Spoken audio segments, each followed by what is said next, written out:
Thursday. Good morning. Hope you're keeping well. Today we have some XP12 as we check out Just Flight's newest aircraft, a PA-28 Archer 3.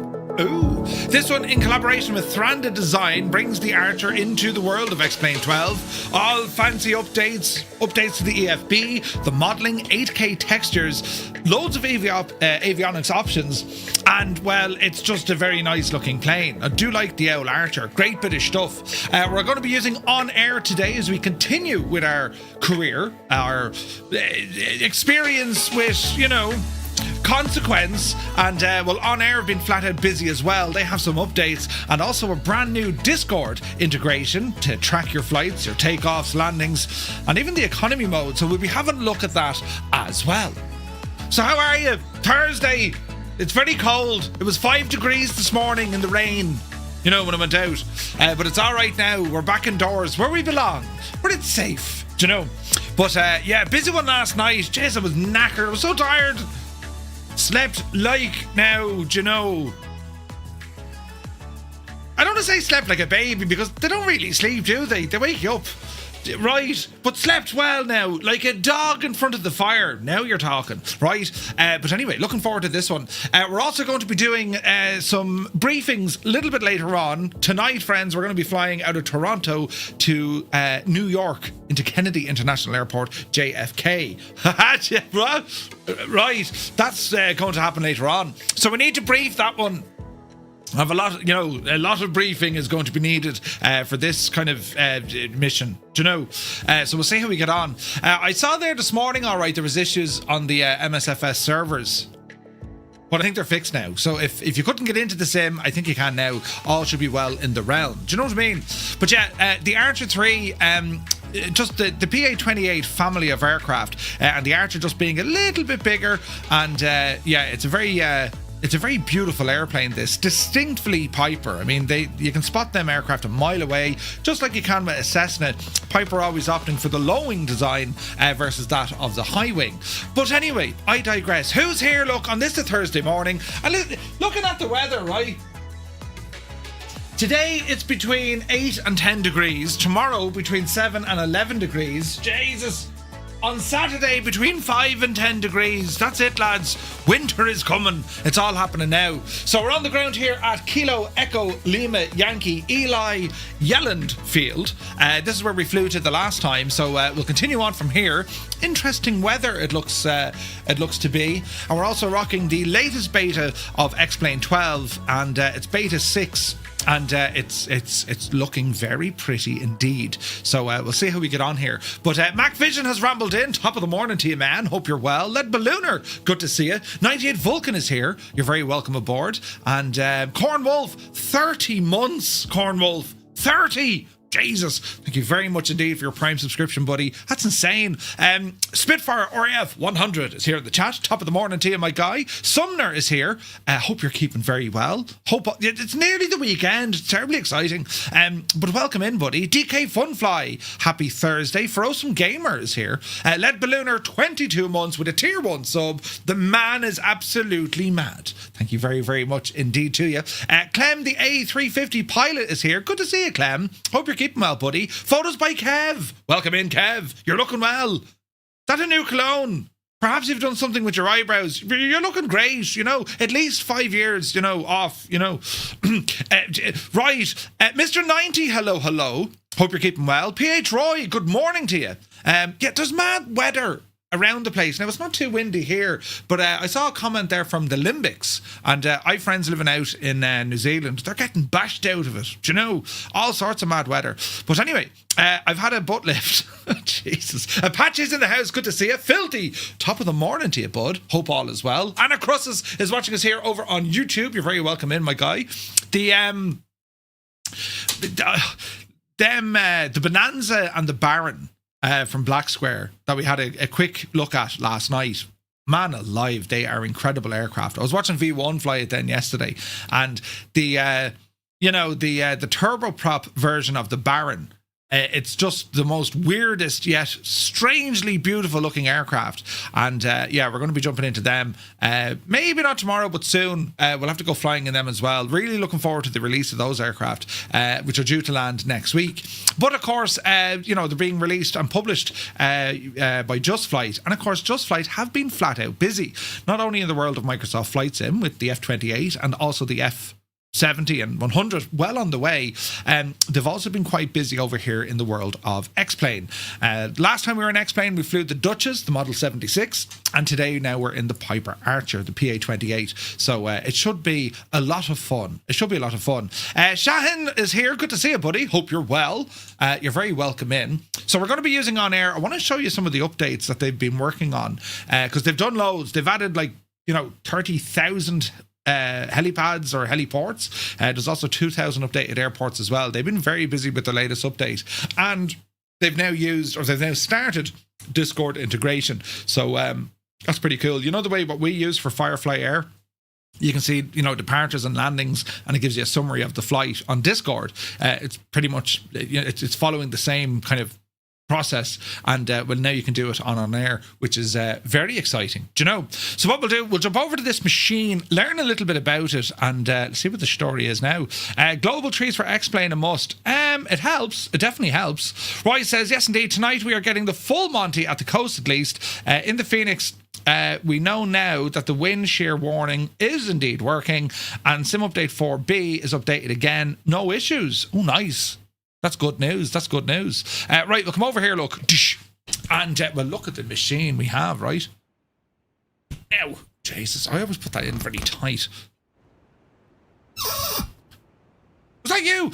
Right, anyway, so here we are looking at the Just Flight PA-28, right? So this is X-Plane, and I need to do some tidying up over here. Where is this now? Yes, one of these. And we'll go over to Just Flight because we're going to learn a little bit about this machine, right? So following on from the Warrior 2 and the continuing the significant upgrades to the general aviation fleet, well, this time Just Flight see the Archer 3 brought to the world of X-Plane 12. Highly detailed simulation of the PA-28 181 Archer 3 has been developed by Just Flight's in-house team following comprehensive hands-on research with a real-life Archer 3 aircraft, based over at Torweston Airfield. The PA-28 181 Archer 3 is a 4-seat piston engine aircraft equipped with a fixed tricycle landing gear, 180 horsepower 4-cylinder engine, and a fixed pitch propeller. Certified in the mid-1990s, the Archer 3 is one of the most recent PA-28 variants to be built. I think the LX was the newest version of that, sporting all sorts of glass avionics. But where's this now? In its streamlined cowling and cockpit overhead panel controls, capable of cruising at 118 knots with a range of about 500 miles, it is the ideal aircraft for touring and also flight training. The cockpit features an impressive suite of avionics for instrument training and IFR flights, with a GNS 530 GPS, a GNC 255 radio, an S-Tech autopilot, HSI and ADF instruments. To reflect the Archer's 3 global success, they've also included a selection of 6 brand new high-definition liveries from the United States, Australia, Switzerland, Spain, Germany, and the UK. And they also have their dynamic livery, which is a feature I would just absolutely love to see in the world of Microsoft Flight Sim, because allowing you to be able to create your own livery in the sim, it's brilliant. Do you know what I mean? You can really customize the aircraft. I like that. But anyway, the PA-28 Archer for X-Plane 12 features PBR materials, real-time environmental reflections for superb quality and realism, 8K textures for the highest possible texture clarity, and also a brand new tablet EFB, featuring a plethora of features such as the aircraft configuration, state saving, interactive checklists, and customization options, and also numerous animations, including multi-animation for your passenger door. Even when it opens, it responds to G-forces such as the wind bouncing off from the prop. So it's pretty cool. So they have worked with Franda on this, but to go one mark even further, the Archer was available in X-Plane 11. With the X-Plane 12 variant, they have completely rebuilt the flight model So I'm looking forward to flying this. It's been rebuilt with scratch-built airfoils to match real-world data and refined fuselage and control surfaces. The geometry, meaning that the aircraft will perform even closer to the real-world counterpart. Now, the aircraft is now on sale. You can pick it up for XP12. It's over on the Just Flight website, priced at around $36.95-ish, give or take. And yeah, I'm very much looking forward to this machine. Now, we're talking here about OnAir. We'll have a quick look at this because they've now turned on Discord webhook integration, and this is very exciting because it just means then we can configure OnAir when we're running things with the VA, and that'll show things like your flight start, your flight completed, if a flight was cancelled, and we can also add other features like a review, much to say, you know, fuel burned, revenue earned, all that kind of stuff. So it's great stuff coming from OnAir, and it's just a nice way to track flights, especially if there's a group of you guys flying together. It can be hard to see what you're doing. We can customize stuff here as well. So I'm going to be adding this very soon to our Discord, and for those who are using OnAir, it just means then that we can kind of we can track our flights and see what's happening. So very, very exciting stuff there. And of course, in their other news updates, the dev update from the other day, the database has been expanded, more than 30,000 heliports, 2,000 airports, and a number of quality of life updates here as well. The new airports and heliports will also allow for FlightSim 2024 users to take full advantage of all the in-sim content, which is great. You know, I mean, you can search for all of these as well. You can exclude heliports or just look for heliports, which is great. And we already, you know, we've seen this with OnAir, especially when it comes to the logistics center. If you're flying a helicopter, you can absolutely just take on you know, search and rescue and air ambulance missions specific for helicopters, and they'll inject the objects and scenery into your sim. It's really, really good. So the Discord webhooks now, they've now just started that there today. So OnAir, they're doing phenomenal things. They really are, and like it's the platform is just getting bigger and better and going from strength to strength. So as I said, we'll definitely have to check out all of that. Now, moving on. Here we are with the Archer, and well, as we can see, hopefully everything's coming across very nicely indeed. There is an absolute ton of detail on this machine. It's very, very beautiful. The modelling, the texture work, the reflections, all the jazz. It's absolutely insane what they can do. Even the details on the prop itself, you know, there's plenty of wear and tear in it. There's even some chips going out of the side of it, which just adds to that visual fidelity of it, do you know? It comes with a number of static elements, such as your tie downs, chocks, remove before flight, and all the usual bells and whistles.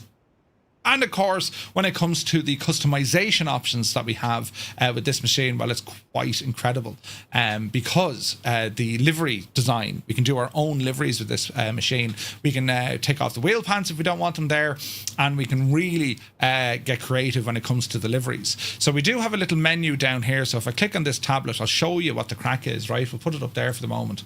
And in the new updated EFB, well, your aircraft options, open and close all the doors, for example, right? They're good and loud. So all our doors, we can also remove the tie downs, remove the nose chocks, wheel fairings if we want them on or off. I'm going to go with them on for the moment. This livery is actually based on a real world livery of this aircraft. I was looking at it there earlier on. Beautiful looking machine.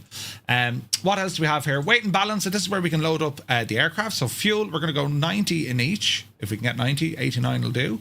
And that'll look good. We're going to save the configuration, and OnAir will probably take over. When it comes to our instruments, I will be using our TDS GTN. It's just a great bit of kit in X-Plane, and you can update its own nav data using your Navigraph subscription, which is a game changer because it means now you can use avionics like the GTN, and it can be updated with its proper nav data. You know, I was using the Reality XP one, which is it was always a great bit of kit, but there was no real way to update its database unless, of course, you had a Garmin subscription, which is expensive, right? So there are instrument options. Engine configuration, so we can see what's happening. If there's an imbalance with our fuel, we can also see pressure, oil temperature, oil pressure. We can simulate spark plug fouling and vapor lock, right? So we'll have all that turned on. We can also recharge the battery in here as well. Static liveries, this is where we can choose the aircraft that we want. And you can do that live in the sim without worrying about changing things. You can also increase the level of dirt on the aircraft. So if we were to look closely at this machine that we have here, we'll zoom in, right? But if I bring this dirt slider up, if you notice carefully on the aircraft, it's starting to darken up and you can see dirt and grime appear on the aircraft in real time. It's a phenomenal bit of customization. We do like a dirty plane, you know. So that's all the static liveries. When it comes to your dynamic liveries, this is where it gets really fun because you can design your own aircraft paint scheme. And I was messing around with one earlier on, but I'm going to go with the original. But like you can put in, like, you can have chrome on your plane. It's gorgeous what you can do. And you can change so much when it comes to the customization and include dirt as well. But anything from the pinstripes to the wing colors, I mean, you can really go bananas on this. Change the tail number, all that sort of stuff as well. We also have some options here. Engines running, if you want to just click a button, it'll auto start. Auto fuel tank switching, we're going to leave that on. And then we have the Dynafeel. The Dynafeel is designed to impact the responses of kind of like your control curves. It overrides it based on the aircraft. The idea behind it is it's to make the aircraft feel a little bit different. It's almost like an aircraft profile. I'm going to leave everything default for the moment, but we might jump back in to mess around with. Logbook gives you access to your X-Plane logbook, all your flights that you've done, your checklists, interactive checklists. Ground handling will open up the default ground handling. Your flight computer, which is very handy. This shows you so much information. Outside air temperature, ground speed, the endurance based on what settings you have your engine, density, altitude, all the stuff, crosswind component, everything's there. So there's a lot of cool information. Click of a button, and then we can go in and use our Avitab as well.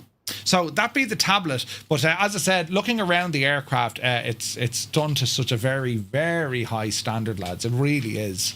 And yeah, in the world of X-Plane 12, Beta 6, especially with the weather, I mean, the clouds they're looking the part, aren't they? Absolutely looking the part. Do you know the best map enhancement for X-Plane? I got the Pro version, but I don't know what's the best one. Well, I'm using Ortho. That's what I'm using, and I'm fairly happy with it, you know. The Impossible Face, good morning from an absurdly wet Aberdeenshire.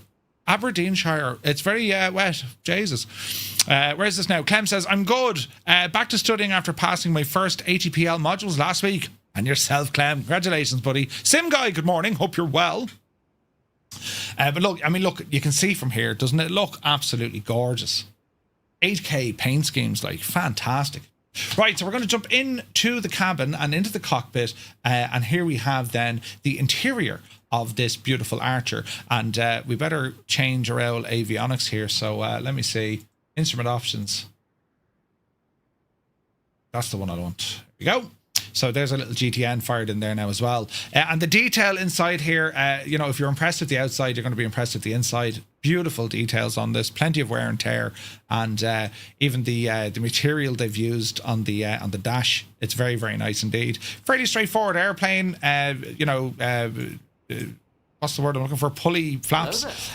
Fuel tank over here on the left hand side. We have a mixture and a throttle. It's a fixed speed prop.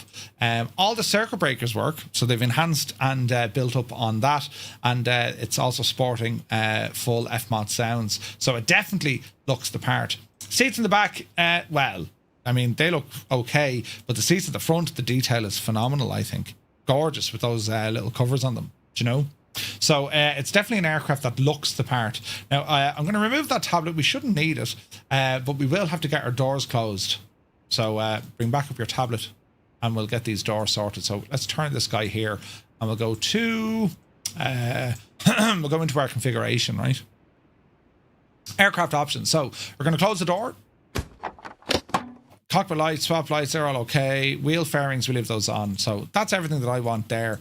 And as I say, we're going to be using OnAir now. To see what the story is, you know. The question is, does it loop? Dragon Eye, we'll find out. Ramaz is here. Good to see you, buddy. Happy Thursday, man.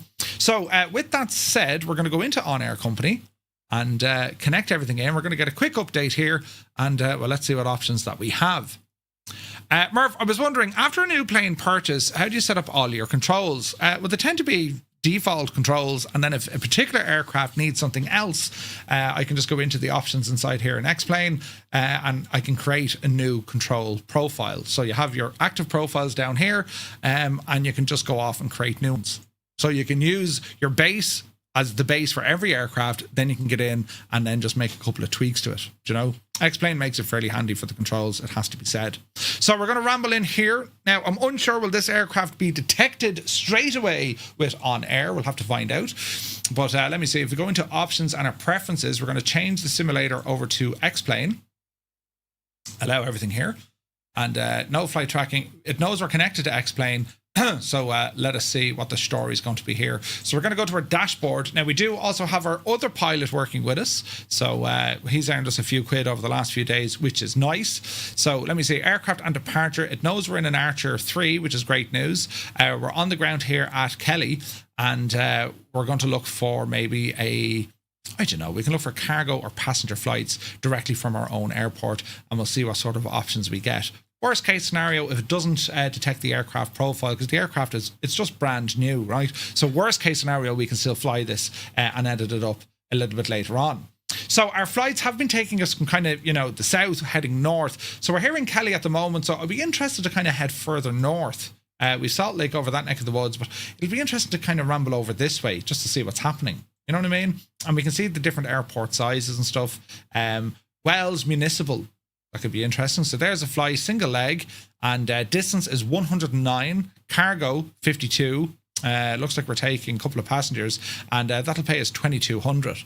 So that's not a bad little flight to get us started. So we're going to be taking some missionaries and some tablets along with our route for our flight today. And well, let's see, it's pretty much a direct 2. And as I said, the distance is 109. So we're going to select this puppy here and see what happens. Now, if we get some information where we're currently on the ground, we do have fuel available. The price is $6.60 per litre. And there's also a workshop level 1 for single engine prop or single engine piston. The FBO over at the other airport at KLWL, much the same, right? So using Garmin down here, I'll go ahead and put it in KELY, and I'm also going to put in our destination of KLWL, that's Wells Municipal over at Harriet Field. That's what we're going to have a look at. So we can see, look, it's going to be better for us if we do need to buy fuel. We buy it here at this airport. It's about $1 short, $1 cheaper to get some fuel here. So we'll want to watch that. So this is the flight we're going to take on. We're going to click fly. Hopefully it'll detect the aircraft. But as I said, worst case scenario, you know, it won't. So let me see. Our destination, that is going to be KLWL. And we're going to be starting off from here. Let me see, distance, display airports and range. So yeah, we're going to have to top up some fuel here, right? So if we go, I don't know, 80%, I'm always saying 80%. Now we could fill the aircraft, but we'll go 80% because I like having a good look at the fuel usage, you see. So we're going to top up our fuel. We're going to validate this. And that seems happy. Now our UTC offset, so we better change the time of day. This is going to set the local time to about 7:20 in the morning. So we'll go with that. We'll go UTC +5 and then see what happens. So I'm going to click fly now. And this is going to be our flight for today. So seem to be working-ish. Now let me see. So fuel, it's not happy. We're going to auto set the fuel. Total payload, we're going to auto set the total payload. So OnAir is going to do all the heavy work for us. And if we click start tracking, hopefully the aircraft will say, yeah, we know what you are, but worst case, we can still fly the mission and add it in. Okay, sounds good. OnAir is happy with that. Brilliant. Okay, so we're going to move our map off to the side, and well, we're going to start getting our aircraft in here up and running. As we're looking at it, we'll bring up some Garmin information for you. This is what our flight looks like. So we're going to say create this trip. It's a direct 2 all the way. And well, let's go in and have a look here when we activate this. So quick look at our charts. We can see that from Yelland Airport, when we plan to depart, we're just going to be tracking pretty much north. Now, there's a nice bit of altitude left and right of us. We can keep it in between the ditches, as in keep it in between the canyons, because they get up as high as 11,300. Our current altitude sitting on the ground here, we're at 6,000 feet, so we need to be careful. We need to watch that. And as we continue up and along, it's kind of much the same. We're up at around 8,000 feet when we get up to here. Now, we can check all the information at our arrival airport if we have a look. So we can see its elevation just shy of 6,000 feet. So we'll want to be watching that. The runways seem to be good though. We've nearly 2,500 feet here. So that's going to be just grand.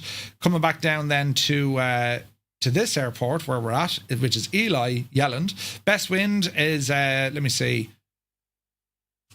Best wind is looking for runway 18. All right. So winds are calm, right? Surface asphalt, and we can go either 12 or we can go 18. And the reason why the runways are so long here, it's purely down to the altitude. You need a lot more rolling space. So that's why we have massive runways. You know, no SPAD, yeah, no SPAD at all. The Blaze is here. Good to see you, Blaze. Hope all is well, buddy. So let me see. I suppose, well, either or. It's happy with both runways. So if we have a look here where we're parked, right? Let's close that. Let's go into the airports and look at some of the charts here. So if we go back into here, let me see, KELY. Let's get a look at the owl situation here. So we're parked over the ramp, so we have runway 18. We'll probably go with runway 18. Seems to be fairly good. We'll go with that. And what else do we have? Our fuel. Again, see how close OnAir is to the real world fuel. The actual real world fuel here is $6.70. On OnAir, it was $6.60. It's very good, isn't it? Like it's class what they're able to do.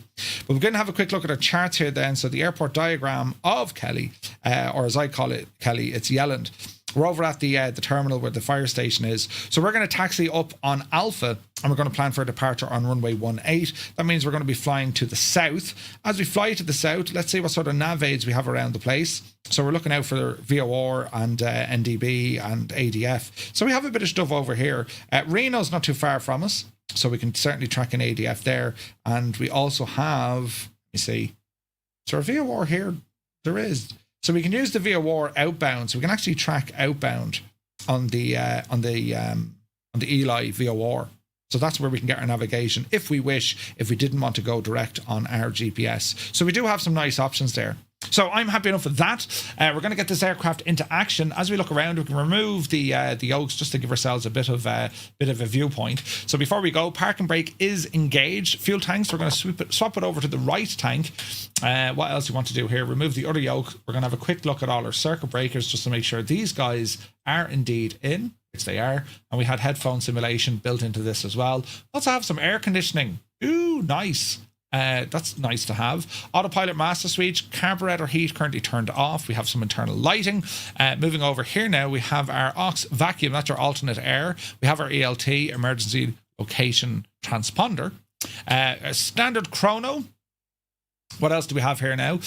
We have our airspeed indicator. We have a turn and slip coordinator. Protector starter. The aircraft is equipped with a high-performance Skytech flyweight starter. Do not crank for more than 10 seconds. Allow 20 seconds to cool down between attempts. Repeat up to 6 times, then let the starter cool for 30 minutes. Ooh, that's the coils in it, right?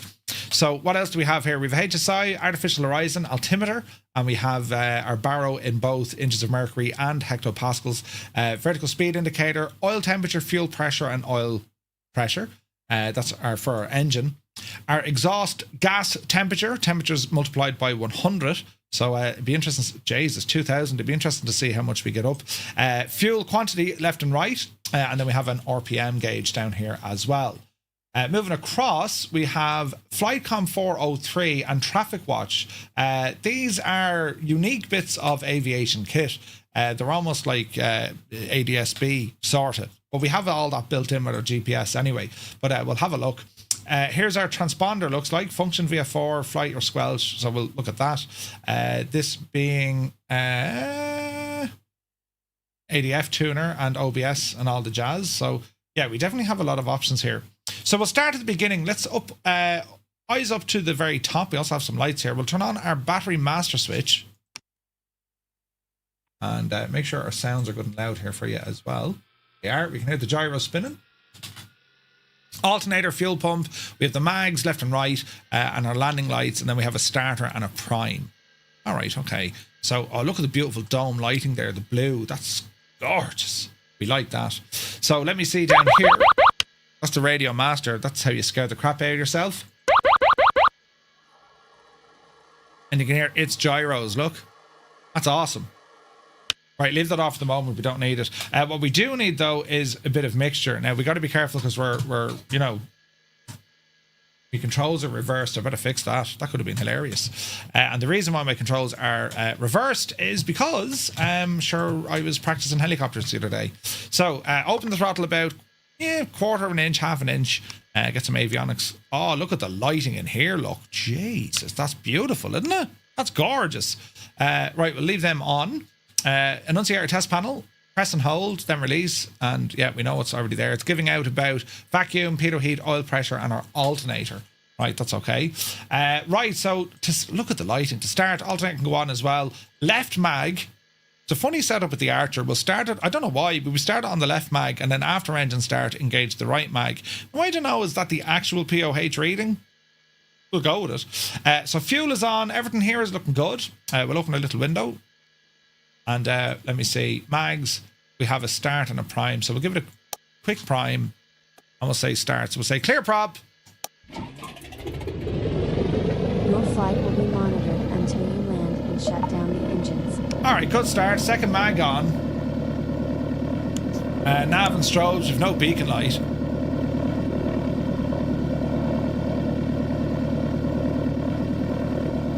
Sounds aren't bad.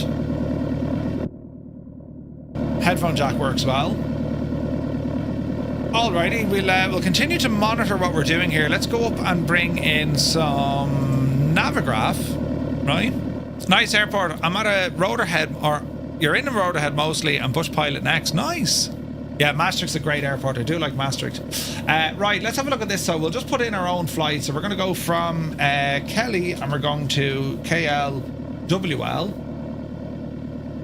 And we'll get some information here based at KELY as well. So let's go in and have a look. The altimeter at the moment is 3016. So we'll dial that in. 3016. So 301516. So let's go with that. And carburetor ice suspected. It must be cold out there.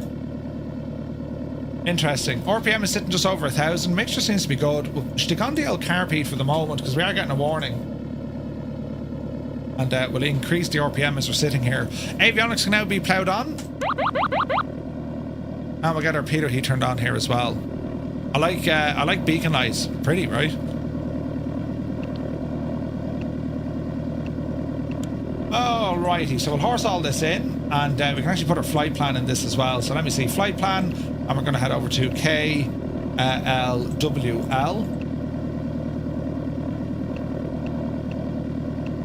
Fairly straightforward. Now let's have a look at some of this stuff. So that is a transponder. This here is for, that's our nav radio. Okay, sweet. The KELY VOR, or the ELY VOR, is 113905.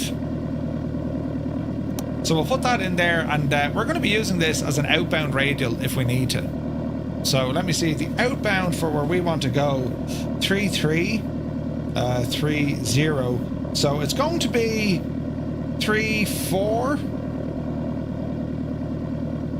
So say 3456, 3456, right? So let me see, 3456, roughly there. That's going to be our outbound radial. So we can do the total opposite, which is going to be 16.5, let's call it. So we're going to be on a heading of 165 degrees, give or take, 162 if we want to be very fancy.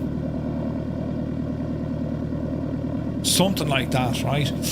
We also have a storm scope here. Unsure if that's working. There's buttons, but I don't seem to be able to play with it. I want to check out this here as well. So here's our autopilot unit, right? But then we have this flight comm stuff. Don't know if that works or not. Traffic watch on. Traffic watch. It does work. Nice. So this is going to be obviously watching. Well, let's figure out what this does. I don't know what that does. Anyone seen this before? No? Let's see. So it is a traffic... It's so an ATD 300 traffic watch. I imagine it's like ADSB. Traffic Watch provides continuous traffic awareness. The ATD300 detects all transponder type replies from nearby aircraft, and it displays the range direction with an optional antenna and also altitude on a bright digital LED screen. Ooh, isn't that fancy? I can't seem to do anything here. But this should give us information on this screen. So it's basically like it's traffic. It's your traffic scope. That's pretty cool, isn't it? Traffic Watch Plus. There you go, lads. Learn something new every day. I like to see that. That's friggin' awesome. That's so friggin' cool. Elevator trim button. We're going to turn that on. What else? Day or night for our instrument lights. They're all fine. Quick check down here. That's okay. Bose. There's a button for your Bose headphones. Look, nice. What else do you want? Carb heat, we're leaving that on for the moment, but we'll get out of here shortly. Air conditioning and our fans. Hobbs meter is nothing. Let me see now. I think we're looking good. So we have some additional lights we'll want to turn on. So we have our landing lights. Fuel pump, leave it off for the moment. The door is locked and latched. Let's just be sure. Yeah, locked and latched. Everything back here looks good. Okay, let's check out the exterior. Just like that weird issue with the lights, it's an XP12 thing. Man, that sounds good. Ludo, good to see you, buddy. Oh yeah, that sounds really good. Let's have a listen.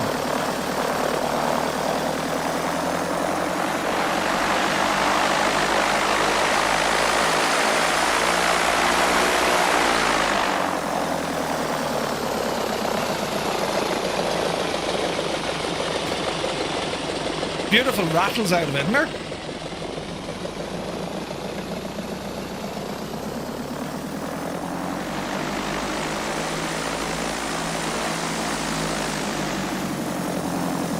So that's your FMOS sound pack coming in.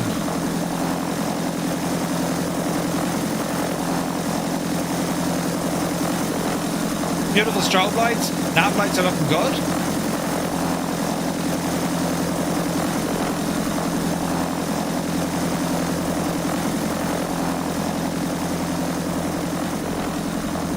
This is a very nice machine, isn't it? Isn't there like a Coronado Archer in the world of Microsoft Flight Sim? I think there is, isn't there? Appy, good to see you, buddy. Right, so what we're going to do, we're going to come off the brakes. And let's see what the L ground handling is like on this machine. Nice and easy. Oh, she's a little bit hectic. So we want to taxi up on Alpha, we said. So let's get up there now. We'll have an hour look. Even though the wind is showing something else, but the winds are calm. So we'll see what happens, right? So we'll hang a right here. Yeah, it's a little bit sensitive on the ground. We'll see if we can tweak that ourselves now. Oh, Jesus, it's very sensitive on the ground. Let's see if we can tweak that.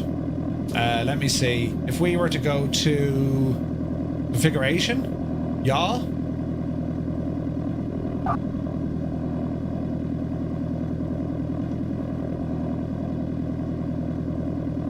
Huh. Do you know what it is? It's like the brake sensitivity. These don't seem to be doing anything. That's interesting.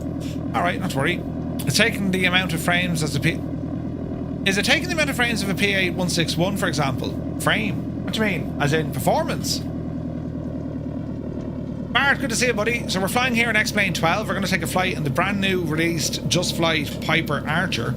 We're doing a flight out of KELY Airport, and we're ended up off the taxiway. We're heading up to easy now, Murph. We're heading up to a place called easy Wells Municipal. It's up in a place called it's called Harriet Field, right?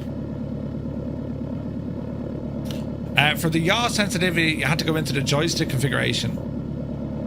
Yeah, no, FPS on this is fine. It's the performance on these planes with Just Flight they're always brilliant. Like, they're very well optimized. So that's like to do it. That's an autopilot master switch. So if I turn this on, aha, there we go. Okay, so it doesn't look like we can select altitude, or can we? No, we just have V speed. All right.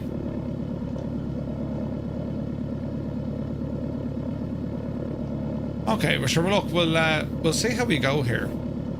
We'll do a quick run up before we go. Get ourselves lined up here. Easy now. So the winds are calm, so we'll just stay here at the L stop bar, and we will engage our park and brake. We do have window visors as well. Nice. Look at that. They're lovely, aren't they? Beautiful, beautiful textures on them. Right, let's have a look. RPM coming up.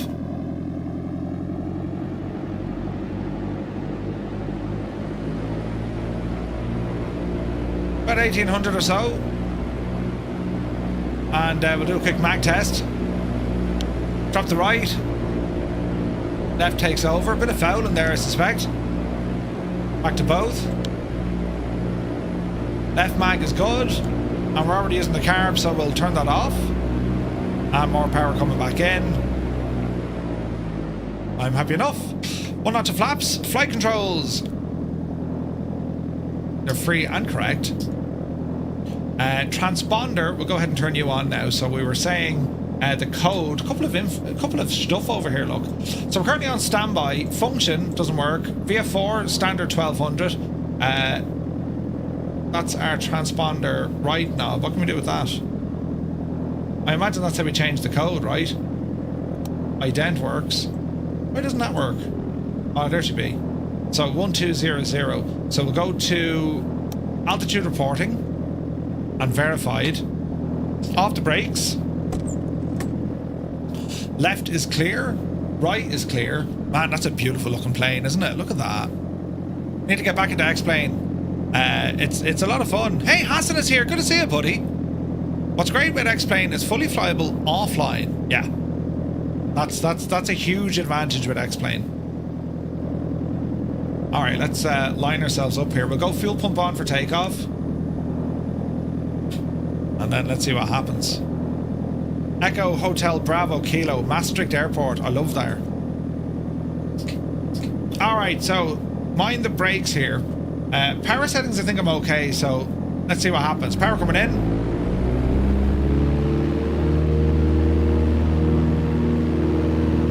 Plenty of right rudder. Alright, airspeed alive. Great sounds. Here's 40 knots. We're going to rotate here at about 58 to 62. Oopsie daisy. Alright. Positive rate of climb and indicating. Little bit of wind catching us. Here's 70 knots. Easy now. Alright, get the flap in. Nose will drop. We'll use a small bit of electric trim. See the trim tab moving on the yoke?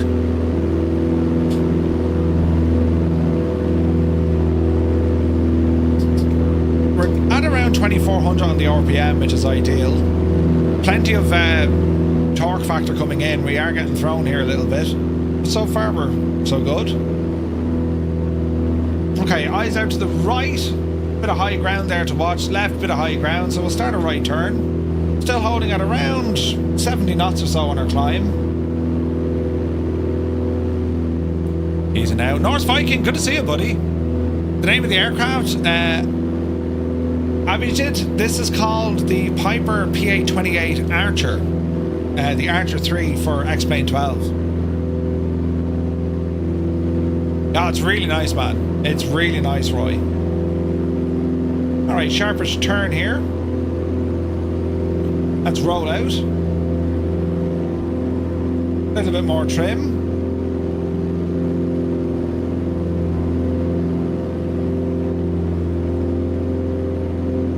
Alrighty. Okay, so we've got plenty of high ground around us, but we can kind of aim off of this. Remember, like, they go up as high as 11,500 feet, so we just want to watch that, you know? Bit of a flyby.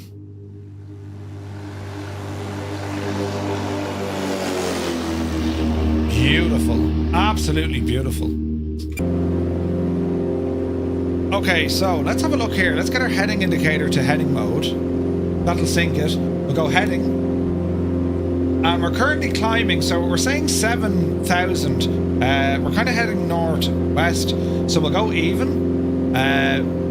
But I suspect 8,500 feet is going to be fairly lively, so we're going to aim for about 8,500 feet. We're going to V-speed or VS mode. We're bringing in at 500 feet a minute. And as we're watching this, keep an eye on our EGT.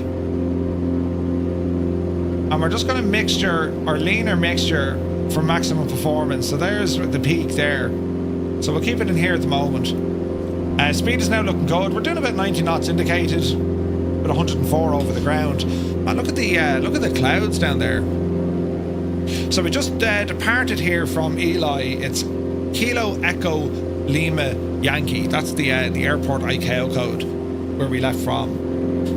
But so far so good, right? We can stick on our headphones then and just chill out and relax and enjoy everything as it was. Landing light, we can probably keep the divel on, to be honest. I mean, we're not exactly wasting electricity. It should just give us a single light out the front, I think. Or maybe it's on the wings. It's on the wings. Man, that's impressive, isn't it? Look at that. Very nice. 172 is here, good to see you. I've been trying to fly the A330 and X-plane. Coming in for a landing, the landing system and the approach aren't working. Oh, Jesus, really? Actually, you are technically wasting fuel with the light on. Well, I mean, you know, technically, but we're not that miserable. You know, it's better to be seen.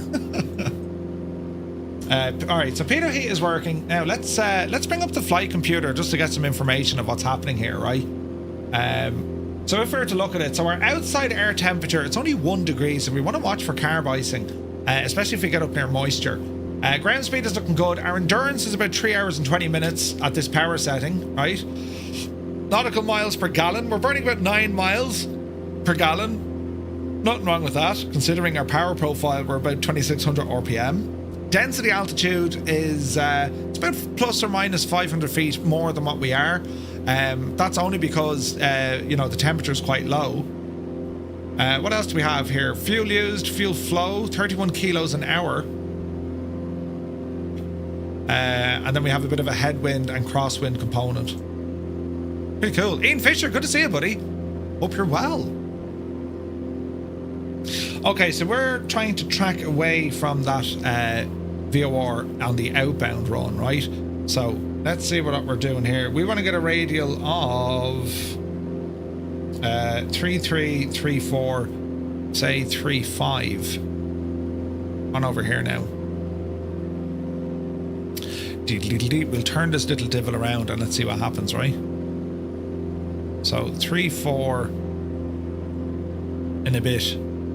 So we're now going to turn our heading indicator left to intercept this line and keep everything straight. One thing we want to be careful of course, is terrain.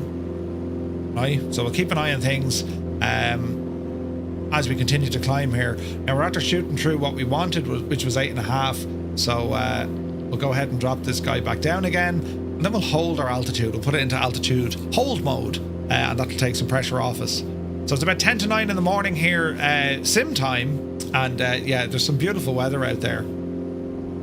So we're going to see now if this needle will start moving in. It should do, because we are tuned in on 113905. That is the VOR here. Now, if we wanted to verify we're tuned into the right one, we want to go into our audio panel and have a listen to this.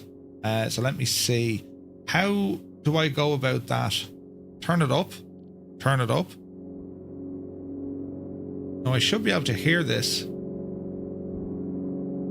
We might have to go on the audio panel here. Although look at this, is that a secondary one? So let's go 113905. That needle is starting to move in. Audio panel, let's have a listen to nav.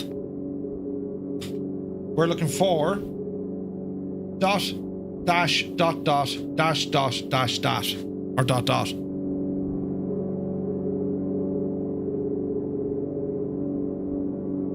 Sounding good so far. Fairly sure we're on the right one. Yeah, that's correct. We're on the right one. All right, super duper. So we're on the right nav frequency, and we can see now that as we align our heading here with our course indicator, that we're flying on an outbound radial from the KELY VOR. No dash dot. Dash dot. It should be this.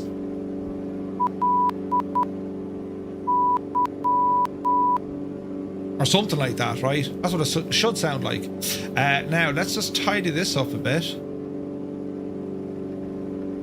little bit more on the right. Speed is booting it as we descend. We want 8.5. So, back up the hill here.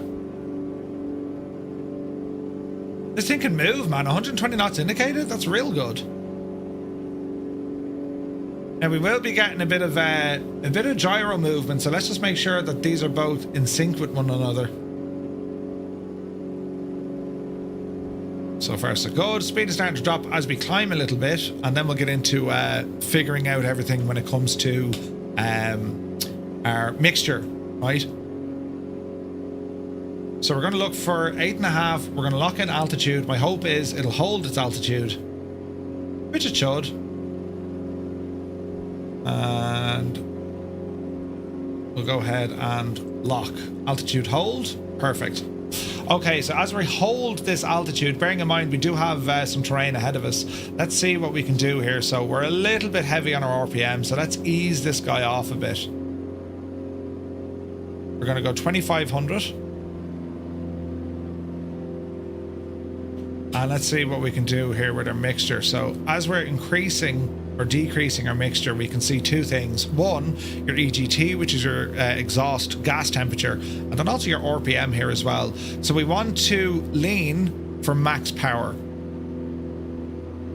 which is roughly there.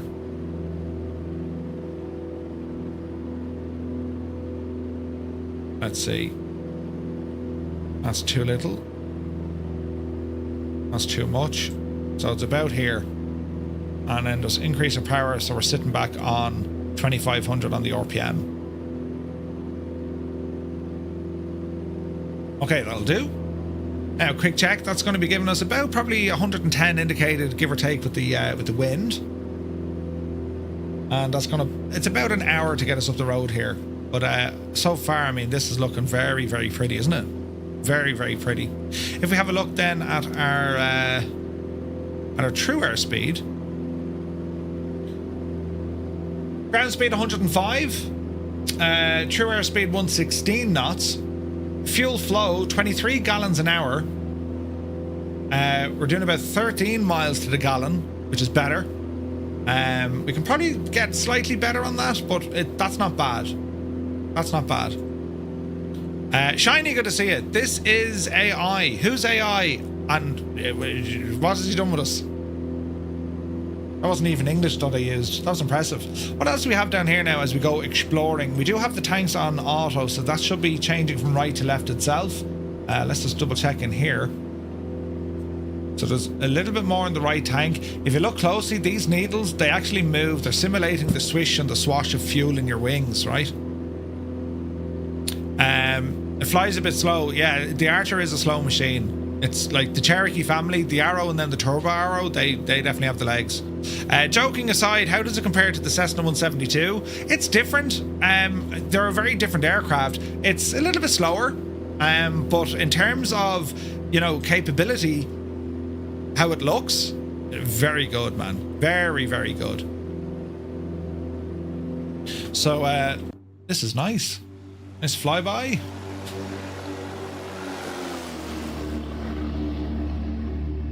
It's a nice little machine. So yeah, we're gonna have to fly around that mountain here now in a bit, and just kind of snake up to the right hand side, and we'll see how we go. So it's a nice and kind of slow moving, taking her time. Temps and pressures are all well within the green. And as I said, fuel is doing its own stuff. I wonder what the timings are for the fuel. Bit more power there. Virtue Sim, good to see you, buddy. Hope you're well. It is cold outside, so I can't see other people talking. Is it normal? Ludo, well, yeah, it depends on what platform you're watching. So we're on Twitch and YouTube. We've 2 streams on YouTube. So there's other folks on other platforms. They're all chatting away. So we'll try, you know what I mean? We'll you know, very interesting. The world hasn't kind of come to grips yet that just have people talking in one single place. Everyone wants, no, you can only talk in our room. That's where you're at. What's this now? Before using your auxiliary pump, reduce the amp load if required. Gyro's grand. You're on YouTube? Nice. Yeah, it can be a little bit confusing. Folks are watching going, who the hell is he talking to? Sometimes I talk to myself now, you know, but right. But yeah. What do you think of the Archer, lads? It's pretty, isn't it? Aircon unit as well. That's pretty cool. You need to have all 3 of them open. Yeah. Now we better do a bit of a course correction here. Get away from the mountain. So small little right hand turn, 360 degrees, and we'll ramble forward into this.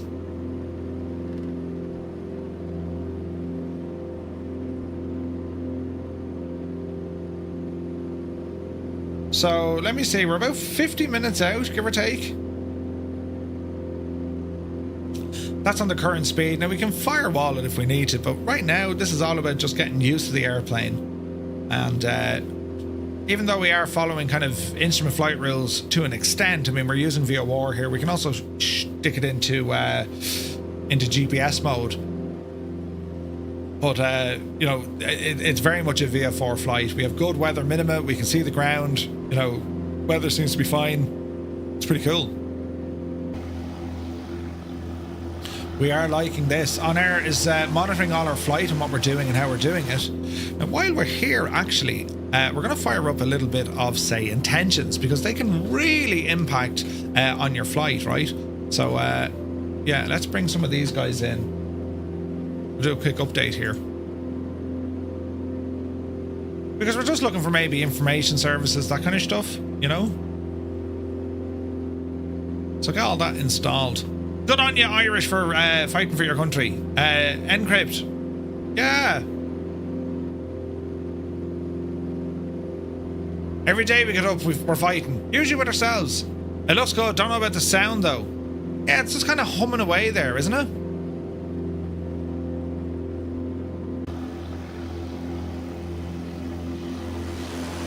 It's good, though. Like, it's...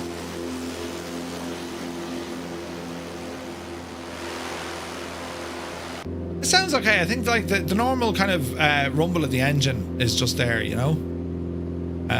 Right, let's launch. Yes. And let's see what options we have here now.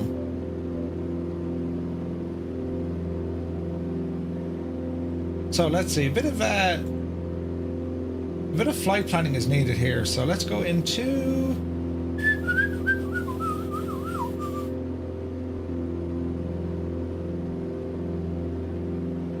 They're doing some great stuff with the they're doing some great stuff with Pocket Sky and that. It's really good. Yeah, no, they haven't fixed that yet, Virtue Sim. The lights still bloom. It's kind of weird looking. Let's have a look here now. So we're flying VFR KELY to the other place.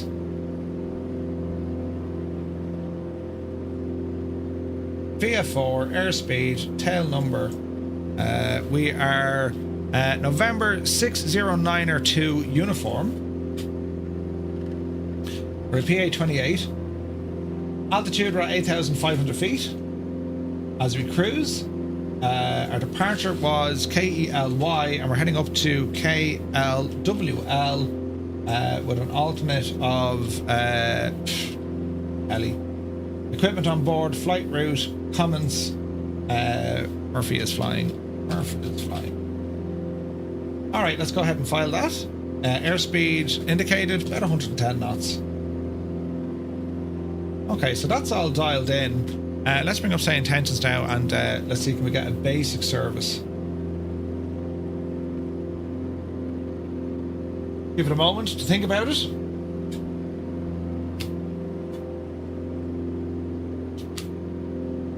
Okay.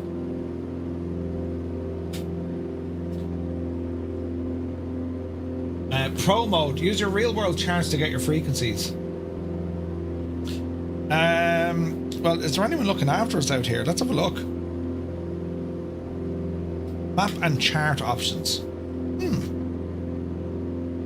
Let's see now. Helicopter overlays. No. Overlays. Weather. Terrain. Traffic. TF4s. What I'm looking for is airspace. How does one find airspace? There is traffic ahead of us.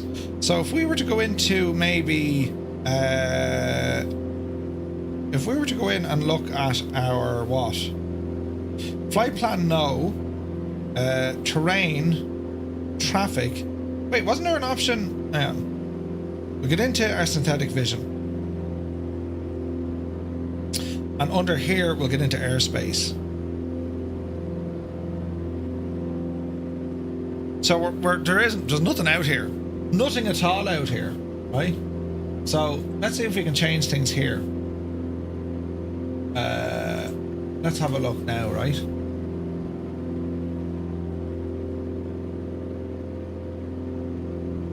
Pro mode, standard mode.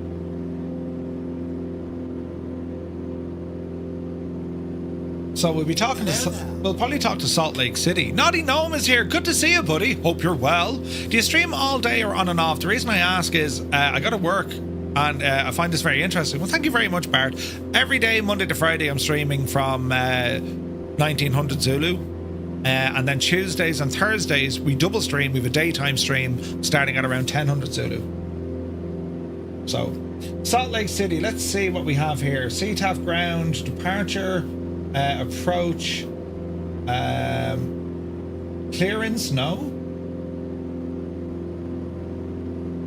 I wonder, would it be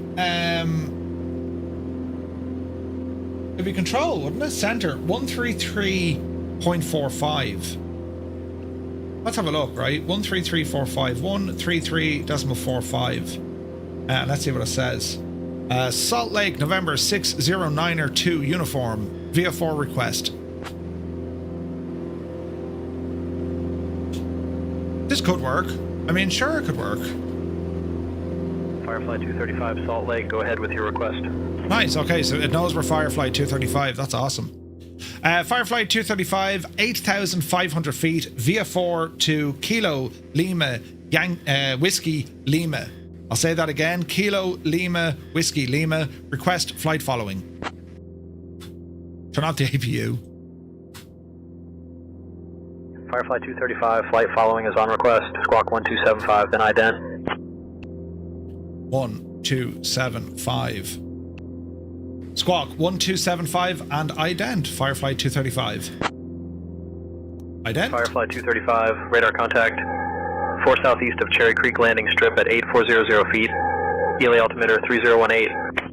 3018. Firefly 235, radar contact. 4 southeast of Cherry Creek landing strip at 8400.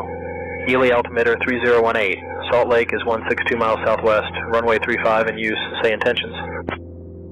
3018 for the altimeter. Intentions: continue to fly under flight following to our destination of Kilo Lima Whiskey Lima. Sometimes they double up because I think if you press things twice, it has a bit of a moment, do you know? Alright, so we're pretty much VA4, so he shouldn't be bothering us. We just want a little bit of flight following. If there's other traffic in the vicinities, you see. We can actually turn on, we can turn on traffic injection on X-plane. Imagine if you could. Hey, Muttley's here, good to see you.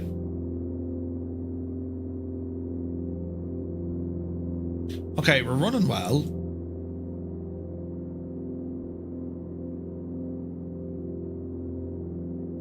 Firefly 235, can you confirm we have flight following? Go on now out of that and just, you know, tell us everything will be grand. Firefly 235, affirmative, you have flight following. Radar contact confirmed. Roger, thank you. All right. Say intentions. It works across all sims.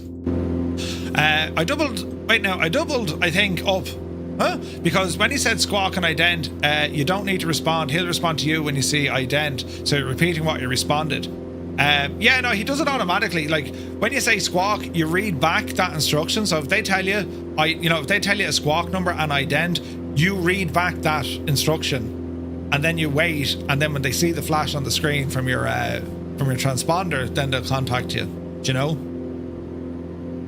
If you make the decision before the 1st of November, then yes, the price will increase. Yeah, the price is going up, lads. The price is going up. Wait, airlock! Did you ask me for something?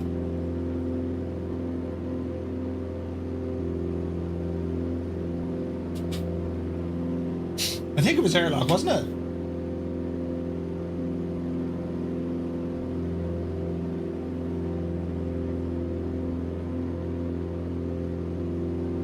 Was it airlock who asked me? Who asked me the other day about this?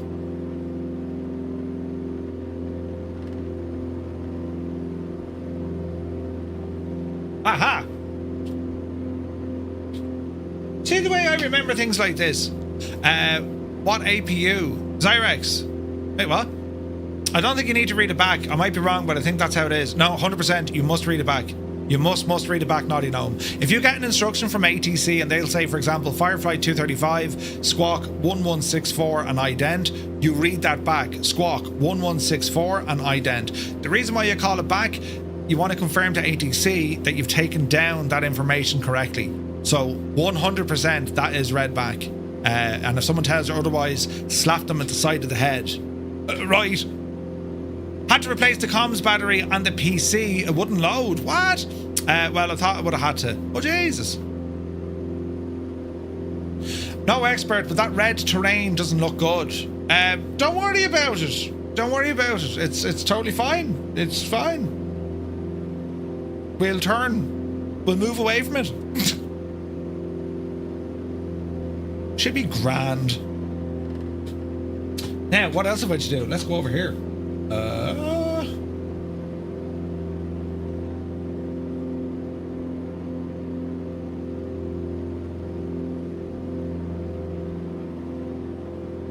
Right, let's have a look. Now, if we were to go on to our flight tracker. So this is going to monitor who's currently flying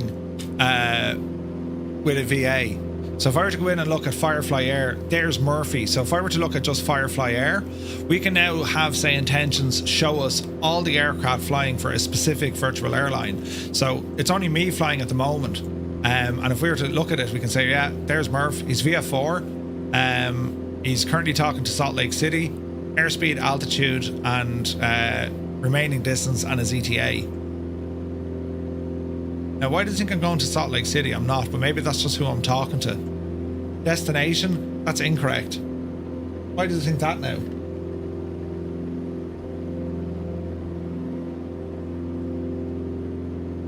Yeah, that's just wrong. I'm not actually going to Salt Lake City. So there's a bug we found. Interesting. But it's cool, isn't it? You can log things in, and then, like, we have our own frequency in which we can talk to folks as well. Like, it's really good. But there's definitely, yeah, we're not going to Salt Lake. And maybe that's because we're talking to Salt Lake. That screen is saying that's where you're heading to because you're talking to them. Maybe. It's red because it's embarrassed. Man, look at the scenery here. This is pretty. This is gorgeous. Look at this, lads. Nothing like it. Any opinion on the release compared to the Archer 2? Pilot Aviation, good to see you, buddy. No, man, this is really nice. Really, really nice. Archer 3, it's more refined. It's slightly better performance. Like, what are we chunking at? 110? I mean, we can probably push that a little bit, you know? Can always tell them the correct destination. It happens sometimes with VF4. Maybe. But let's see if it updates. Actually, this could be science. Salt Lake City, Firefly 235, VF4 request.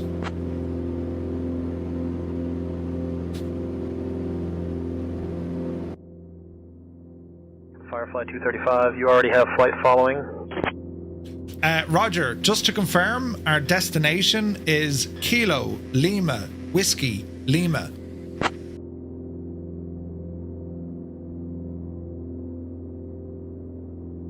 Do.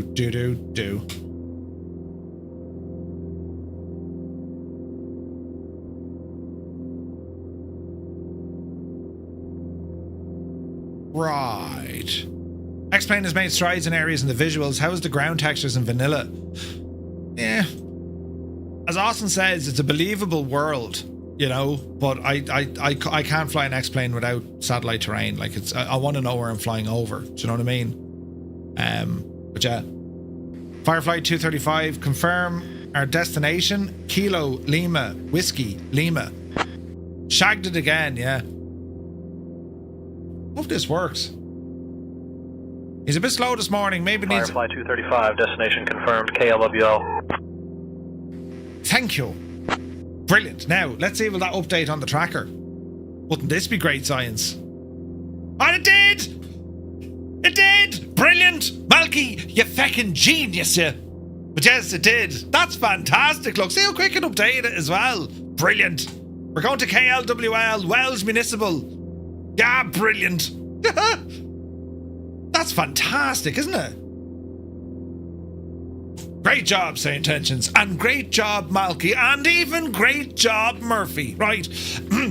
Great work, yeah. Right, all is well in the realm as we continue to fly. I said thank you, but didn't say anything else to me. You can shag off. I found a bug.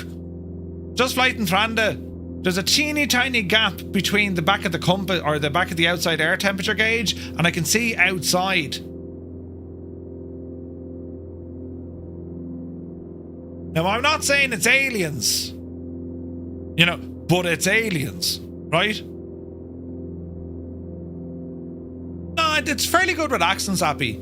It's pretty good. How's it, the GA pilot? Good to see you, buddy. Hope you're well. Yeah, we need to fix that. That'll be a message now to the our good friends over at Just Flight. So, oopsie daisy. Now, this needs to be an email. We're multitasking here like a pack of Egypts. This is terribly exciting. Right, get in there now for a second. Just Flight.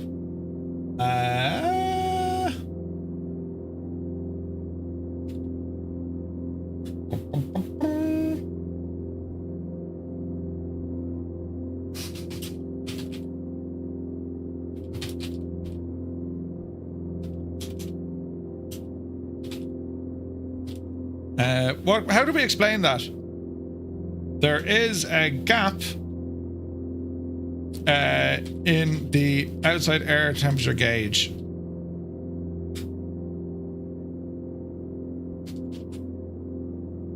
We'll upload my picture. This could be very good. Hope the update as fast and real time as Say Intentions. Wouldn't that be handy? Do you know? Need to test down in my voice attack. It just gives me a hard time. Voice attack is different.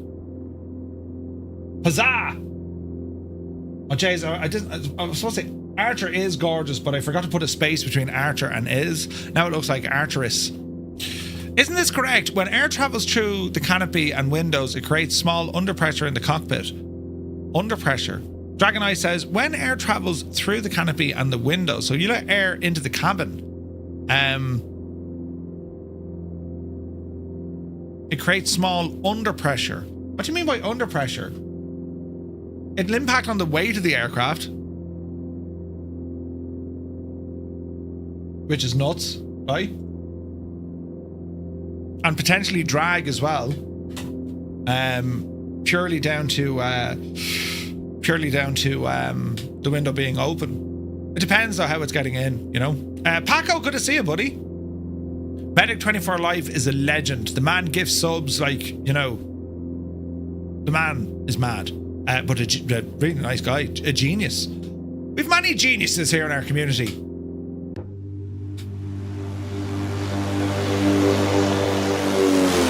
Oh, heck yeah. Jesus, look at the sky colours in that, lads. Isn't this very nice, isn't it? This is X-Plane 12, look. That's beautiful looking, isn't it?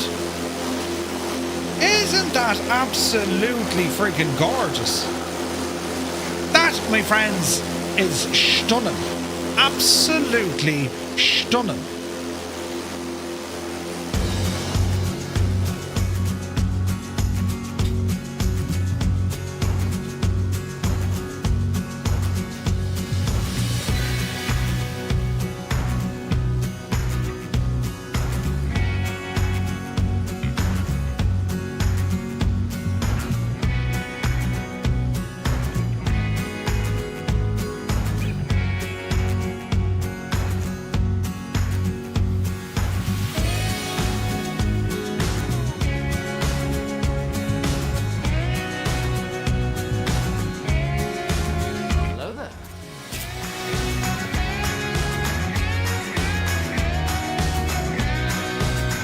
Zeno, thank you for following. Welcome in, buddy.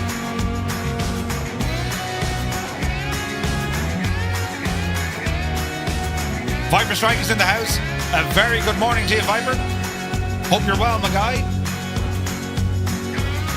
Did I tell you we're flying into JFK later? Jesus, what? Who came up with this plan?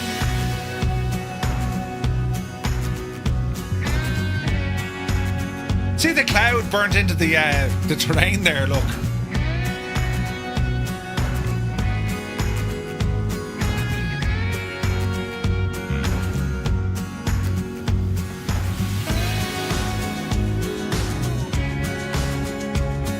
Man, look at the clouds in the distance. Doesn't it look fantastic?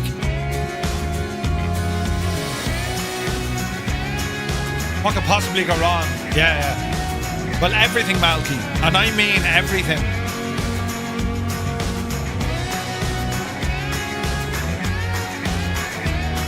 Oh, look, there's hot air balloons in the distance, look.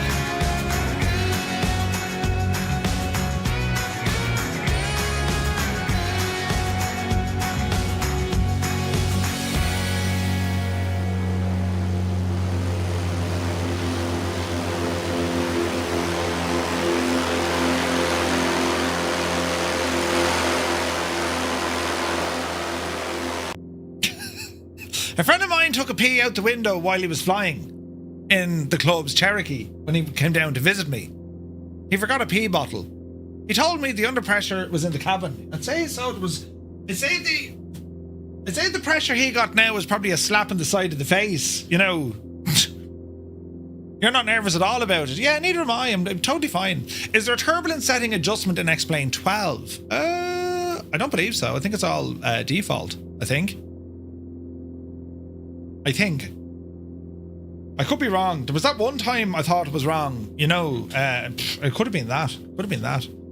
Right, how are we looking here? We can probably push this a little bit, will we?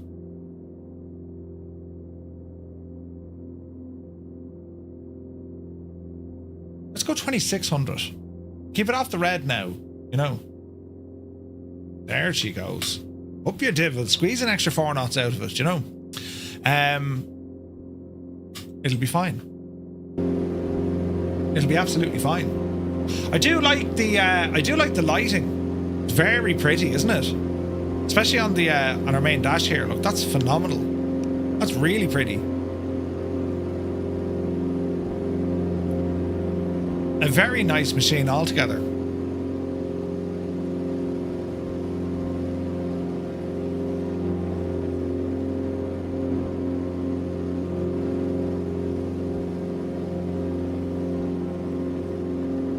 Found another bug. Thranda are always doing this.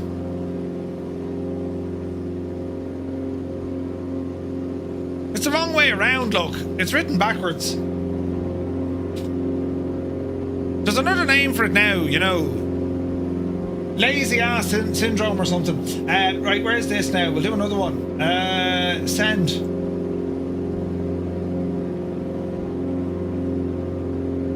Reply. One more.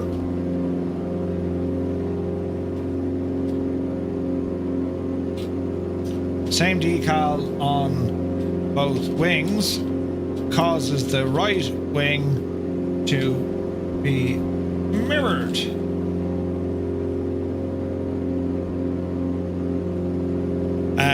Hukalea, good to see you, buddy.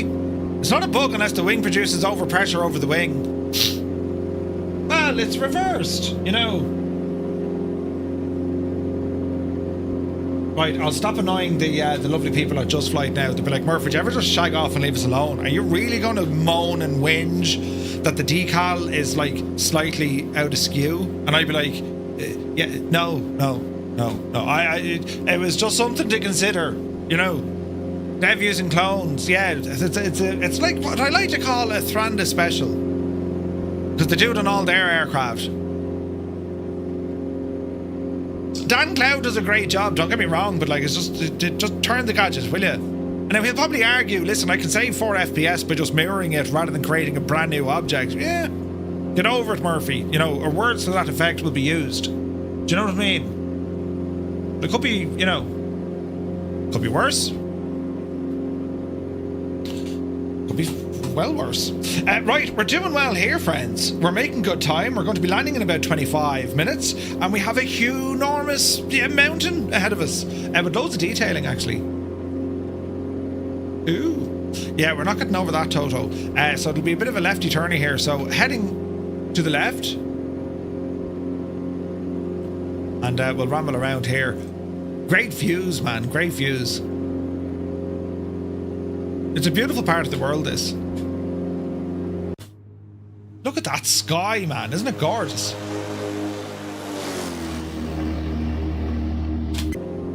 Man alive, general aviation aircraft are just taking over the shop at the minute. There's so many awesome planes to fly, if you like general aviation. I mean, you still have all your tube liners and business jets and all the devil, but like, for the general aviation stuff, man, we got loads. Also, I grabbed that mad helicopter. Remember the mad helicopter we were talking about not so long ago? I'll show you a picture of it.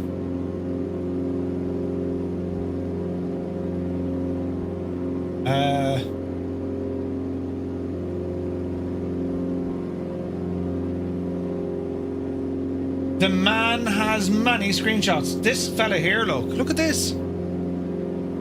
That's a bit of all right, that, isn't it? Very difficult to fly, but it's cool. That's an X-plane as well. Don't deviate without updating. I'm telling you now. Dragon Eye, have a good one, buddy. You're going to make dinner. What's for dinner? Murph, do you find the time to configure the drone cam option? I didn't, Roy. I really didn't. I was going to, but I don't want Windows taking control of inputs and buttons and stuff. Making spaghetti. Nice. Because the problem is, Roy, it creates issues on other platforms. For me, at least. And that could be just the level of my intelligence not being at any measurable level at all, in fact. Do you know? So I tend to kind of hold off it. Murph, you can probably follow the road zone down there, take you to Wells.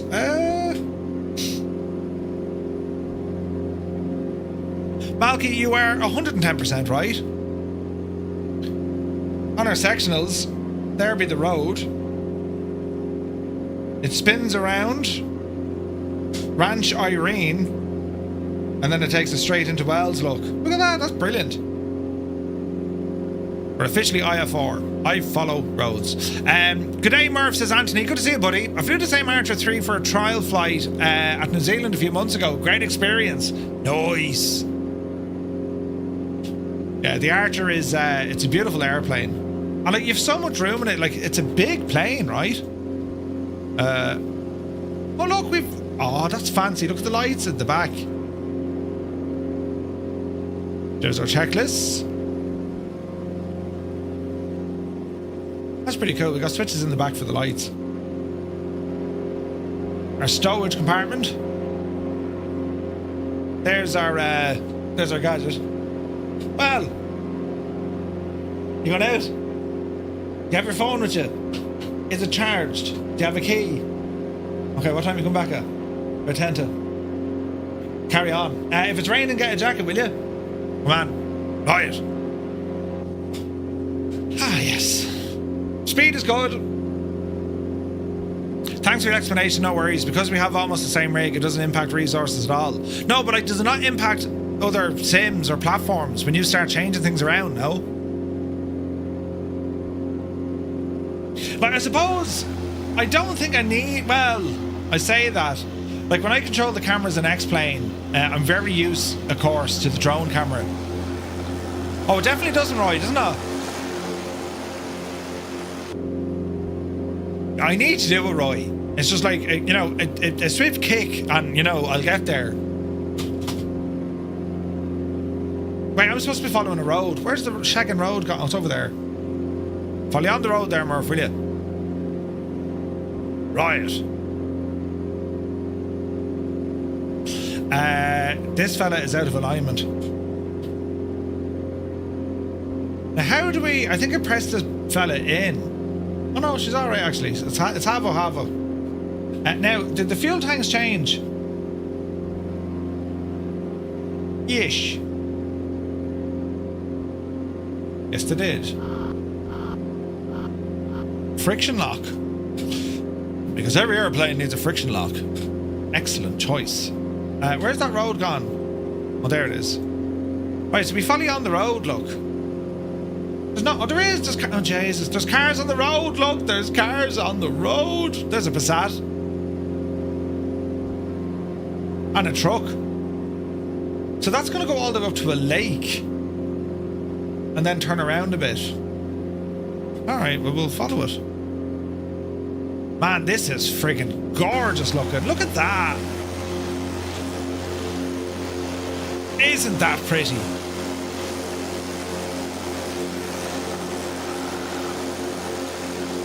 What a beautiful part of the world this place is. Now, when we're back in on air, we're going to be continuing on this kind of journey, but we'll probably do it now in the Beechcraft Barren over in Microsoft Flight Sim. Oh, that's very pretty looking. Jesus, with the clouds and all, lads, that's a very convincing picture, isn't it? It's only gorgeous.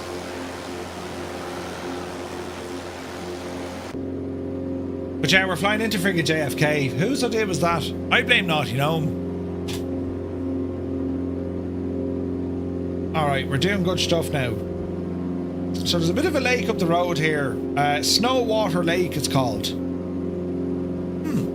If you have AI traffic installed, you can even zoom in on the planes flying at high altitudes. Yeah. I use Just Flight's traffic the odd time. Man, look at the mountains here. This place is great. It's gorgeous.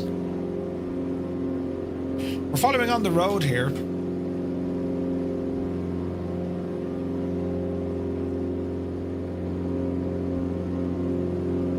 Very pretty. Right. What's our flight computer telling us now? Outside air temperature's coming up. Endurance 3 hours, looking good. Fuel flow 26 kilos an hour. I'm doing about 12 miles to the gallon. Ain't nothing wrong with that. Yeah, it really is, Roy. This is the latest beta 6 for X-Plane 12.3, and yeah, it's pretty, lads.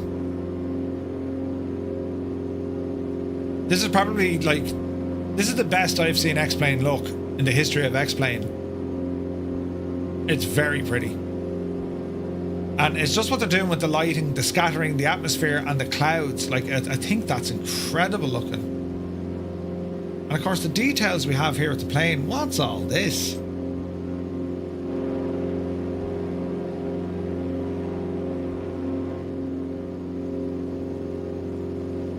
Imperfections.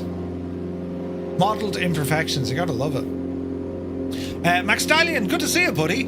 A very good afternoon. I'm very busy now on Saturday. I have to get up early on Saturday morning. I'm on a mission. You know, tomorrow isn't too bad, although I'm busy here in the morning. Saturday I'm busy. We'll be live streaming on Sunday. Monday, I probably won't get to stream during the day on Monday, even though it's a bank holiday here. But we'll be back to our stall course next Monday night. And our focus entirely is on the E-Stall Championship. Then I'm not around at all on Tuesday, day or night, you know. But we're back then on Wednesday. So next week, our on-air stream will be on Thursday. And as I said, I'll see, but I'll probably fly one of the new Black Square aircraft. Yeah, that's huge, Roy, isn't it? Like the assets and scenery design he's going to do for like the default sim, that's very good. Mr. X is a genius. Short Final Design, I think that was his company that he made, but yeah, some really, really good options there for scenery. All right, we're cruising nicely. We're only about 10 or 15 minutes out, about 15 minutes out. So let's have a look at the airport. Active runway. Let me see, 09er or 27. Wells Municipal. CTAF 1228.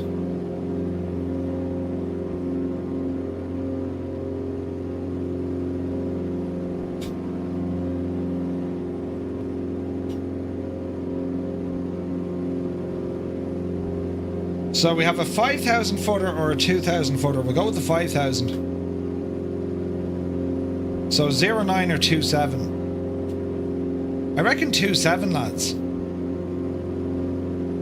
I reckon 27. So we want to turn and kind of get ourselves situated for that.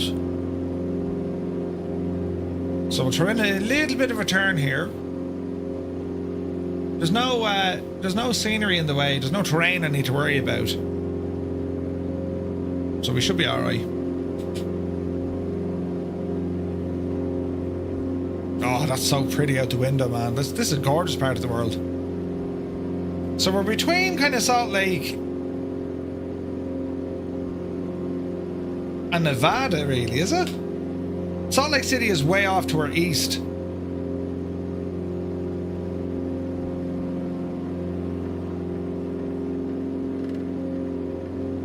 Twin Falls is further ahead to us. That could be another nice destination to fly to. I suppose it's just our speed, really. Like we're doing about 110 indicated, 116 over the ground. It's quite nice. Retriever Neil, good to see you, buddy. Mello, thank you for subscribing. Welcome in, lads. Hope you're having a nice day. Before I forget, X-Craft's just updated that. Saw that this morning, PA Troy, yes. Where are you going to bring to VATSIM today? PS Miranda, good to see you. Flying out of Toronto in the A340, and we're flying to JFK.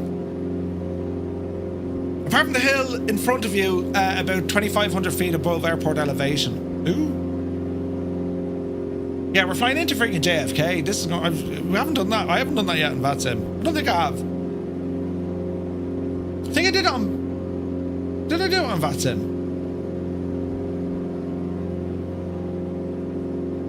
No, I don't think I ever have. I've flown into JFK, but I haven't done it in on VATSIM. Be interesting. Alright, so our heading is looking pretty good, as I said. There's the lake, and again, it's awesome because, like, looking at the charts, there's the road. The road does hug the side of this snow lake. Beautiful.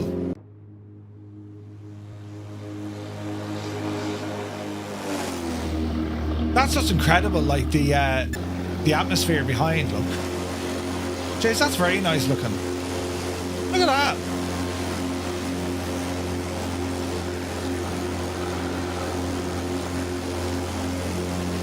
That's just a very pretty scene. It's only gorgeous. Gorgeous. I need buttons for this. Actually, we'll do this one. Robert J56, good to see you. Rob Garcia, good to see you. Stay off the taxiways. Don't mention the war.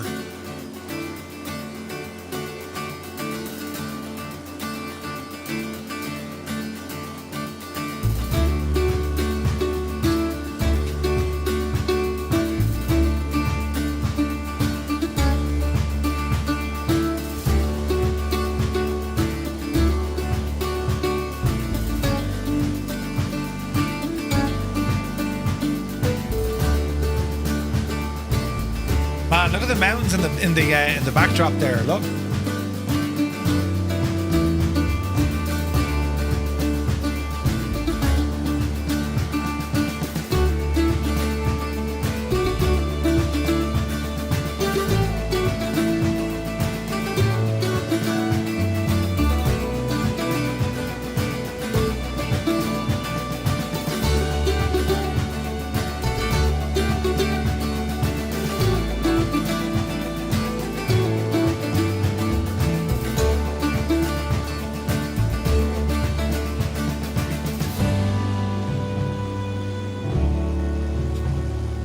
That, my friends, is a view.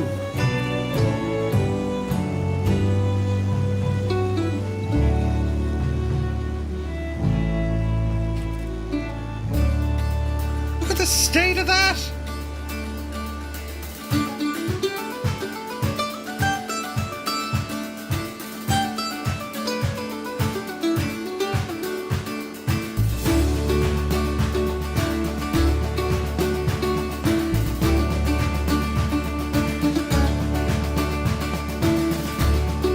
I think Just Flight, they've hit a home run here. This is a beautiful airplane.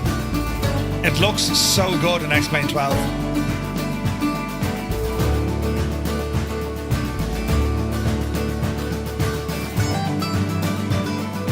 Hermit Something, very good morning to you, buddy. I do hope you're keeping very well. Good to see you, man. So we're here on our way, and we're going to be stopping off at Wells Municipal. It's also known as Harriet Field. We'll be there in a couple of minutes. But we are enjoying this incredible scenery. This is beautiful scenery. So we do have a little bit of mountainish stuff ahead of us. But I reckon we can kind of bypass this. We're going to go slightly more to the right. We're going to pick up another road. We'll overfly a railway. So there should be a railway down here. Which there is. There's the road. Oh, Jesus. I didn't see the railway. Hang on, we'll find it.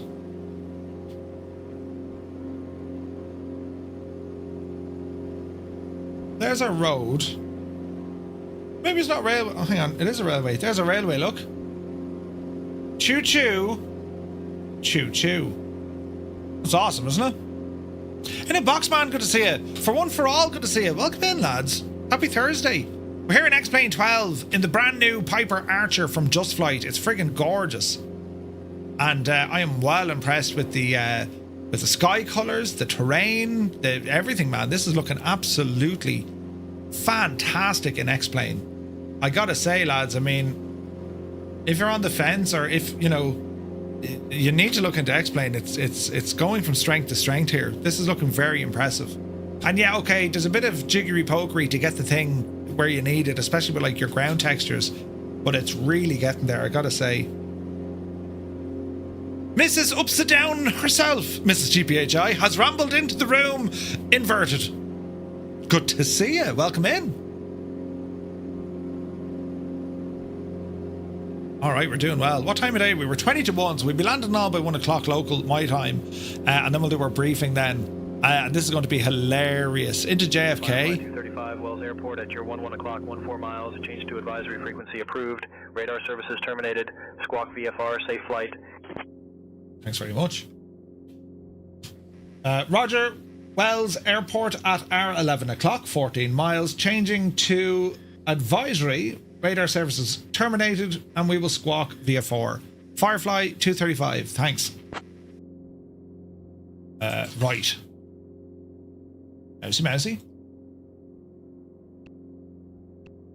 1228.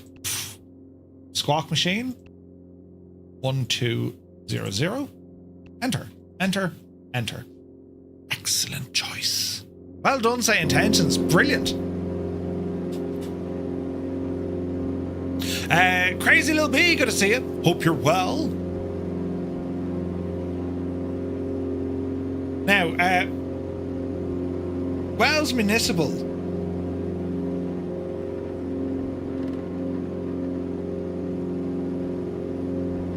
One 228. So that is CTAF out here, I think. Yeah, 1228. Hermit Something, thank you very much indeed. 16 months, buddy. Thank you very, very much indeed. Cheers, man. Insane support. The man is a legend. Hermit, thank you very much indeed, buddy. Right, it'll get a little bit bumpy now as you cross over these little hills.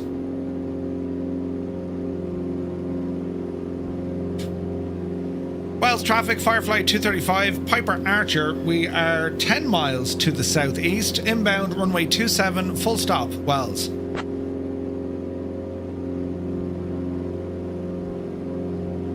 on CTAF, unlikely to get anyone else. You wouldn't know your luck. You wouldn't know your luck. There's a microwave tower up the road. I mean, the things we could see, lads. What a time to be. Bishop Creek is up the road as well. Jesus. I'm just going up to the Bishop's Creek there. What? Yeah. It's near the microwave tower. Only in aviation can you say these sort of things. And people wouldn't be like, you know, what are you talking about? Let us see. So we keep flying until we see a road. Hang a left before we get to the road. See the plane now starting to react a little bit? Crazy Little B, thank you very much indeed for your 8 months at a tier 1 sub. Thank you very, very much indeed. You're going to start a bit of a hype train now. You may calm it down, lads. It's only Thursday. Just lose the excitement. Calm it all down. That's very pretty. Jeez, look at your man's gaff out there in the wilderness. Yeah, that fits the bill. That's most unusual. Interesting. Alright, we're still at 8.5. Continue.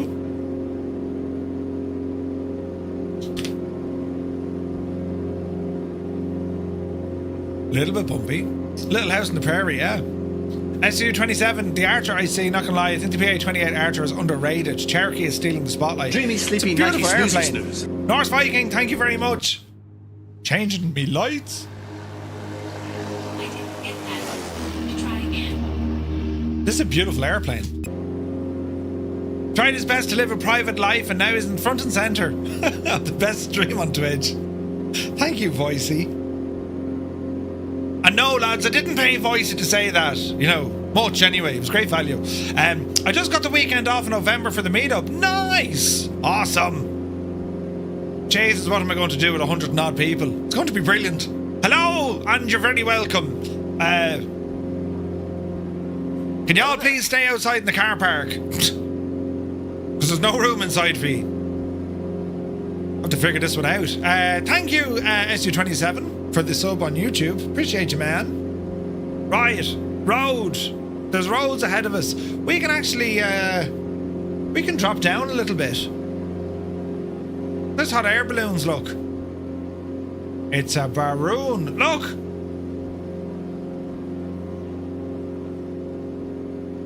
It's a hot air balloon. I mean, think of the fun you can have, lads. Right, let's go to V-speed, drop her down, call it 500 feet a minute. We'll let the speed run up as well. Energizer, good to see it. Is it me or do I hear an echo on the alerts? I don't know. Are my alerts making noises?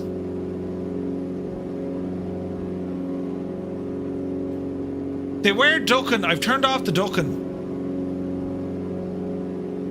So it's highly probable, yes. Filters?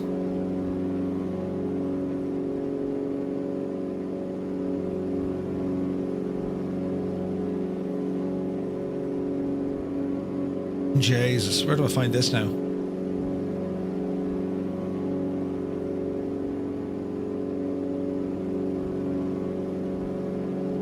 The alerts. Right, we'll try that again. When someone does an alert, we'll see what happens. Okie Drew is flying an Archer. Nice! I want to support the effort, so I'm going to get to the alternate accounts.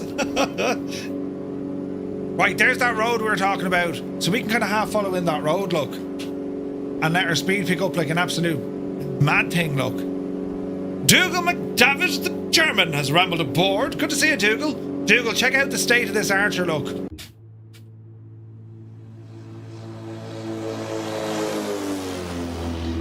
Oh yeah, XP12 is looking as sweet as a nut.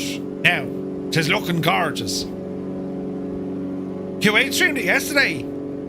The Archer. Nice. What did Sam think of it? Now, let's have a look. This road, lads, this road. Oh, there's a runway. In behind the mound, look. Yes. He likes it? Sweet. It's real nice. Jeez, that's an interstate. That's the eye. You know. Nick, bro, I do aeronautics school. I love this live. Oh, sweet, man. Welcome in. Hope you're well. Just fly Sentimon. It's really nice. It is beautiful. It's the I-80, says Malky. Nice. Alright, let's lock in our altitude here now as we continue in. SU-27 on here. You've 3. Come on yourself. Alright, keep the left turns coming in. That speed will drop off a little bit. There's a runway.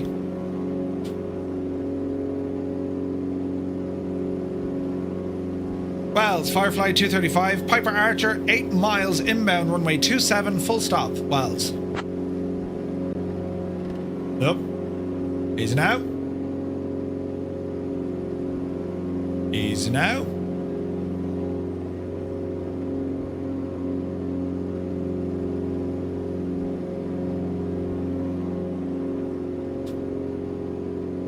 Continue. We'll get rid of the autopilot here now in a moment.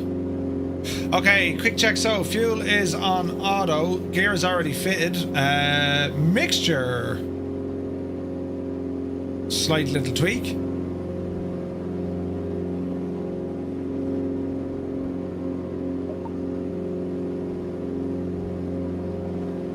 Lights are indeed... I left the fuel pump on because, like, I'm an idiot, you know? 14. Look at this big Aegis. Listen. It's grand. Wells, Firefly 235, run a 5-mile final, inbound runway 27, full stop. Wells. Alright.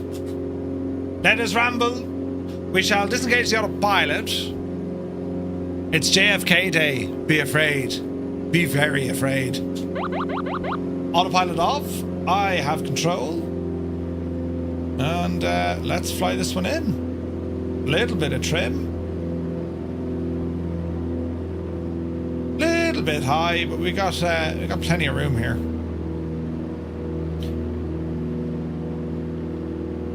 The schedule is screwy for me. So late it is.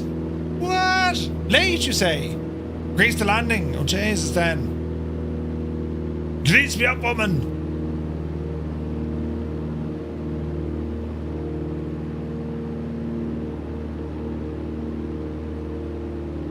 Easy now.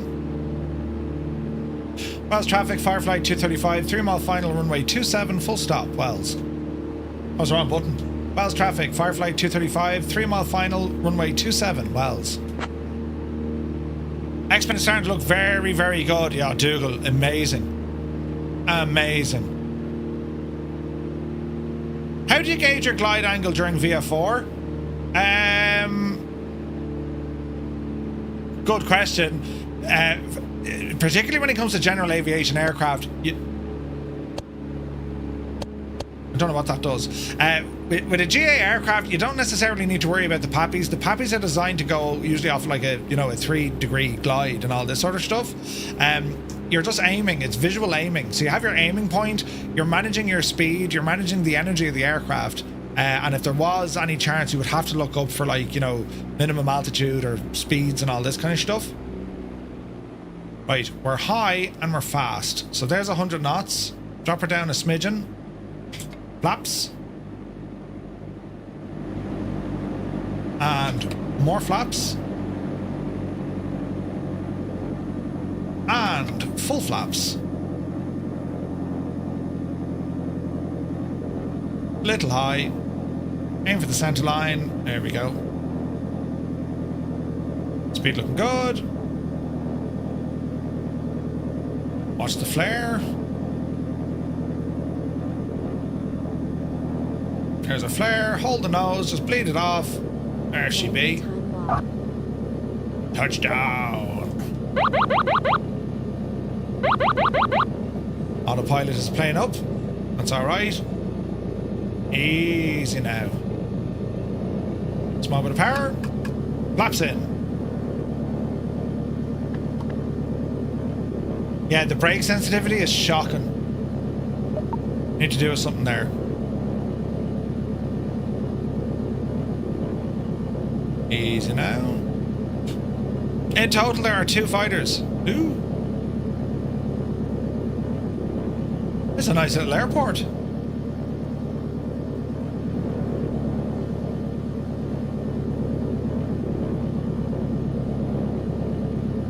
Easy does it. There's a little Cessna. We'll go down and park beside him, I suppose.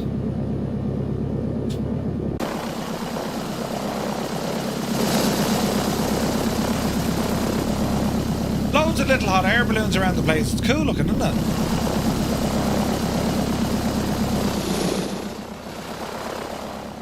Man, that's gorgeous looking. Gorgeous. Few months into the great stream at the PT6 Bonanza. I was watching him Dougal, yeah. He had a lot of fun with it. Hey Nate, good to see you. You're wanting to train to get a private pilot's license, but it's expensive. 12 grand. It's expensive, buddy. Nate, put your money into flight simulators. Unless, like, you want a career in aviation. Aviation can be, like, shocking expensive. Jeez, it sounds good on this.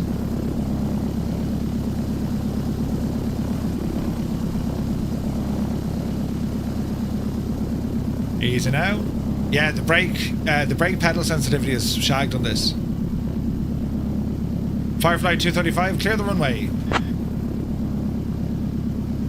F28 update as well. Yeah, Just Right are so busy, lads. It's amazing.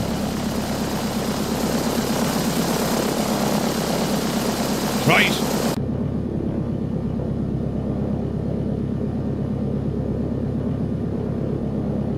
Park and brake. Fuel pump. Landing light. Avionics autopilot. Avionics master switch. Where does that live? Elevator trim. No. Where was the... Huh. Oh, it's over here. Alright. Engine off time log. The flight is finished. It has been monitored by OnAir.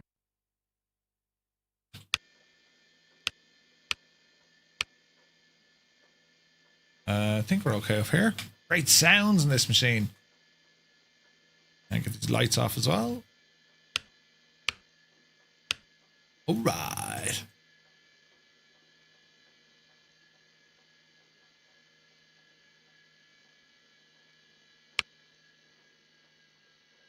And there, my friends, we have it. What a beautiful flight. Isn't that gorgeous, isn't it? Right, let me see what we can do here. Let us go to aircraft, cabin door, baggage door, tie downs, and tow bar. Now, if I do this right with the tow bar, couldn't I push the plane back, I think? We won't worry about it yet. Right, let us go into OnAir and let's have a look at this flight as we review it, right? Go ahead and close that. Close that. And into OnAir. So, ladies and gentlemen, all times UTC, we are level 4. Everything here looks good. Landing rate 294. That was a bit heavy, wasn't it? Let's have a look at our record here. So, we didn't score maximum points. We actually lost a bit, and it's probably down on our landing. Our vertical speed, it was a rough landing. Didn't feel like it, but definitely was, right?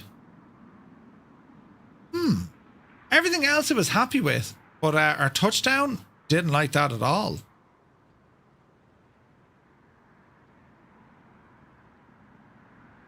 I mean, that's our touchdown zone. Like, that was our aiming point.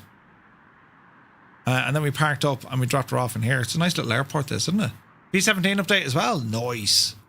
Do you pick your flights and then let OnAir track them? No, I let OnAir choose the flights as well, Hermit. OnAir is brilliant. It's like, you'll never be bored in your flight sim with OnAir. Like, it'll always give you stuff to do. It's class. Right, I'm happy enough with that. We'll okay it. And well, all is well in the round. Look at our, we're doing good on the L cash flow situation. Douglas Bader, he did all his work there last day. Work order finished. And what they've added in now, what OnAir have added in, they've added in Discord integration, meaning that we can get a summary of our flight posted on Discord, which is only brilliant news. It's absolutely phenomenal stuff. So before we go here, a couple of things I want to do, right?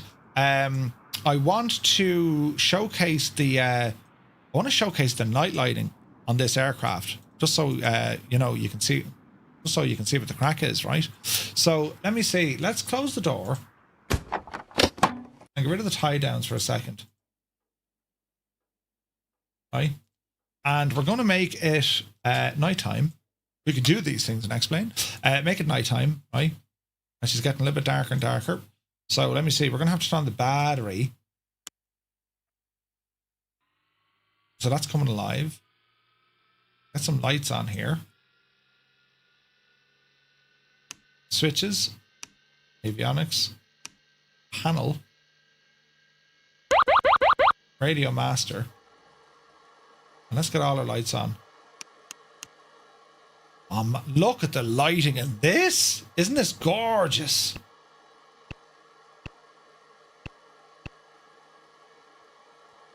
That is proper lighting. And if you didn't want the dome lights, just put them slightly on. I mean, look at that, lads. Isn't that beautiful? That's gorgeous. That is friggin' superb night lighting. Let's jump into the back here because we do have a little switch on the wall, look.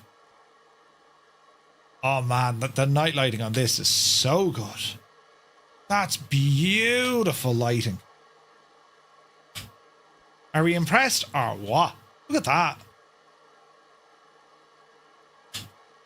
This would be a right machine now for a bit of nighttime flyage. She's a fox. She is a fox. Hang on. Let us play that the way it should be. Where does this live? Jesus, we could be a while finding this. Haven't played that in a while. She's a fox. In France, she would be called La Renarde, and she would be hunted with only her cunning to protect her. She's a babe. She's a robo-babe. In Latin, she would be called Babia Majora. If she were a president, she'd be Abraham Lincoln. Yeah, right. Isn't it only savage? Man alive. Gorgeous. Right, let us go in and have a look at the old replay, shall we, friends? View the replay. Hang on now. Change the time of day so we can actually see a bit of sunshine. Here we go. Toggle the replay. Oh, yeah. Right.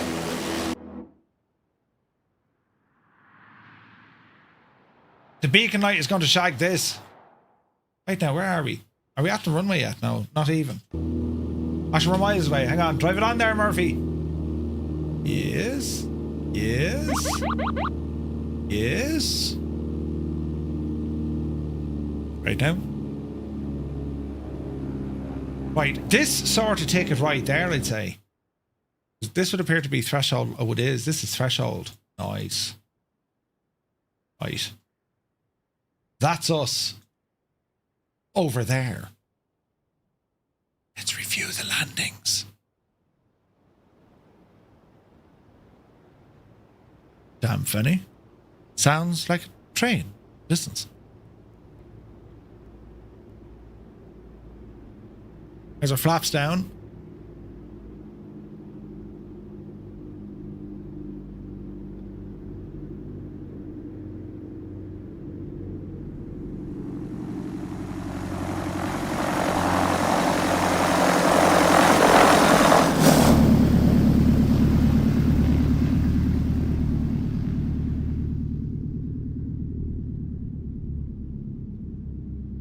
It didn't seem that heavy, did it?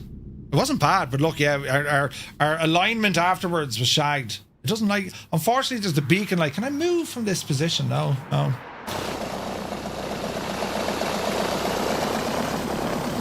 Back it up there fairly lively, back it up. Yeah, we'll do something like this, lads. And we'll do something like this. Riot. Player in there now from this view. Oh, yeah. I mean, look, the rate of descent isn't too bad, you know. Well, it is, actually. Now that we're looking at it, yes, you're absolutely dropping out of the sky, like, you know.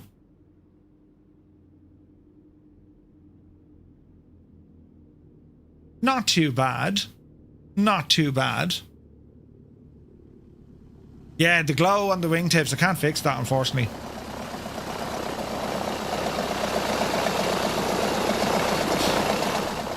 Right, we'll do a side profile.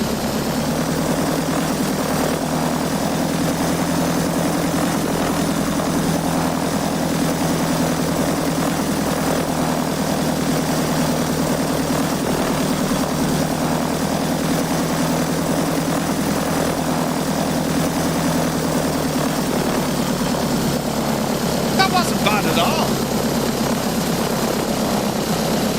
Like, our flare was spot on, though.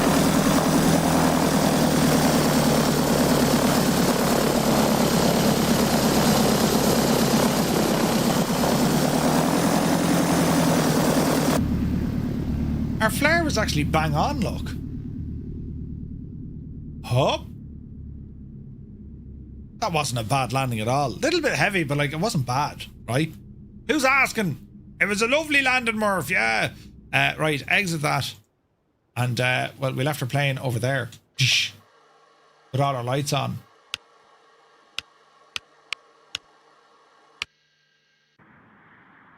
And I suppose I better lock her up. Although, hang on, can I push the gadget back now? I think I can, look. I think I can. Tow bar. Ground handling. Request ground service. Oh. Push back straight.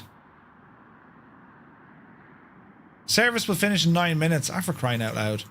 Okay, we don't want that. Right, lock her down when she's there. There she be. And there it is, friends. There is our beautiful Piper Archer from Just Flight. Isn't this an absolute gorgeous machine, isn't it? It's very, very nice. Really enjoyed that flight. On air, absolutely brilliant. Say intentions worked very well. That was a really nice flight, wasn't it? So we have one happy memory for today. Now we're going to move over and do our briefing for our flight into JFK, which will be the night of the living terrors. And, right. We'll have loads of fun with this now. So, well done, X-Plane. Great stuff out of you. It's looking absolutely gorgeous. So it is. Looking absolutely gorgeous. So what we're going to do now, lads, we're going to ramble over to the world of Microsoft Flight Simulator.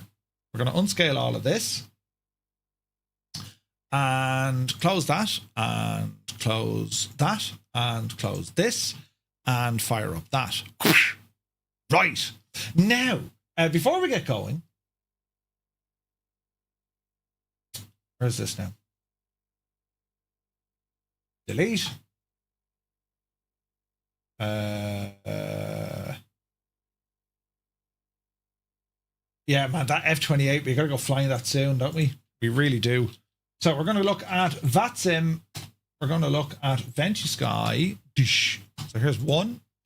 We're going to look at VentUSky. And what else do we want to look at when we're planning stuff here? We're going to look at our group flights. Where is this now? TwoToneMurphy.com. Dave Cleary, legend Dave. Good to see Dave. Right. Firefly Air. Our group tracker. Let us also tidy up here. We're going to close off Auto Ortho. Thanks for playing. Let's quit that. Our next flight, of course, Toronto into JFK. Expected routing. So Kepta, Banff, Memphis, and the Pucky 1. Nice. Let's have a look here. So we have departure scenery and arrival scenery. And 2020 and 2024. I have the Inibills JFK. Looking forward to this. Last week's flight was indeed a challenge, but we handled it all brilliantly. This challenge continues as we're leaving Toronto to head to New York. Few cities match the intensity and the vertical drama of New York, from the Statue of Liberty to the Empire State Building and Central Park. The city's skyline is a landmark in itself. Flying Via 4 over Manhattan is a bucket list experience in the sim, especially along the Hudson River corridor. You've got 3 major airports. We have JFK, LaGuardia and Newark, each with its own set of challenges and traffic. This week, we're going to be testing out JFK.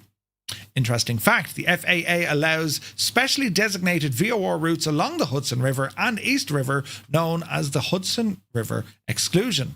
They allow pilots to fly low level right past Manhattan skyscrapers below the Class Bravo airspace without ATC clearance, as long as strict rules are followed, and yes, you can buzz the skyline legally. Ooh. If you ever watch Aviation 101, he did that flight. He flew up the Hudson corridor. They're like heli routes, you know. So this week we're flying from Toronto into JFK. Next week it's JFK out to Niagara. Then it's Cincinnati. Then we're going to see Chicago, Minneapolis, Denver, Vegas, San Francisco. It's all happening, lads. We are moving into some serious airports now. So my last one we're going to look at is Sim Brief. So we'll go ahead and open up Sim Brief. And as that's loading, the sim is just about to fire up here as well. And well, let's go into it. We're going to go into our dispatch systems. And well, let's see what we can do here. So we're going to go with a new flight. Our airline is that of Firefly. We are 235. We're taking off out of Toronto. And we're going to head down to KJFK, isn't it? CYYZ. Yeah, we have that. And then KJFK. KJFK. Our aircraft tonight is going to be that of the A340-300. 1 hour, 30 minutes block time. And the routing on that looks to be somewhat correct. Avon. So let's get in and start looking at the weather, because this is going to dictate what we're doing. So temperatures and pressures, 1 o'clock in the day. Let's go to this evening. So New York temperature about 12 degrees, Toronto about 8 degrees. So it's relatively cold, right? It's cool. As the day goes on, New York probably up around 15 degrees. Not too bad. Let's go in now and have a look at some of the wind. So ground speed wind at 8 o'clock out of Toronto. They're blowing in from the west and northwest. New York, they're blowing in from the west southwest. Okay. Our en route wind, tailwind tonight, friends. A little bit at least. Oh yeah, tailwind and a side wind. 40 to 50 knots, give or take. Yeah, 40 or 50 knots tailwind. So yeah, that'll be interesting. Right, in terms of cloud coverage, at the moment, Toronto is overcast. New York, not too bad. From this evening, bit of cloud moving into New York. Ooh, and Toronto is overcast. If we have this much cloud, because we can see this cold front moving through, it's moved well on by now, but that's going to be bringing in rain because we got low pressure out here. So if we have a look at some precip, let's look at 7 o'clock this evening. So let me see. Toronto, yeah, there's a bit of rain on the way for sure. And that seems to be drifting our direction. So expect rain. And as we arrive then into New York, no sign of rain that I can see. But there are showers on the way. But we shouldn't see them. We should get away with this. So yeah, there's definitely rain on the way into Toronto. Right. That's interesting. So we have an idea at least of what the weather's going to do. Sim Brief, it's planning us to depart out of runway 33 right with an arrival into 31 right. I'm not sure how accurate that is. What are our options when we get down to New York? So let's go in here and open up this guy. And we'll unload the flight. Unload. And let's go in and just look at JFK here. KJFK. Open up the airport and let's just have a look at the place. So I wouldn't be very surprised. Well, we could, lads. We could be going on the 2-2s. 3-1 is normal. But if that wind, like, we're going to have a crosswind, definitely. The wind is coming around. It's coming from the west, southwest. So we could get the 2-2s. We'll see. Worst case scenario, it's going to be on the 3-1s. Terminal 1, Terminal 2, Terminal 3, yeah. So, okay, that could be interesting. That could be very interesting. Right, we'll come back to that in a moment. Our routing, let me see here. The Pucky 1 arrival, and then it'd be vectors, no doubt.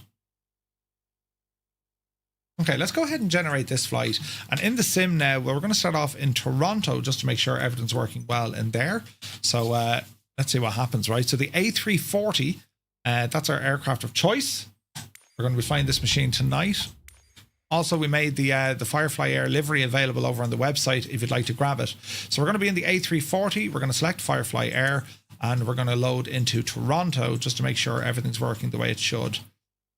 So into Pearson we go. It is cloudy here at the moment. Now, we were thrown in this neck of the woods the last time. I'm going to start over here where I finished. Live time, live weather. All right, let's do it. It's early morning yet, but we'll get an idea. The 3-1s are in use right now. Okay, sweet. At JFK. Did you hear the wind? Jesus. Okay, so while we're waiting, CYYZ. And we're going to do an arrival into the New York's JFK. John F. Kennedy International. Let's see what happens here. So the routing, as the sim is loading, let's have a look at our routing here. Building maps. So it's going to be via BMPAH. That's RNAV stuff. Direct to Avon. AEVON. From Avon, it's going to be XTOL. EXTOL. From XTOL, we're going to go on to the Q140. Q140 airway. And we're going to ride that puppy down to MEMS.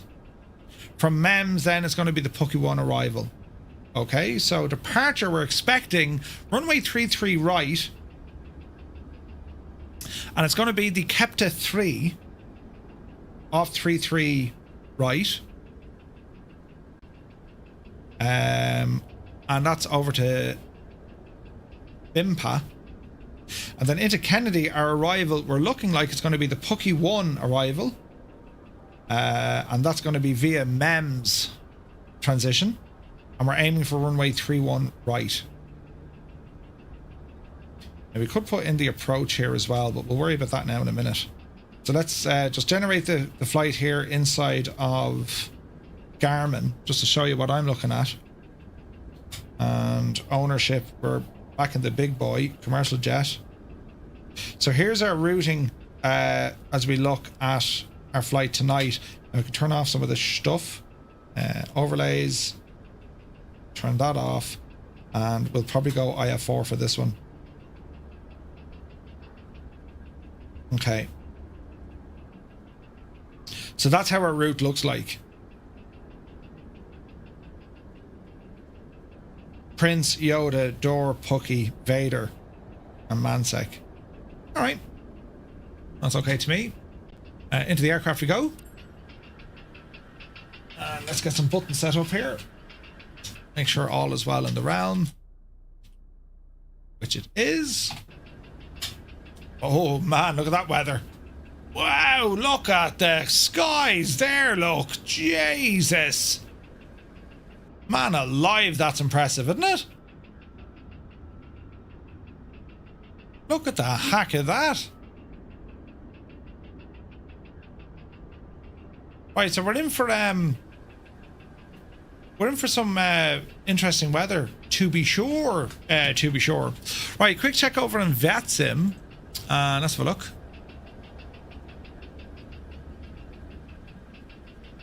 CYYZ, Murph. Dougal is here. Nice one, Dougal. So we will test our VATSIM connections. The pilot. And V-pilot. What frequency do we use down here, Dougal? CTAF 1187. Thank you, Dougal. 1187. While I'm waiting, let's go ahead and get some hardware stuff turned on. Moby flight will do. Dee-dee-dee-dee-dee-dee-dee.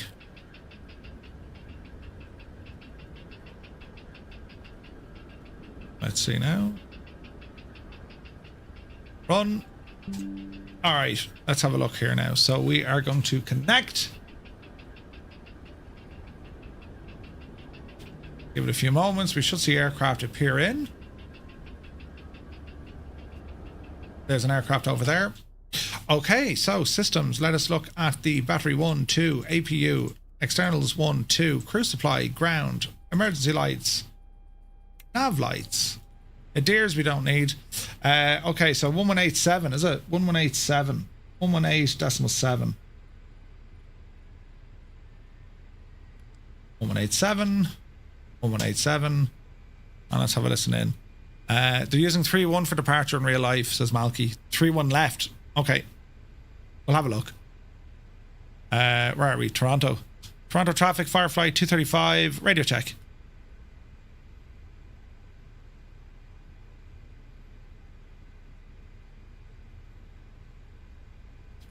Oh, that's not working. Why isn't that working?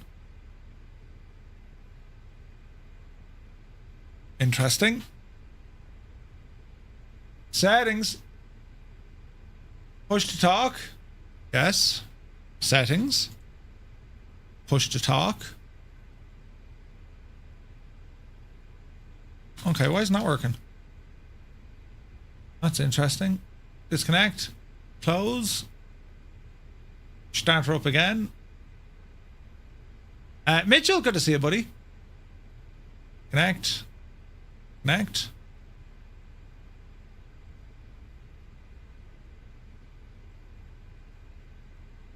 Okay.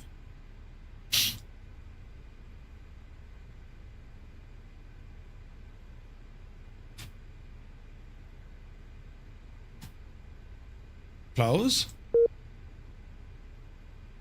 Open.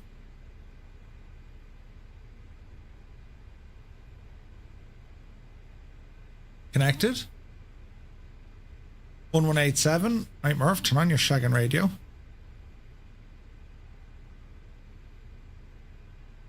Toronto traffic. What's going on here now? Hello there. Toronto traffic, Firefly 235, radio check. Turn on your call button, Murph.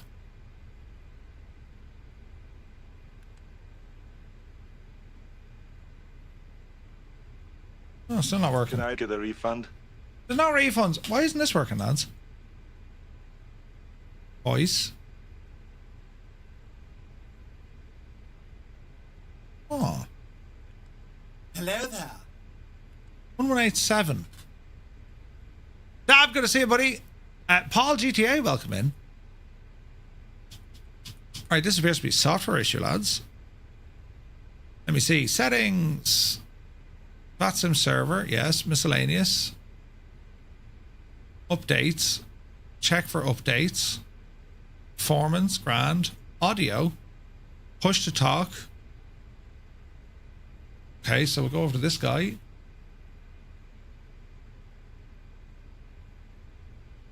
Toronto traffic, Firefly 235, radio test. Yeah, 4x5. 4x5. How about now? There you go, that's better. 5x5. Thank you. All right. Let's bring the audio up a smidgen. There we go.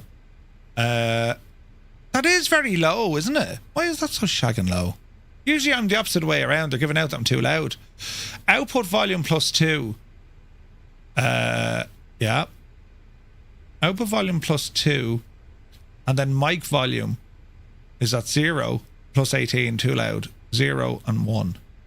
Right, that should do it. Okay, we are connected. We've heard another aeroplane, which is Dougal. And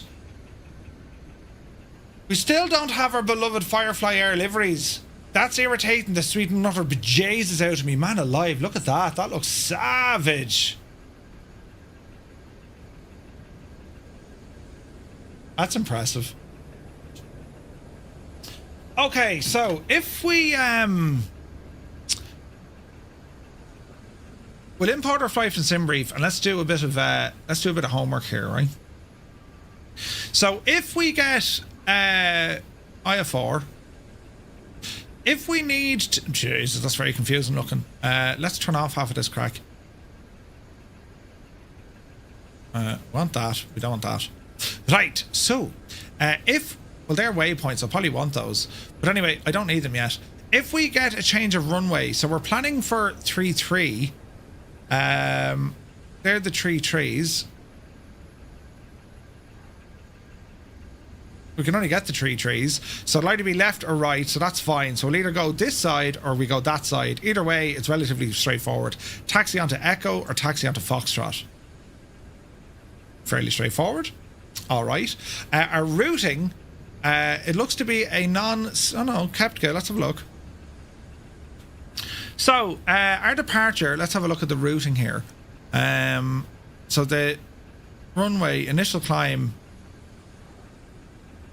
That's interesting. Now look, we don't have instructions here. The SID requires minimum climb gradients. Not worried about that.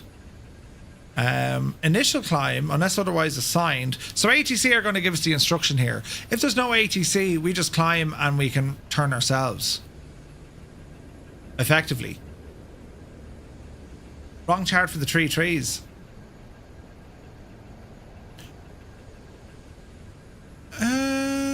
Runway 3-3, kept to 3. Change.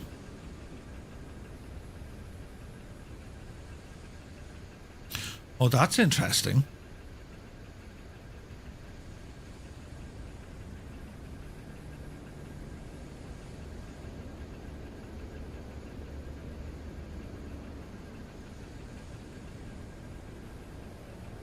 Why did it do that now?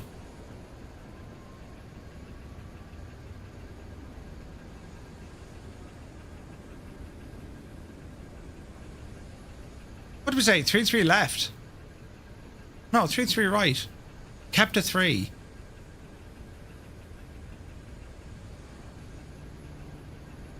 I say there's an issue. So they've assigned the wrong chart. Look at that. That's interesting, isn't it? Interesting. Right, let's get him out of there. From 3-3 right. Why is there 2 steps there? Look, that's odd. Let's look at the captains again. Rycombe transition. We're going to Rycombe. You picked the wrong one, you muppet.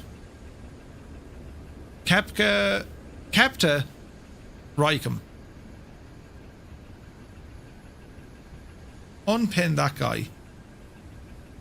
We don't need you.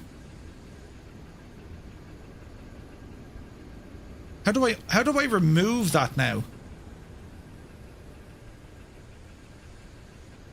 Unpin. Navigraph, you're wrecking me buzz here.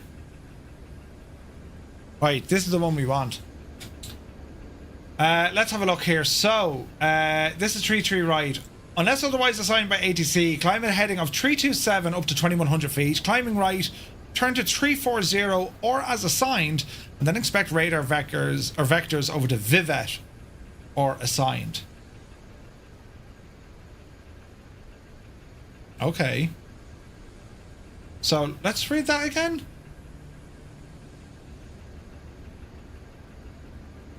Unless otherwise assigned, climb to a heading of 327 off the runway, turning right to 2100, then turn to 340 and then expect vectors to Vivet, something like that. Okay. Unpig it's bugged, is it? It doesn't work. Okay. Alright, we just need to watch that for later on, but that's okay. Non-standard departure, worst case scenario, we'll follow this, and then it's over to the right, so we were kind of half expecting that. Right, I'm happy enough with that. I'm happy enough in Toronto. So end the flight, and we're going to go in now to JFK. This is going to be hilarious. KJFK. Now, is there a default one in the sim? I wonder. Are we going to be getting double scenery here? We'll know now in a minute by looking at it. Because we'll see a whole load of double up on stuff.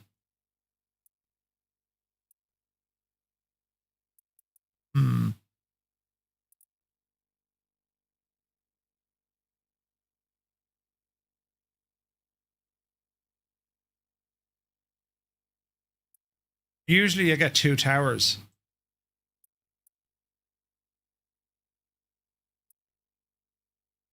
I mean, everything looks okay, doesn't it? Default JFK, so there is a default, right? Let's fix that one. My library. Bet you this won't work now. Every time I go into this shagging page, it just keeps. Oh, now it's working. Oh no, is it? Will it? No, look. Does anyone else have that problem? Whenever I'm on a live stream, it behaves itself. It just stays there forevermore. I can't get into my library to change stuff. And I've yet to see this reported as a bug. Do you know? So we're trying to remove the default JFK, isn't it? It just takes time, says Energizer. You've too many add-ons, I can't cope. Good to see you, Jeff. Jeff, are you around in November? Are you coming to Dublin for the day? There'll be ham sandwiches and cups of tea. You know, I also have it, but it loads in eventually. Why does it take so shagging long? I have to wait here. So, how have you been? Do you come here often? This is going to be hilarious. Right, well, as we're waiting for that to load, we can cheat and look at our charts over here. So let's have a look. Charts back. So JFK, the plucky one arrival. Let's have a look here. So that's the RNAV. Do I not have smart charts for here? No.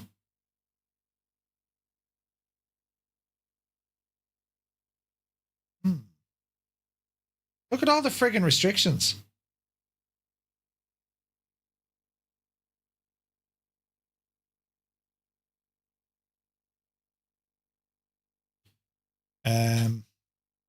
Huzzah! It just takes time. Right, KJFK.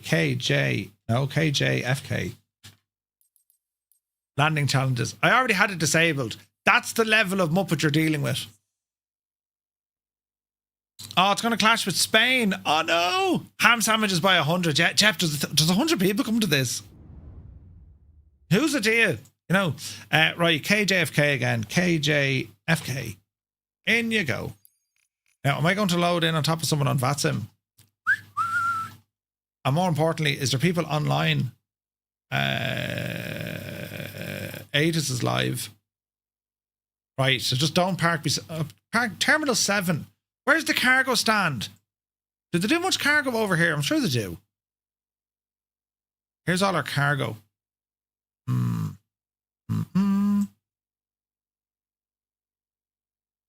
Jesus. Now, depending on where we land, but that could be handy going up here, couldn't it? Lufthansa cargo, spot 2, please. Let's go with that. Easy.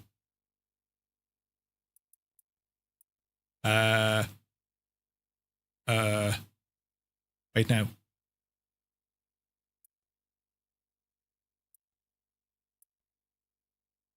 Is that it? It is now, says you. Let's see what happens.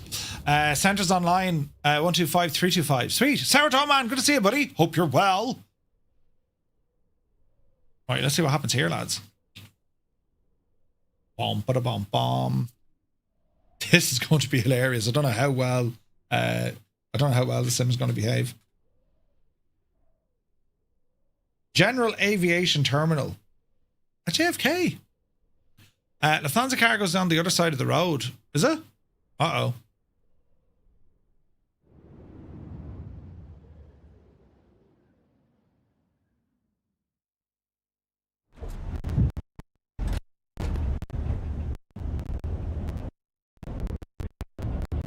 Hangar 12 and oh my god, you hear the frame. Do you hear the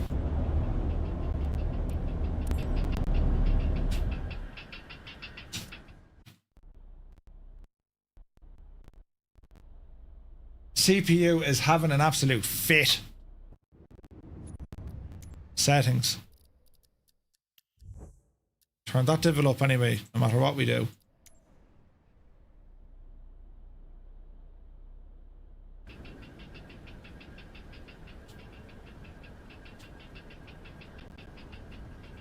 Oh yeah, she's under pressure. Right, let's find out where we're going. Here's cargo over here, look. Korean Air. All the trucks. Gates. Right, bit of navigation here.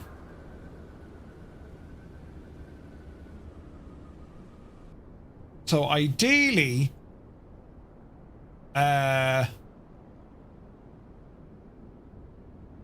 let's have a look.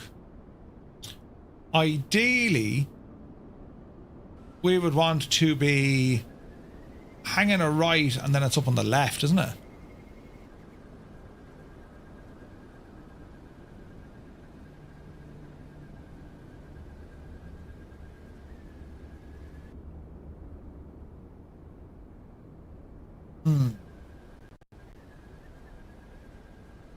American Airlines. Delta. So where was Lufthansa? I mean, look, at here is fine. If we're allowed park there. Other hangars. Okay, we need to like fill the cache here. That's what's wrong. Man alive, look at that skyline. Jesus. Simming Sav said, I had the best surprise. Remembering I had leftover pizza from last night. Ooh, nice. I was going to go cargo again. Yeah. No, it doesn't have to be cargo. But I prefer the L cargo stuff, you know what I mean? Yeah, she's heavy on the frames. Well, it's not heavy on the frames. It's the CPU load is like savage. On a 98-300 or a 9800 X3D, I'm getting like 100% load here. That's not good.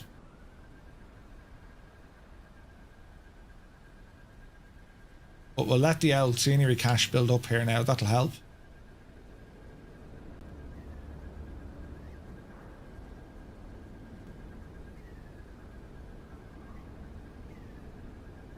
It is JFK. It is one of the world's most resource-hungry flight sim scenery you can possibly think of.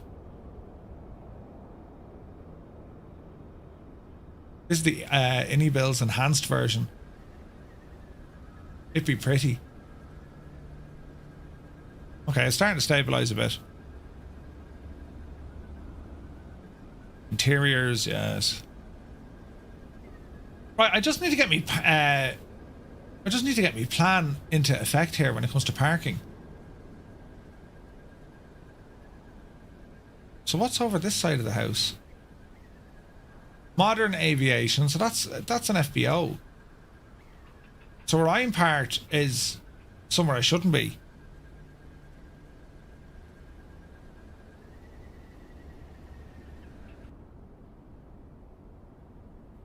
American Airlines. Like, I'm just trying to think, what is the safer option here? You know what I'm saying? Let's have a look. So I'm over here. So where was I looking for? Lufthansa was up there.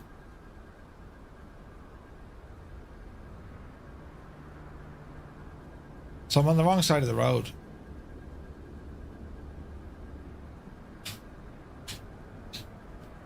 They're saying this is Lufthansa here.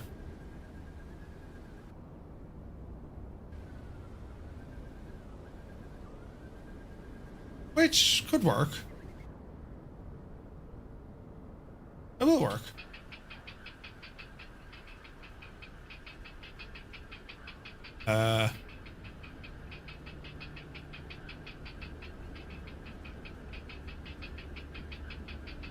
Something like that.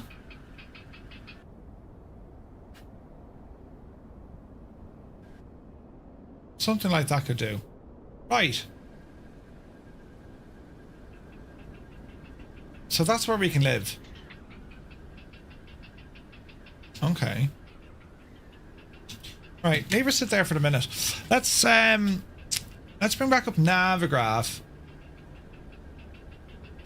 And so the Pucky 1 arrival.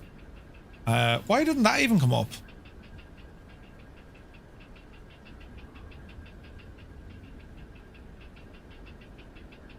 There's no chart? Really? Approach ILS. What are we saying? 3-1 right. Now, are we coming in from Cat Dod? No, we're not. Transition. Final. It's going to be final. Right, so Cat Dod.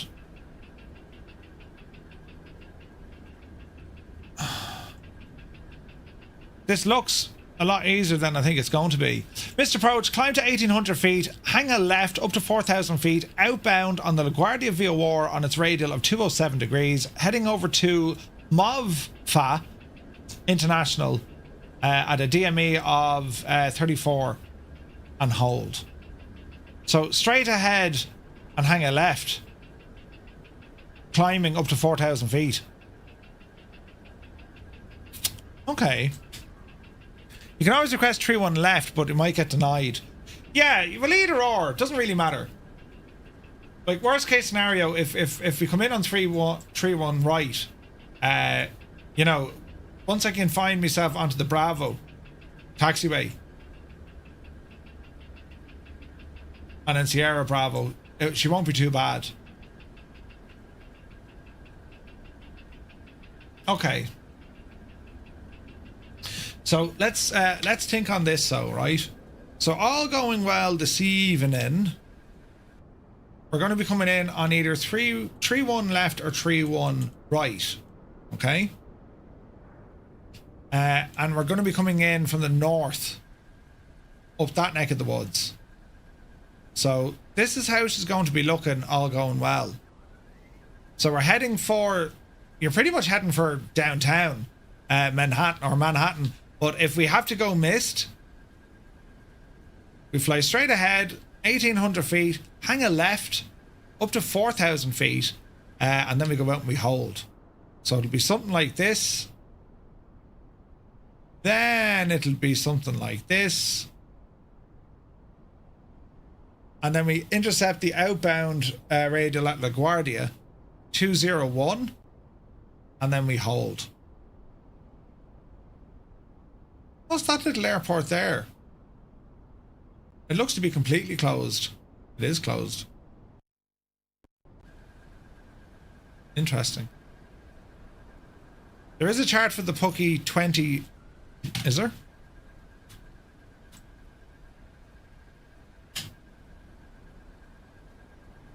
Yeah, but our routing is PA-1.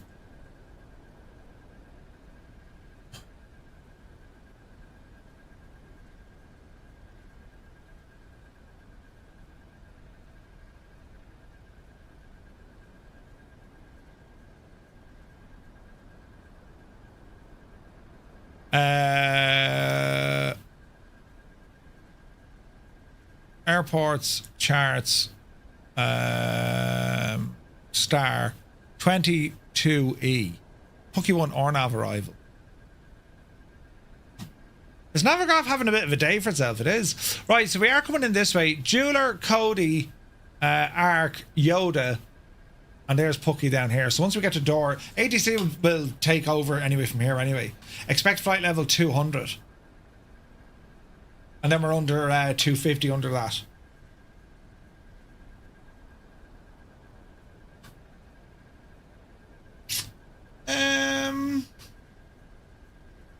Yeah.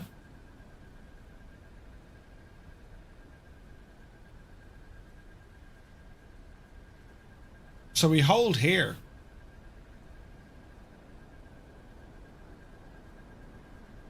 Okay. both the holes are going to be pretty much the same. You can pin that. You can. Yes, 100%. Both the holes are going to be the same. So our holding location, it's going to be here.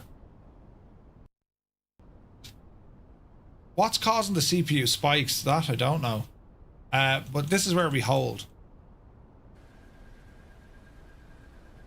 Photogrammetry for the win. Now, what'll help CPU usage up here? Or is it the fact that it's just loading the cache?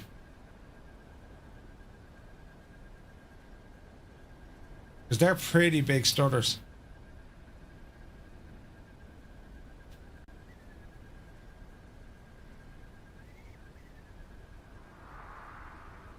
I think it's just the photogrammetry. And we're not flying into New York without having photogrammetry turned on. You know what I mean?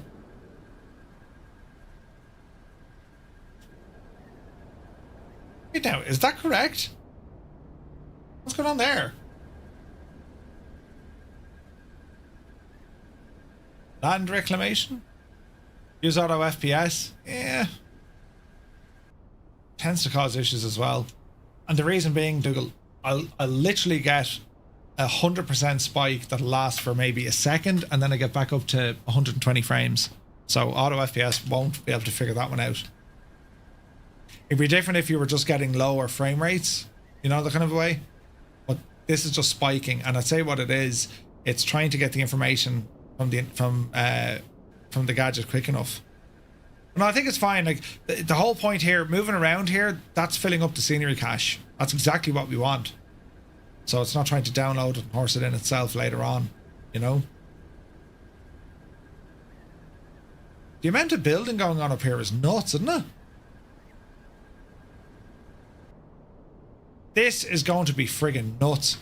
Right, let us connect and let's have a listen. So, connect and connect. We're live. Can we hear you playing? And let's put some power in.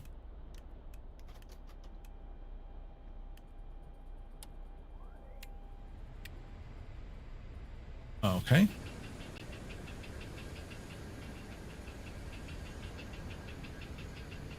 Okay. 128725.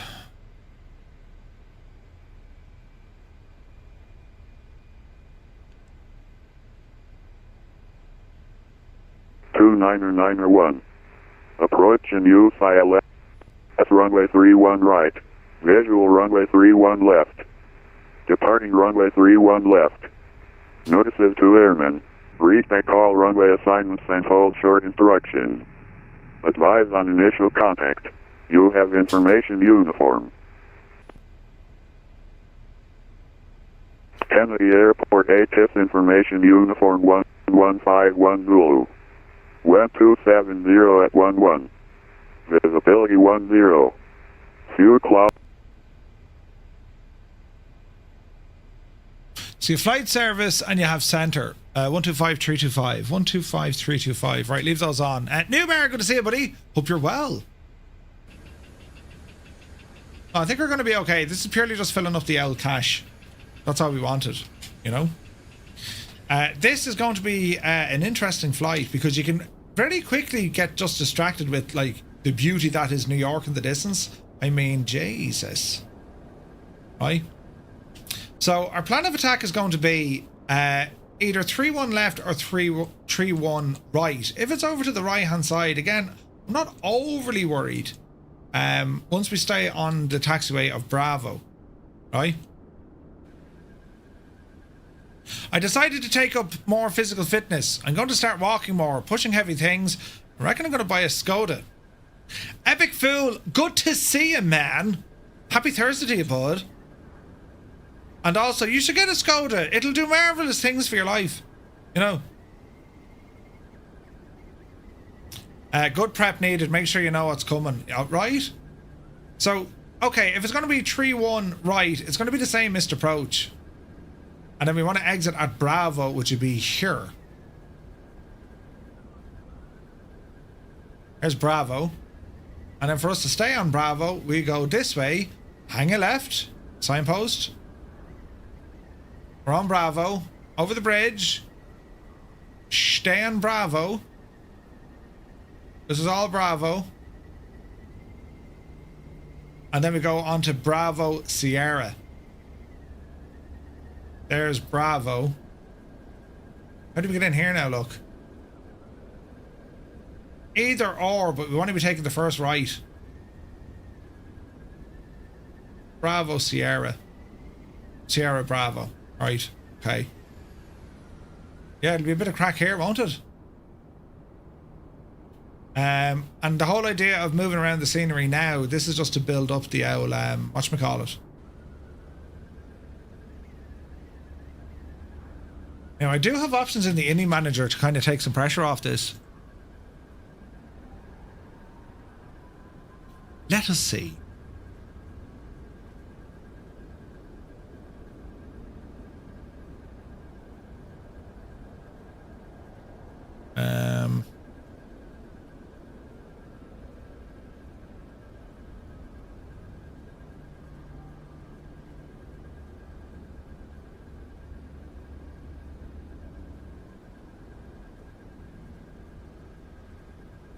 Like, we can turn off an awful lot of this stuff.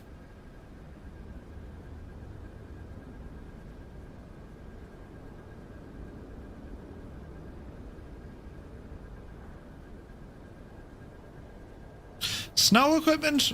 No. Right. That'll save that to the file after we get out of here, so that's all grand.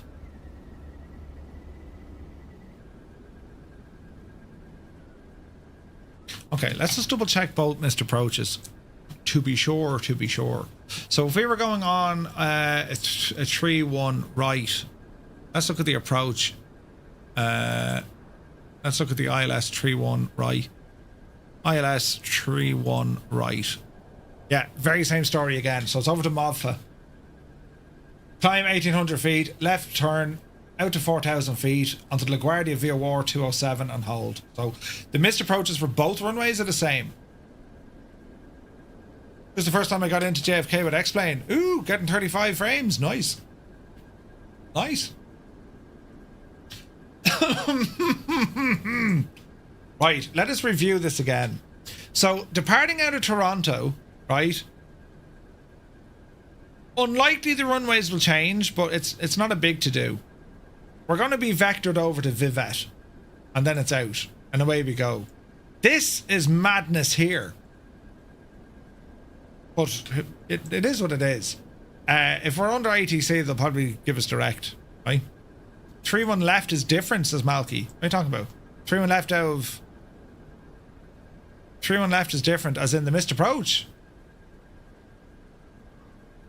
3-1 left.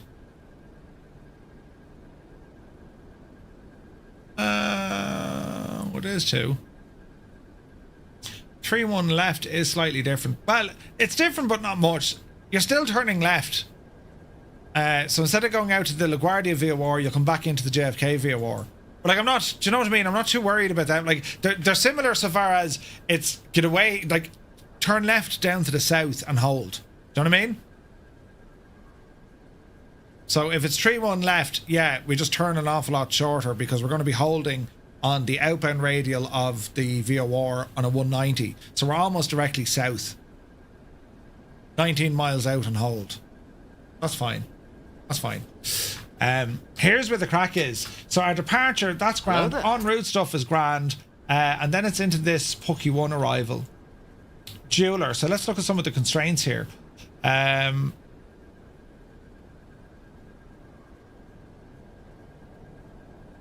There's nothing restricting me here.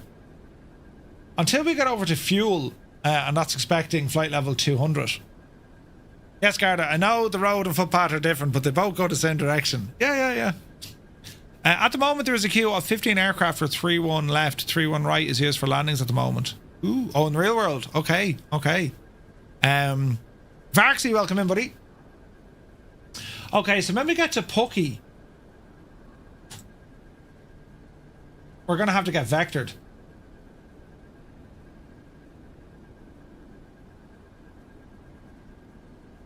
From Pucky on track 136 to Vader, then on track, expect radar vectors to final approach.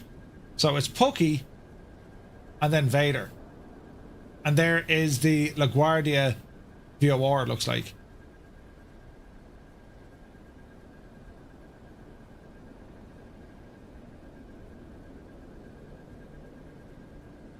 Jesus, you're actually overflying LaGuardia. That's pretty cool. And then we fly down this way, and then they'll probably give us then an ILS approach. We could go visual as well. Farmingdale Republic. There's an awful lot of airports around here. Jones Beach Monument. That's a visual reference point. And then we've Long Beach, Atlantic City. Okay. Come down the road. So we're going to be over here, let's let on.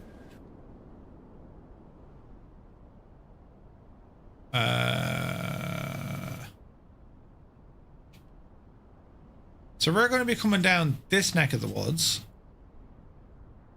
There's LaGuardia. Easy now, that's why we're doing this. That is LaGuardia. Yeah, that's LaGuardia. Roadcar, good to see you, buddy. I would expect a visual approach from JFK. Yeah. Heisenberg, good morning. Welcome in, buddy. Airlock, did you get me a message on the Discord? Newark is close too, yeah. Right, so this is just loading stuff now, so the stutters aren't here later. Easy now. Fill up the cache there now, my old friend. Jesus, is that a prison? It is. That's a huge prison. Or it's an army barracks, but I imagine that's a prison.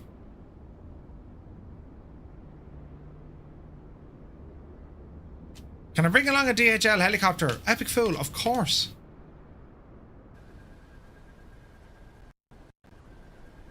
Right. So we're going to be flying towards this neck of the woods. Then it's our left turn. We're literally going to fly overhead here, right? And then from here, we're expecting vectors. So they'll fly us out and around and back in.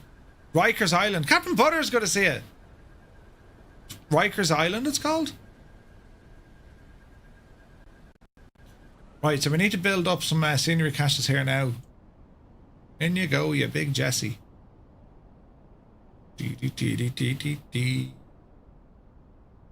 Alive. Isn't it something else, isn't it?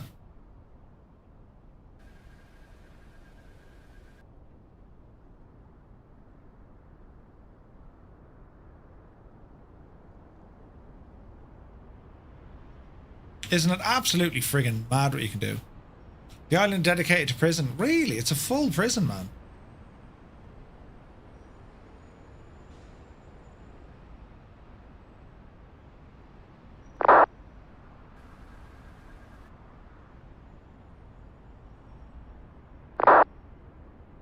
Easy now.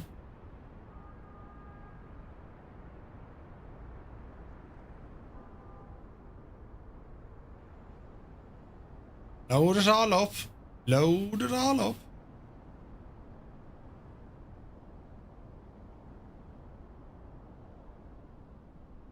Okay. This is going to be a lot of fun. But it's just that CPU usage is so high. And really the only way to drag that back down to normality is cut out the LOD.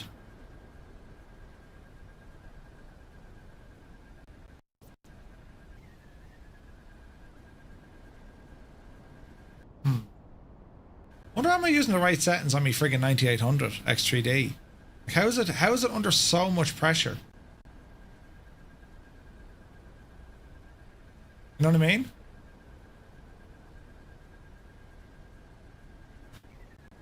Like it's under a lot of pressure. Cheers, Airlock.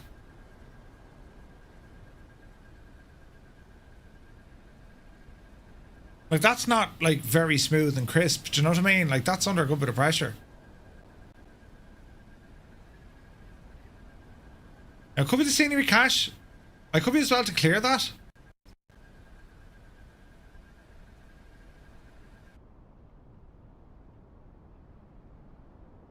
I wonder, should I clear the L cache just in case? Do I have a bunch of background tabs open? Not really. Not really. There's a few, like, but nothing to write home about. And like internet connection is very fast, like.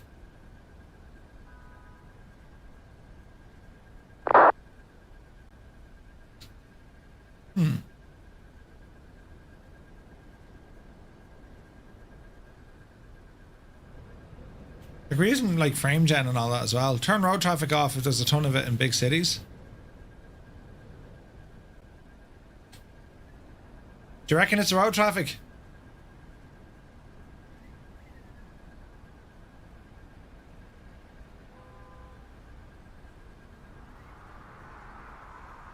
But like, Aviation 817 Echo New York Center. I do control Teterboro. Stand by for clearance.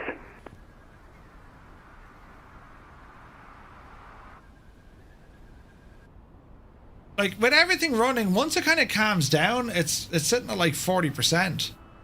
40%. Jesus, look at the photogrammetry, bumpy roads, right? Aviation 817 Echo, plan runway 24, the Teterboro altimeter 29 9er call when ready for taxi. Like, it's sitting at like 40%, so I imagine this is down to caching. You know, I downloaded a tool called Windows Performance Analyzer. The tool analyzes issues which are not findable in the standard performance manager. Yeah, like, I mean, if I go into, like, you know, this will show me what resources are using what. As in, it'll give you a fair indication. The sim is definitely using the bulk of it. And there's other stuff I can shut down, like the friggin' Mad Dog client. Like, why is that? I'm not even flying in that aircraft, yet its client is off doing stuff. And Phoenix is going to be doing the same.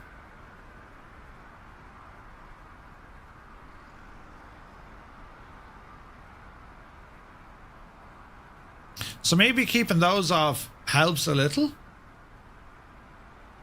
Maybe. Can't believe your rig is struggling with performance. But like, watch the spikes, look. That's Microsoft Flight Sim that goes all the way up to like 60-70%, look. And it's just the sim doing it. Everything else, not much. Edge jumps up every now and again. Delta 49, correction, Delta 4519, your clearance on request, standby. So that's the sim launching. You know? I mean, look, almost 100% utilization there, like. CPU graphics and performance?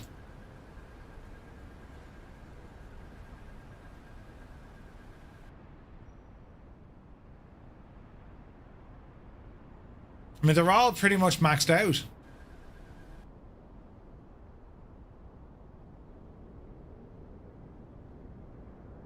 Like, she's using, it's 8 cores, but there's 16 running.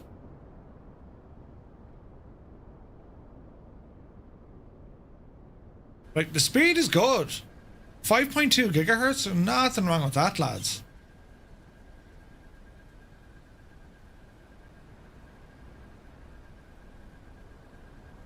I wonder.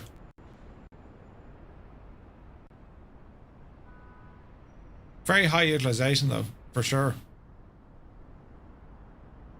Yeah, a lot of threads, yeah. Yeah.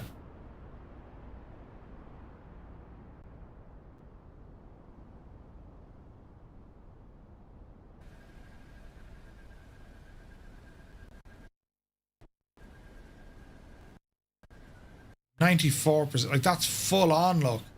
That's all cores maxed. And I reckon it's doing that because it's pulling the information, downloading it, processing it, and then away it goes again. Like, that's what it's doing.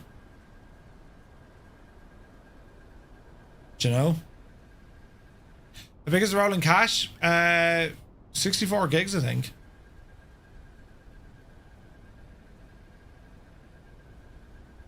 Now, this is worth a mission. Let's close out with this. Right? And let's do something absolutely mad here, right? I'm going to probably restart the PC here as well, but let's do something mad here. So close that. On over here. And if we go into local cache, here's me rolling cache. Delete, right? Now, I probably won't because the sim hasn't shut down yet. I don't have the patience for your sim. Microsoft Flight Simulator. There you go. Kill you. No. Right, sim is gone. Rolling cache. Good luck to you. Rolling cache. It's not okay, got it. Okay. So, next little trick we're going to do, we're going to go into our NVIDIA control panel, right? 128 gig is recommended. I don't think so, man. 128, you don't need that much. You shouldn't need that much. General settings, system fallback, no. Where is this now? Shader cache file. Disable that. Apply. Right? And now quick restart.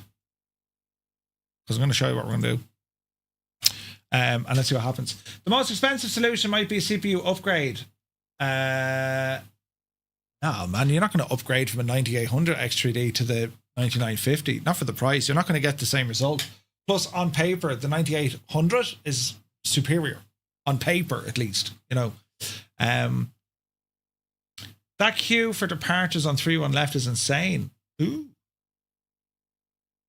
To clear the rolling cache, no, you got to delete the files. I'll show you here now when we do it, right? Well, we're rebooting over here, so if you're watching us on the vertical stream, everything's broken and shagged. But don't worry, lads, it'll be fixed. It'll be fixed.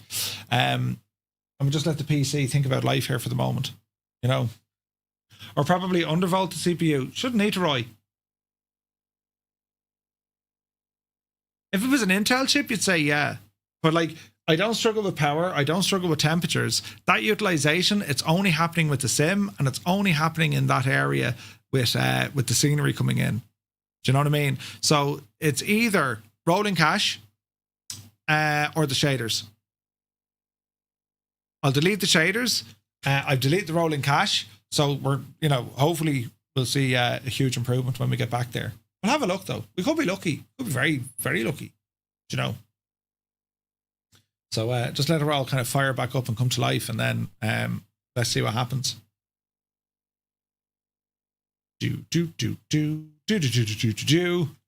Also helps. It also helps with the AMD CPUs.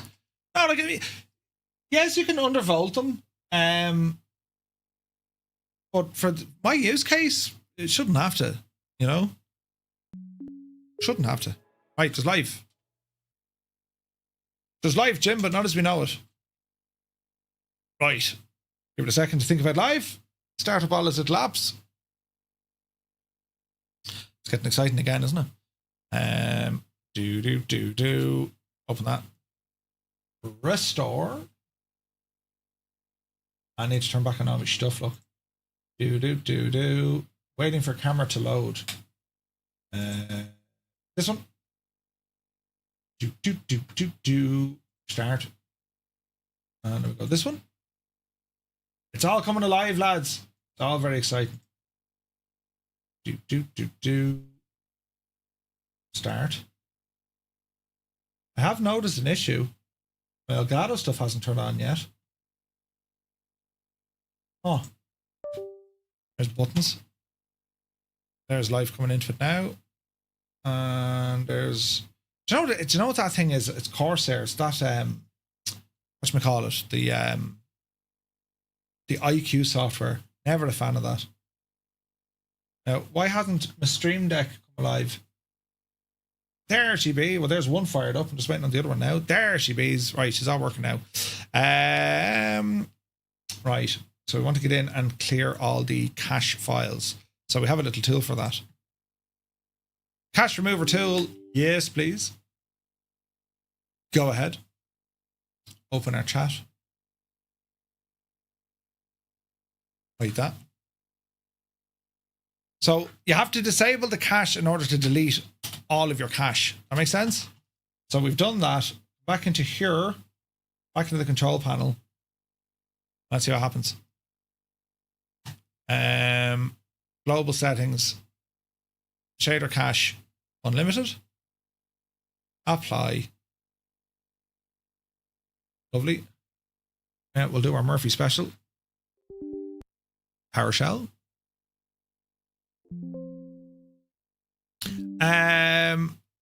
We've got the same motherboard in the BIOS. I did a lot of tweaking thanks to the good info from Tech Sour and Skater Bencher. Ooh, interesting. Well, let's see if this worked. We could be lucky. Let's fire this up now, right? We could be very lucky. Why did that screen turn off?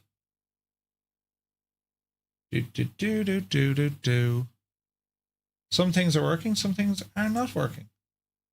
Why does it say on air? It's working. Okay, weird. Let's have a look. So we need to set a new rolling cache here as well, yeah? And let's see what happens. CPU clocks to 5.9 because of that. Just to clarify, 9800 extra D, zooming all over New York, no stutters. Okay, we could be looking at CPU settings, so. Then again, not, you know, I would say settings, also aircraft and scenery as well, right? There's going to be differences between all of them. Do you know what I mean? I had issues with stutters in Montreal, cleared my rolling cache. You're right. Usually the rolling cache does it. Because what happens is, when the rolling cache fills, this is where you're getting these micro stutters. When the rolling cache is filling, right? What happens is, when new data comes in, it has to think for a second to clear off the oldest data. And then it saves it. That's what happens with rolling cache. So we could set it to 128 gigs. Any scene, yeah, any could be any. I don't think so though. Let's not forget standard Microsoft Flight Sim high-ings will cause issues. Yeah. Settings, yes, a bit different, but not far off ours. It was Roy. Yes, it was indeed. Right, we'll let the sim do its stuff here now. Activating packages. This is taking very long. Sure, we'll see what happens. Sanford and Son team, right? We'll see. We could be lucky. It could have been the rolling cache. Naughty, what size rolling cache are you using? Actually, same question to everyone. Is everyone using different sizes for the rolling cache? 128 seems very friggin' nuts though. Portal's using 128. Roy's using 32. Dougal's using 64. 128 just seems massive, like 32 to match the RAM. Well, it doesn't really work that way. A rolling cache is a cache of which it can store the data, not necessarily it can read it. You know what I mean? Naughty Gnome is 65. I always use 64. So the data isn't that big, like. Eisenberg 128. You have the space and fly a lot in the same areas. Yeah. That's the thing, like, if you're in the same areas, it just means it's not downloading it again. You know the way? We'll see how we get on now, though. Like, there's no options of downloading stuff here, you know? I thought it was 64. Must have typed in. No, it is 64. It'll increase it an extra 1.2, I think. Sumner has the same. Depends what flying you do. I'm 64, mostly made up of water textures, right? Yes.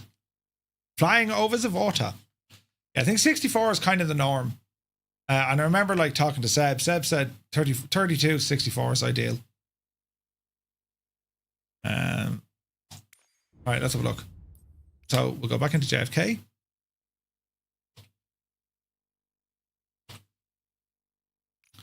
In we go. And let's have a look. So let's see, can we get some navigation skills here? So we're going to say off the other runway, follow on Bravo, and here we go here. Who's in me parking spot? Naughty Gnome! Jesus, Naughty, where are you parked? We're going to number 2 here. Right, let's see what happens.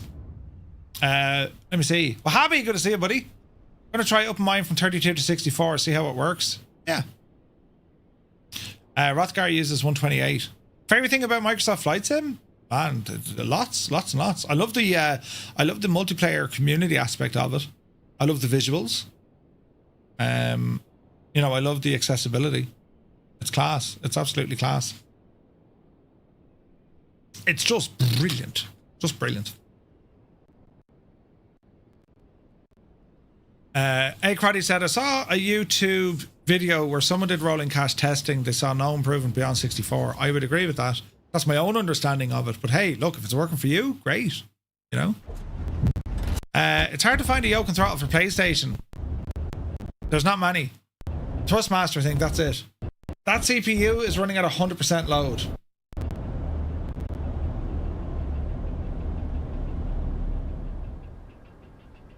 Now it's calming down.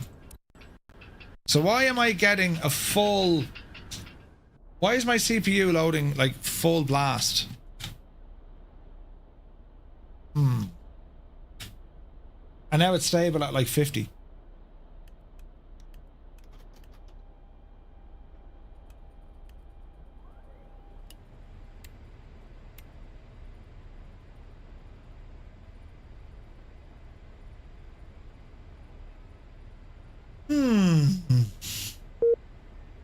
Uh-oh.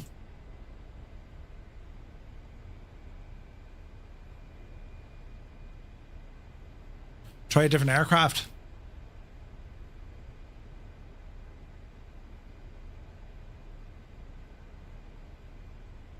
Could be the aircraft.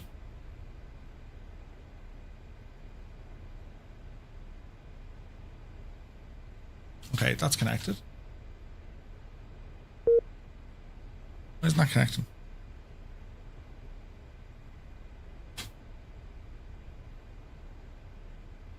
Connect?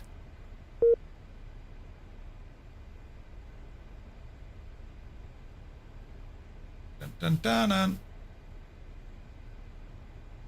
dun dun dun dun dun dun dun. Let's try that again. Lots of A340 performance issues last night from Ali's stream.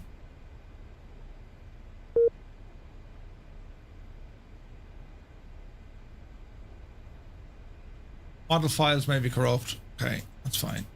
Right.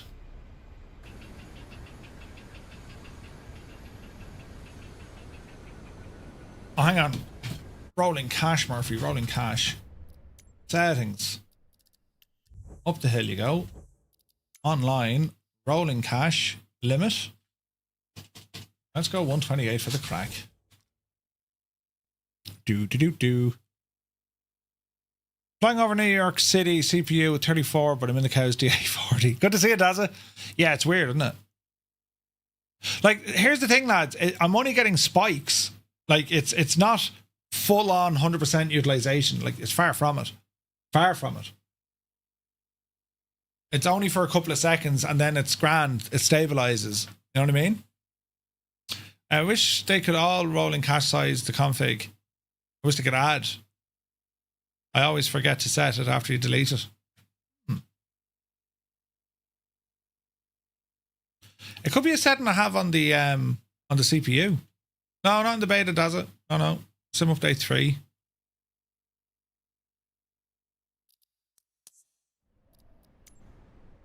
Okay.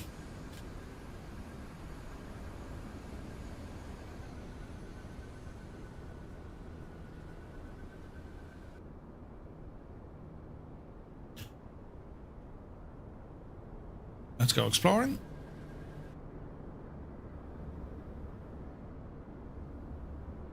Now I'm getting 100% on the CPU, but not a single stutter. Let's see how long that lasts for.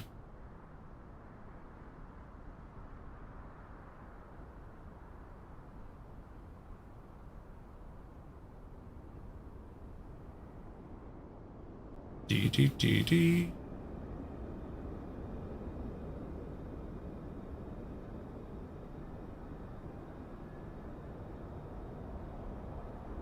Ooh, I even know textures here, look. Oh, we frozen, that's why. That's not good. Sim has frozen, lads.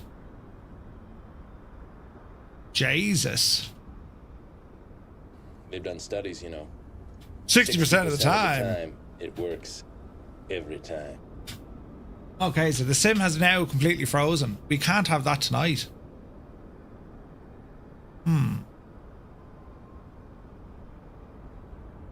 Everything says it's running at 100%, but it's not. I say the sim is dead.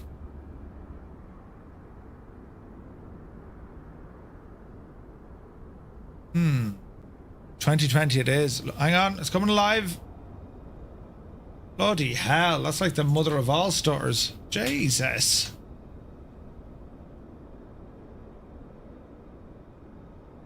Right, continue on. Thoughts?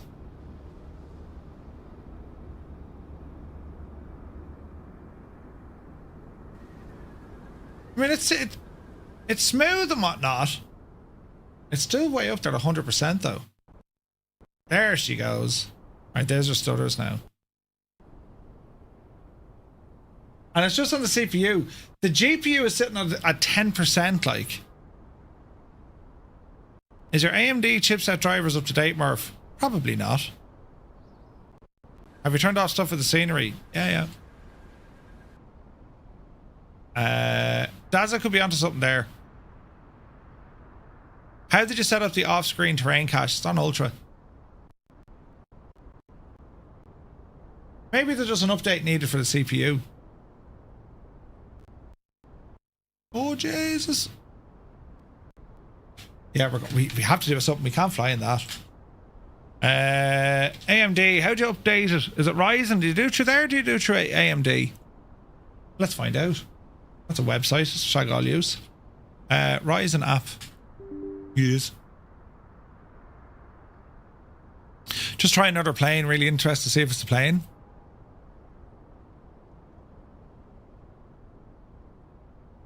Go to the motherboard manufacturer site. Really? We have to do that? Do we? Got it. Ryzen warning. Yes. Let's just see what the gadget's doing under all of this as I'm floating around, right? So temperature, speed, CPU power. Like, look at this. CPU is giving it loads of power.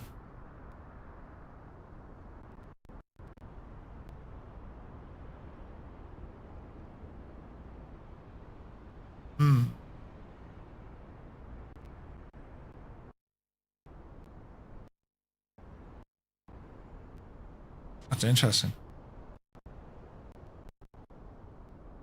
Put that on higher medium. CPU drivers are absolutely necessary, like Daza said. Also check for a new BIOS. Can I just manually delete my rolling cache to start again? Yeah. Okay, so let's put it down to let's put it down here to a driver. So we're saying AMD AMD drivers. AMD drivers. Okay, we'll go to the AMD website.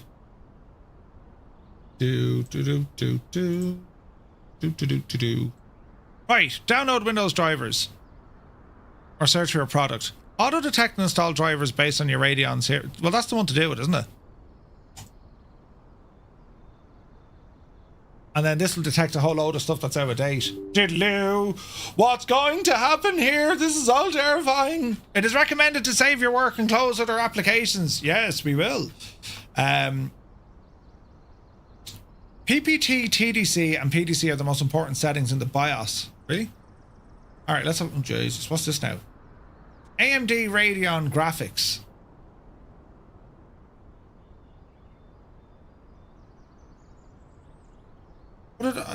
I don't need that. Driver.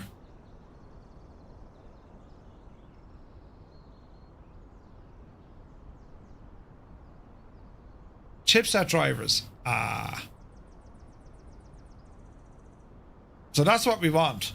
The chipset drivers, yeah?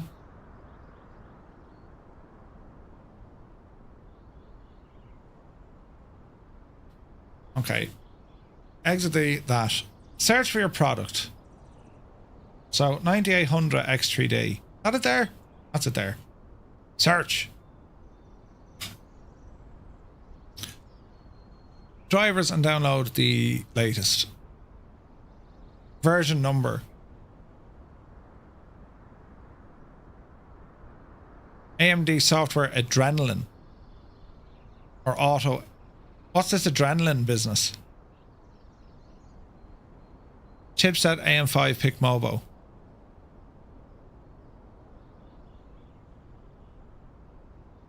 Well, motherboard I'd say is okay.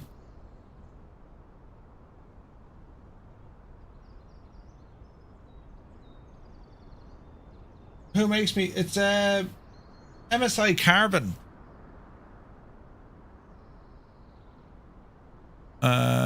Is the latest. I don't really want to do a BIOS update, lads. That's like open heart surgery on a. Like, remember last time I did a BIOS update? It shagged the whole thing. Do you know? Adrenaline is AMD auto detect and auto update software will also track performance. But you're saying go in and do the MSI stuff. What won't this show me? Let's have a look. Let's have a look. Let's see what it wants to do. Let's have a look. After exiting MSI relaunch 7.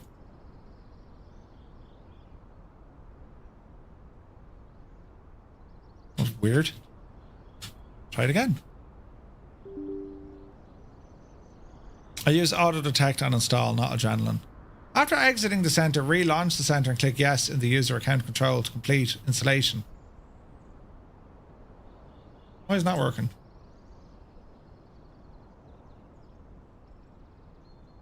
It's the program that shags my Radiant card. Yeah, that's like, you gotta be like, what's this shagging doing? CC Cleaner is busy with something else. Sleeping apps. What's in here? That's MSI SDK. Due back to life.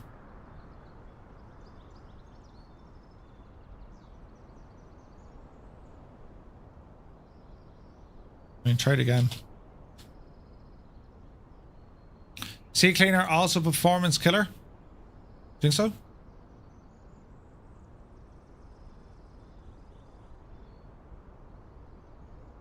Very little on the general scheme of things. CC Cleaner 0%. You know, I think when it's running, it has the potential to be heavy. You know, why is this Fly the Mad Dog client auto launching with me sim? I don't like that because I'm not using the shagging thing. I'm not using that aircraft. So why is that constantly computing and thinking in the background? Feck Leonardo anyway for a game of soldiers. They shouldn't be doing that. And Phoenix does the same. Like if you're not using their aircraft, you know.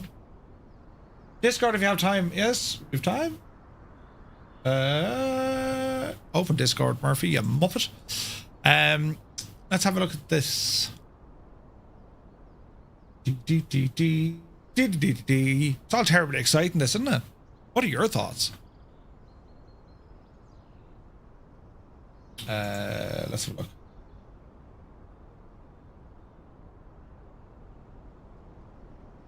Jesus. So we're talking about upgrading. Sorry, we're talking about updating the motherboard. Why would we be updating the motherboard though? If it's just a CPU update, why would you go through the motherboard to do it? Asking for a friend.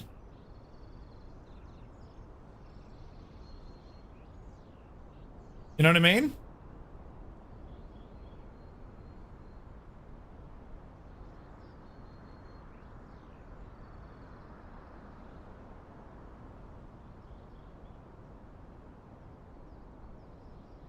Because the motherboard manages the CPU and their chipset. Okay. Right, what am I doing here? Chipset. AMD. Well, what do I have? It's a carbon something or other. What are you? System model. Where's the motherboard? Baseboard. So an MPG X870E carbon. X70 carbon. MPG X870E carbon. Wi-Fi. Balls. Is it Wi-Fi? Yes. MS7E49. MS7E49. Let us see. Steiny, good to see you, buddy. Okay, so what do we do with this now? Which is our motherboard? This is my motherboard. Support. Drivers and download. Oh, hang on. If I had to go in like and flash the BIOS and do all that shit.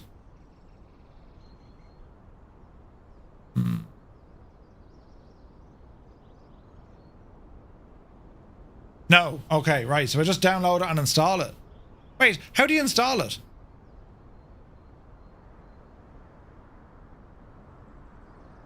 Find chipset drivers.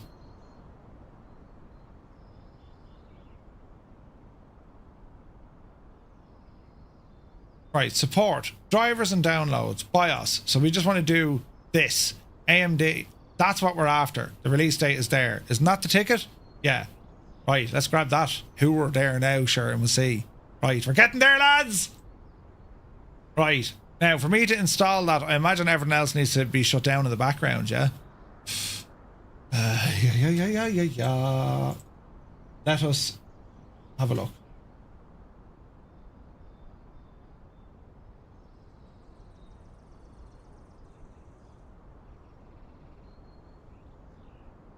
And this will tell me if I need updates, right?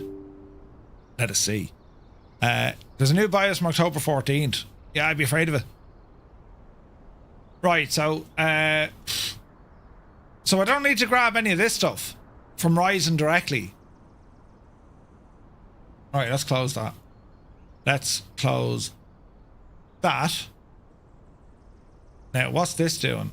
Mystic Light installed, installable items, MSI AI, that's all bloat. Like, that's all bloat crap, isn't it? I don't need that from MSI. Hardware monitoring is handy. But, like, I don't need any of this. Close that. Right, Jesus. There's a tick against everything by clicking install. So, the I2C driver, GPIO driver, like, you just, like, install everything pretty much. Press install. Right, well, one better kill the sim. Because what could happen is, we could literally train or change our dimension and transfer into the world of flight simulation and never make it back to, you know, where we are right now. Do you know what I mean? Right, there's going to be all sorts of friggin' restarts as well. Hang on there now. Close you. Beep. Close. Put that thing back to sleep, MSI. MSI. Go back to sleep, you. Stupid thing. AMD, we want you. Process lasso tail scale. Right, they're all grand. Right, install Jemima. Now, lads, if this, for whatever reason, either A, fixes the issues, or B, breaks the issues, either way, we're blaming Gibbo. Just so we know, or maybe even MuseFan. In fact, we could blame the two of them equally at the same time together in tandem, right? And we'll see what happens. Depending on how old your BIOS is, you should review updating it. Memory and CPU enhancements in the last few months. Let's see what happens, right? Let us start with the CPU, because it's only the CPU that's giving me jip at the moment. Do you know? Put the code in and check out or what? Yes. Right, now, what else is going to happen here, lads? He is right. Who's right? Gibbo can handle the BIOS update for you. Wait, what? That's what I'm trying to say all the time. I've never had an issue updating BIOS. Do you have X3D gaming mode enabled? No. Merv, just been in a meeting and saw you installing MSI software. Stay away from that application. Yeah, no, I'll get it. In fact, I should actually get it out of there. I don't want MSI friggin' stuff. MSI Center. Get out of there. Just out. Do you want to complete? Yes. Get that out of the kettle. AMD has been installed successfully. Right. Grand. That's uninstalling now. There is now. Not while installing things. No, it's grand. It's grand. How was the Archer? Really good, Pico. Really good. Do I use Revo 1 installer the odd time? This is hanging now because I'm about to turn it off again. Look.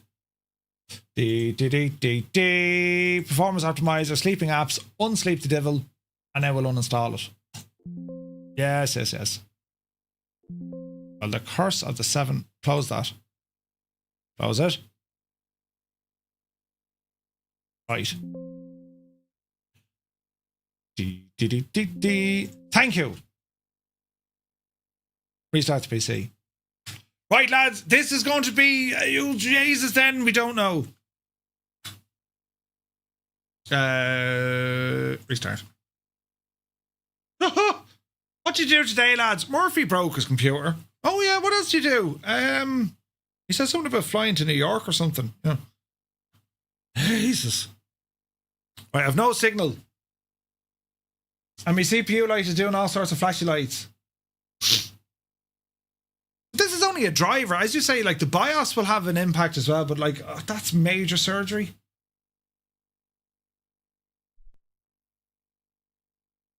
I wonder, do we need to go into the BIOS settings to make sure? In the general scheme of things. Do you know what I mean? Fingers crossed. Yeah, yeah, yeah. You're about to go with Windows 25 H2? Danger, danger! I have a change of underwear on hand when I do the BIOS under... I'm at the stage I don't wear underpants when I do the BIOS. There's no point, like, you know. Why restrict it? 100% work check in BIOS settings. Why do we do these things that give us stress and worry? Let's see what happens. She's booting up anyway. That's a good sign.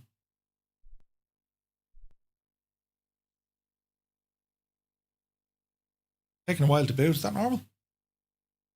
No signal. Welcome to the no signal stream. I don't game on the devices. Wait now. I don't game on the devices, so no danger, says A. Crotty. Right, we're in. Zah. Right, get in there now. Let's see what happens here, sports fans. Right. Let's see what happens here. Now, should I go back into that? I wonder. I wonder. An awful lot of waiting. Wait, don't update the chipset, Murph. Brilliant. Don't do it, you big eaters. Oh, no. Right, now, let's see. Close that, open this. Waiting for your camera. Thanks very much. This one, please. Streamer bot. Thank you. Thank you. Thank you. Start that. Start this. Wouldn't it be handy, like, if I had, like, you know, one click of a button to do all the stuff? That camera's gone up into space. Why is it doing that? Start her up there now and see what happens. Do-do. It's because you're a perfectionist. That's what they call it. Right, now, let's see what happens. Go into the BIOS. It's like opening the bonnet of your car. Yeah, like a goat looking at thunder. That'd be me. Right, give things... It's almost getting there. We've lights, cameras, and action coming in now. There's no point opening up that gadget again, sure. Doesn't that? No, says you, there's not. Did you see the F-28 is native? I did. Okay. Is it worth checking this right now, or should we go back and do other stuff? Like, for example, if I do system information and I look at BIOS stuff, right? So my BIOS version 3.7.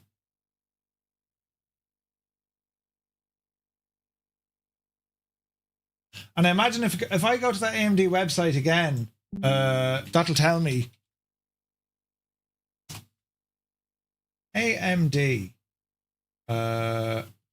That'll tell me if my BIOS is out of date, wouldn't it?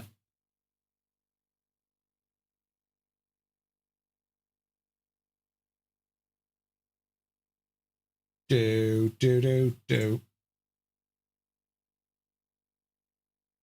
So if I were to have a look at this, for instance, and have a look at my machine, which was this guy, right?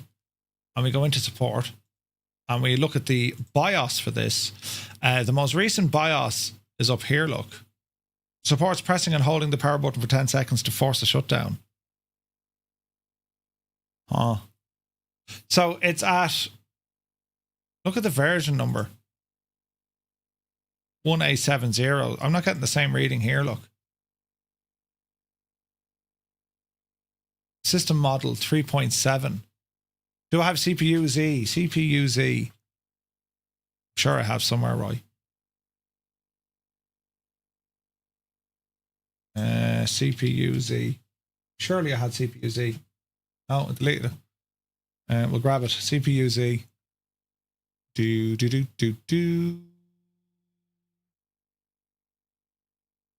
Why do they keep changing the shagging thing?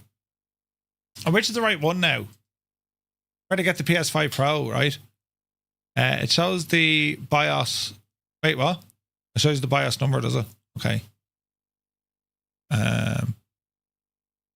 You're at A130.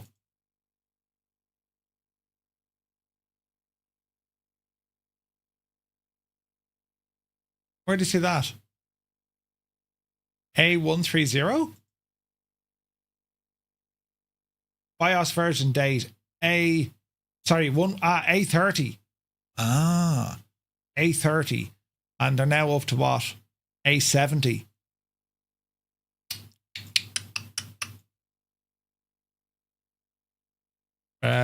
BIOS. What's the read? New BIOS global engine 6 days ago. There's a reading on it. Avoid. See, this is the crack you get into. I tried to upgrade the latest BIOS. I did it and the whole thing exploded, you know. A bit out of date. Little bit. But you only worry about your BIOS when things go terribly, terribly wrong, isn't it? Like BIOS, like you shouldn't have to go next or near it. Don't do it today, but we're looking at it over the weekend. Yeah. Yeah. Right, Sim. Let's see what happens now. You could be lucky, you know. Your searches would be slow because you've turned off indexing. Oh, that's right, I have. Right, what time of day are we? We're 20 to 3. We're getting through it, lads. Is that working? Yes. Is that working? Yes. Why isn't that working? Okay.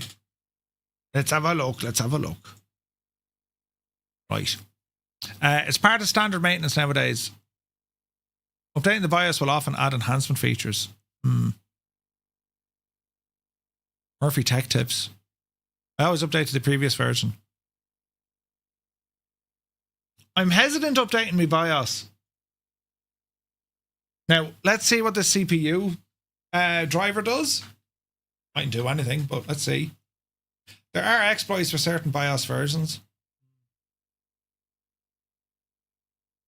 Updating the BIOS will often empty your wallet. The last time I did a BIOS update, it shagged a PC. And I mean, it shagged it. And like, I didn't do anything wrong. It was the coding from the BIOS files that shagged the processor. And everything else was just fecked. Couldn't fix it. Take it to GG, get them to do it. Yeah. Never updated my wallet, to be frank. You shouldn't need, like, unless you're having... Now, there are issues with sound crackling and all this. So maybe there is a decent need to update the BIOS. You know what I mean?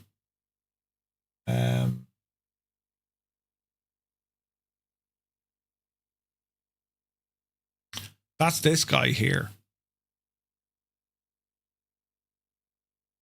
We suggest using Chrome or that's grand. Like, how do we install the BIOS again? Because like this machine is very good for dealing with BIOS updates. AMI BIOS. So that's A70.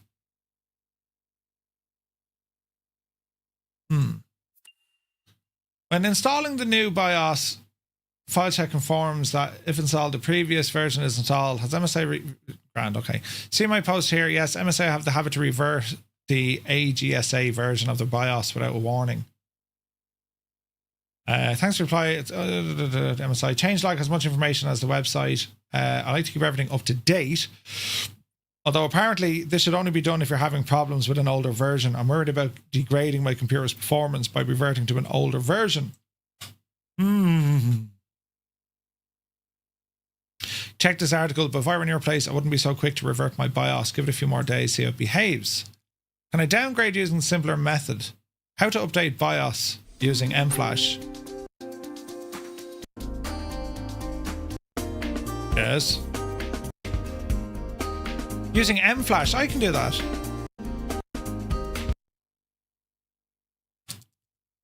Jeez, this is going to be hilarious fun. Hilarious fun. 2 notifications.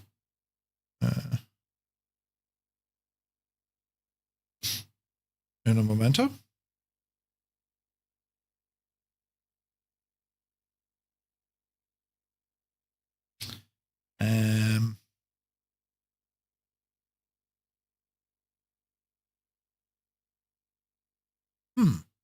I've downgraded BIOS levels before. It's very important to turn off the power when updating the BIOS. Yes, that is good. Yeah. So BIOS is updating. I've done all that before, so you can use mFlash to downgrade like you would for an upgrade. It is recommended to reset your CMOS before downgrade or upgrade to avoid incompatibilities. Like, that's just getting into a world of like, Jesus, me head is sore. Do you know what I mean? Right, let's see what happens here. Your mobile had a flash BIOS USB port in the back. There might be a button. Yeah, there is. Right. Let's see what happens. KJFK.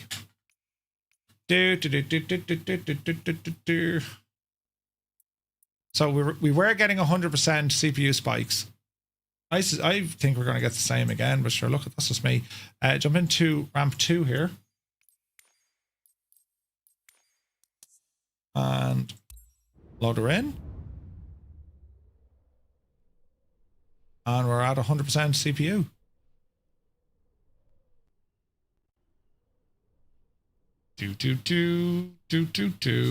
Hammer nails, good to see it. Okay, let's see what happens, friends. When you have the enterprise warranty and you don't worry as much.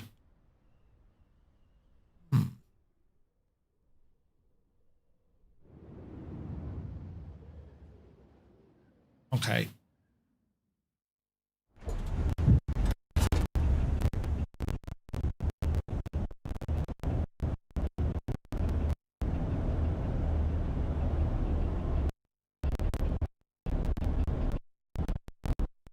Jesus, that's worse. That's worse. That's a good start. Bloody hell. Right.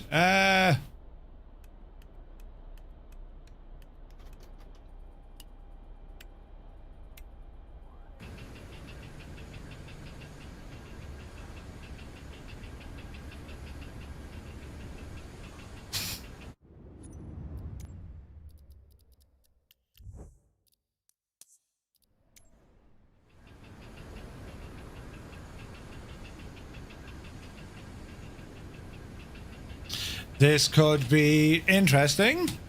That fixed it? Not. Yeah, just there. You can switch off the audio chipset in the BIOS.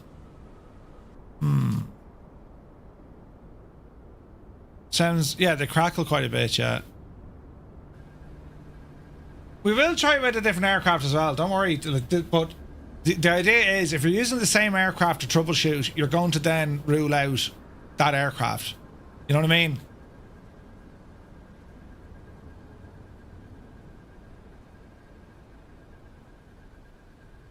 There's 100% load.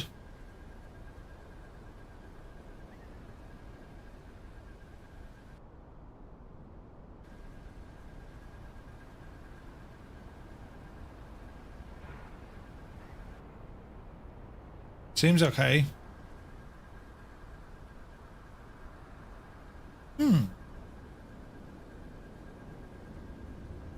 Texture resolution? I think it's on high, I think. High or ultra?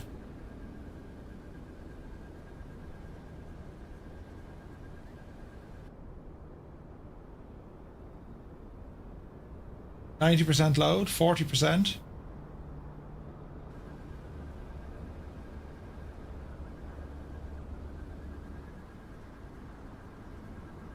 Overall, it's only sitting at about like 50%. It's when it spikes though. There's something causing it to spike. And we could say, right, it's LOD drawing in, or come in. There we go. See that? There's 100%, and you can hear the audio crackle while it's doing it. It just seems so slow dragging in scenery, doesn't it? There's a big stutter. But it's weird, right? Because then the GPU drops off. The GPU drops down to like 4%. Weird, man.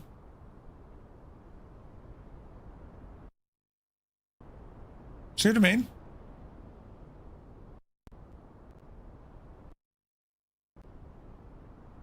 Like, why would the CPU be pushing so hard? And like, if it was disk, you'd get the same performance impact on the disk, right? So like, if you look at the disks these are fast. Like, there's no worry with the friggin' disks. This is purely CPU, lads. Now I've noticed the speed isn't getting up as high as it did. What was it? 5.22? That's what it was doing. She doesn't seem to be vaulting up as high. And there she is, 5.2.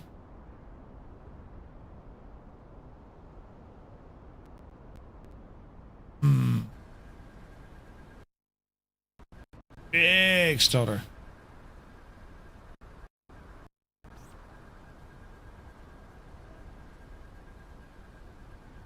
Ah, okay, Naughty, no, that makes sense. Okay. I take it your NVIDIA HD audio driver is disabled. Should be. May not be.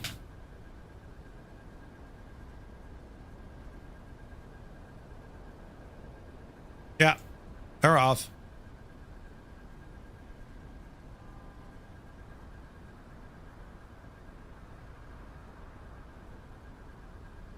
The rest are okay. Yeah, the NVIDIA stuff's turned off. AMD, high definition, and both NVIDIAs, they're turned off. 100%.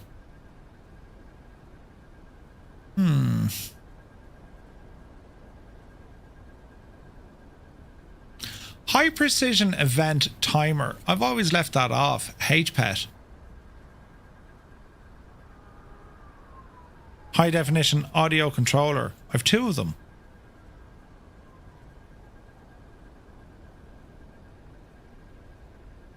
What power plan do you have selected? If I recall, AMD recommends balanced and then the setting Windows Power Mode to give you best performance. Jay has a video on it, YouTube, about stuttering. Yeah, no, I've looked into a lot of them before. Is rebar turned on for you? I've always had really bad performance with it on. Is rebar on? I think it is, yeah. Yeah, I cleared the NVIDIA stuff.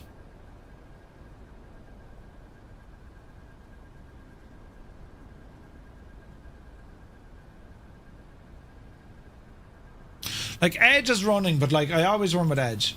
Like, that's always running. You know what I mean?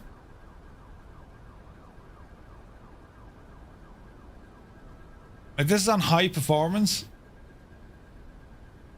I wonder.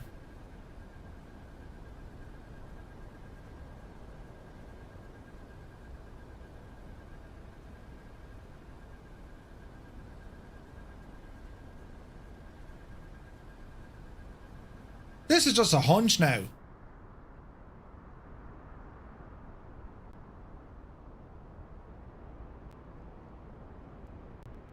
No, it's doing the same.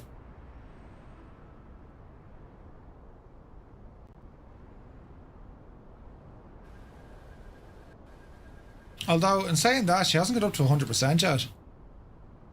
Placebo? Ah, there it is. No, it's still not doing 100%. 97. It's stuttering like a pig, though. There's 100%. Right, so it's not Project Lasso. For all me thinking, it wasn't Process Lasso.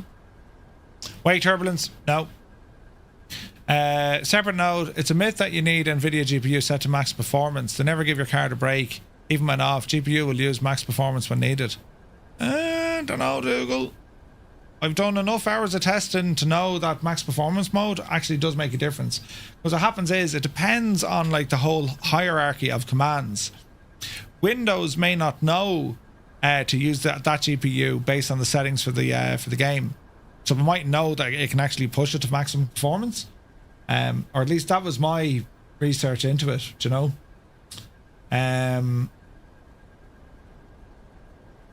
Maybe there's something we can use in Process Lasso. Or Lasso. Maybe. Let's have a look. So, Phoenix Bootstrapper. You can shag off. So there's Microsoft Flight Simulator, right? And we should be using this on every CPU.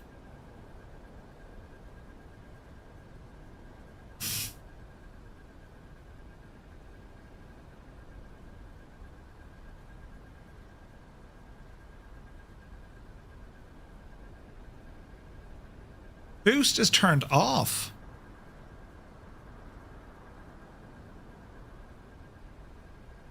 How is boost turned off?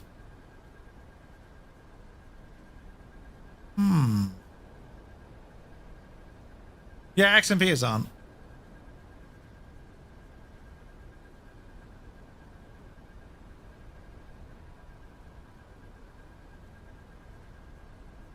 With some highest performance. There's a big stutter.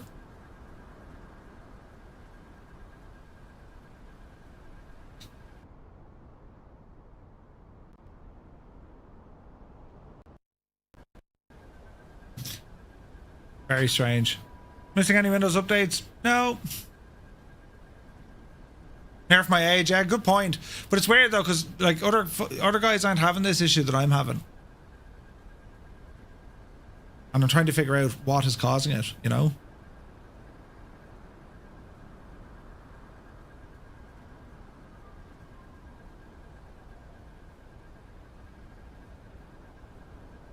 Like I wonder would it be software? Like it's only the CPU. The disks, GPU, memory, nothing else is being impacted here. It's just the CPU.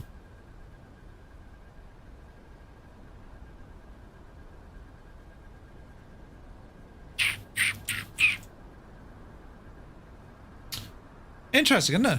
Try turning off the rolling cache. We could try it.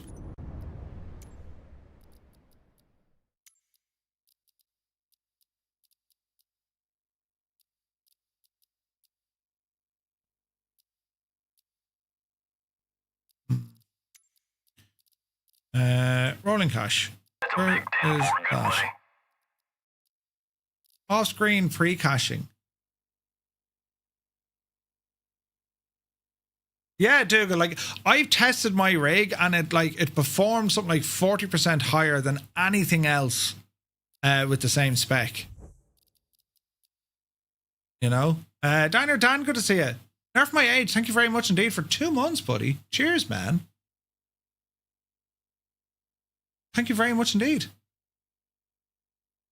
You can't turn off rolling cache. Yeah, well, we can turn it right down. But that's only off-screen friggin' pre-caching.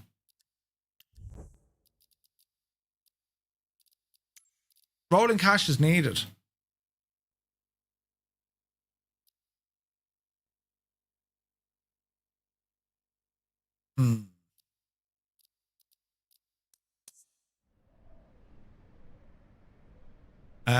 So it just happens. Yeah. Like it doesn't happen to explain at all. Doesn't happen with anything else.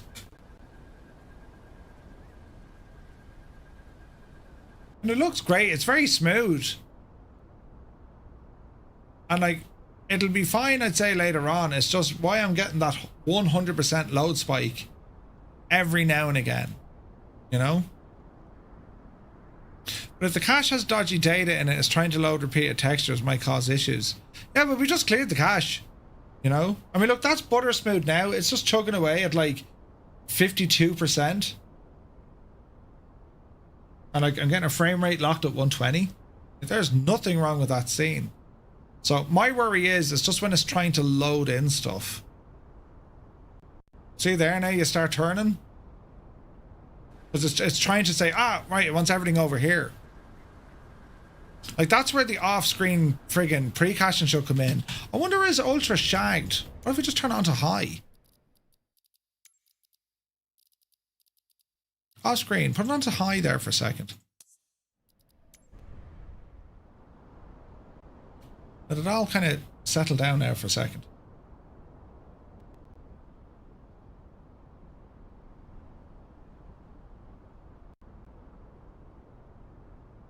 No, it still jumps like 100%.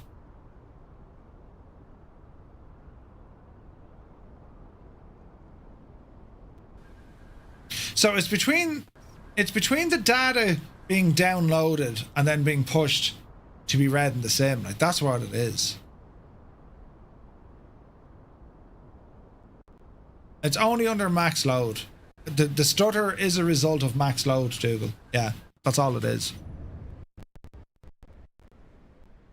That's where you're hearing that crackling then. So, I mean, we can turn it, like, we can get rid of the problem by turning off photogrammetry, right? We get rid of photogrammetry, we won't have a problem.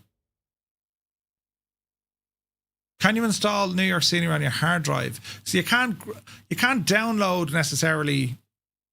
You don't have the option to download the regions like you had in 2020. I don't think. Kind of like ortho tiles, just like grab all of these areas, please, and horse them in. You know what I mean? Like, we're not in a terrible place. It's just, I haven't figured out why we have this issue. You know what I mean? It's certainly interesting, though. Nothing like a bit of troubleshooting with the sim, lads. Loads of fun, Big R. Loads of fun. Where is this now?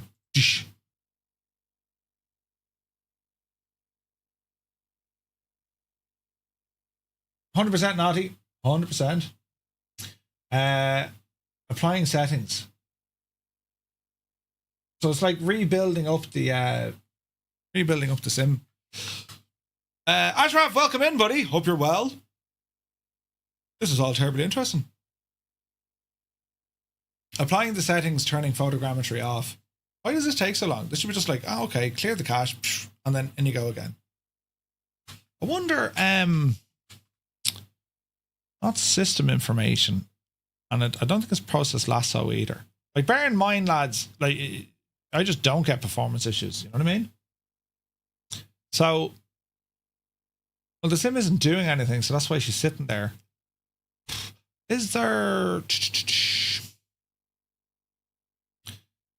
Flight Simulator 2024, set priority, set affinity? Like, process lasso is doing all of that. You know what I mean? So I wouldn't be worried about that.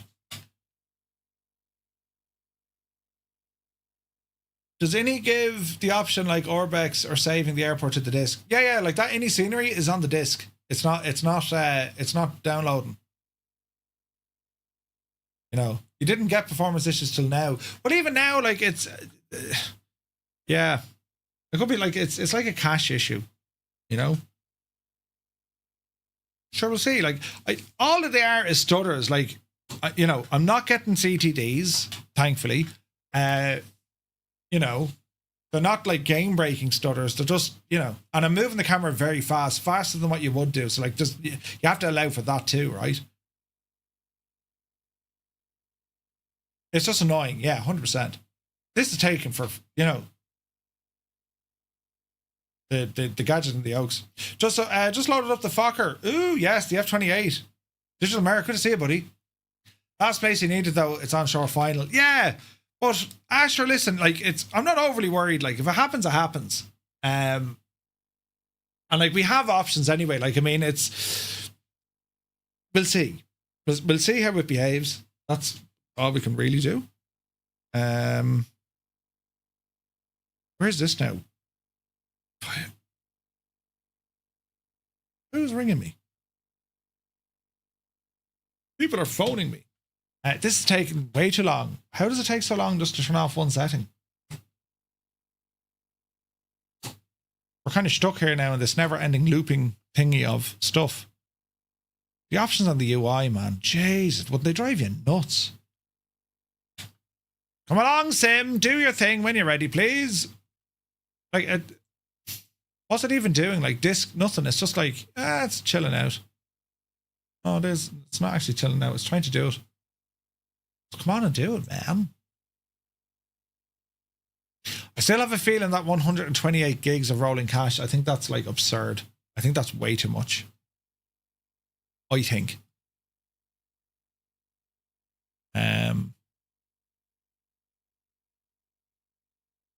Like, all I'm trying to do is turn off rolling cache, but like, I shouldn't have done that now because that's going to take ages. Wait, what's this crap?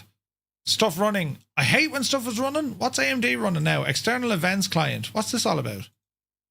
Hey, pal. Do we need that?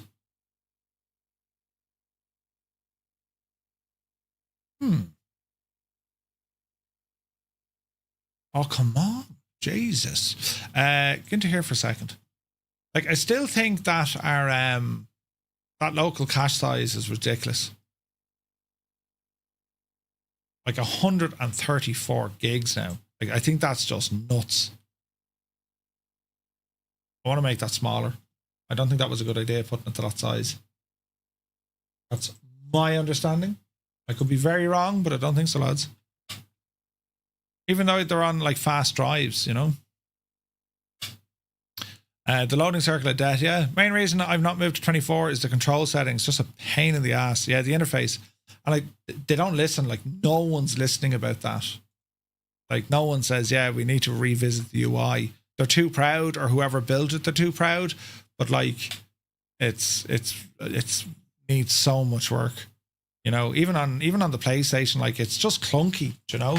It looks fine, right? But it needs to be so fast and responsive. You know, they did say they're researching it. There's no researching to do. Bring it back to what we had in 20. At least people knew what they were dealing with, and then just make it faster, you know?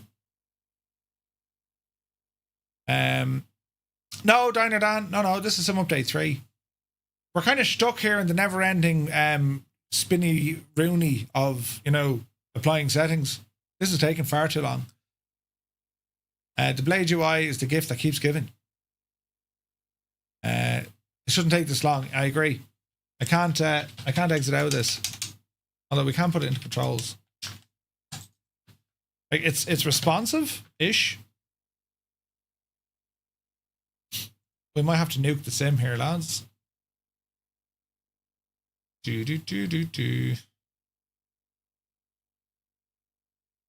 As I said, I'm still not entirely happy with the performance with the CPU. I wonder, is there something in the BIOS? You know what I mean? I've never had bother outside of multiplayer on a few issues. Yeah. Is game mode on? It is. Right. Don't have the patience to fix that. Anyway, the moral of the story is, with photogrammetry turned off, you just don't have these issues at all. At all. Actually, while we're here, can we delete this? Yes.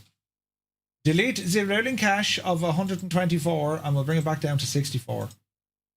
Right. What I'll do, I'll probably stay at it because I'm looking at our time here. I have to go off and pick up the missus, lads. So I'll stay at it, right? I don't think I'm going to have a eureka moment, to be fair. If I do, I'll let you know. Enable X3D gaming mode in your BIOS. No, I had detrimental results when I did that, Portal. So that X3D gaming mode, that effectively turns off that only keeps your logical cores. It gets rid of the other threads, doesn't it? That caused my CPU to sit at 100%, no matter what I did. Do you know? Yeah, I do that from time to time, Roy. I do that from time to time. Flew yesterday, shared cockpit with your controls. You got a cockpit freeze 50 miles before descent. Oh, no way. In the A330, in the default one. That's interesting.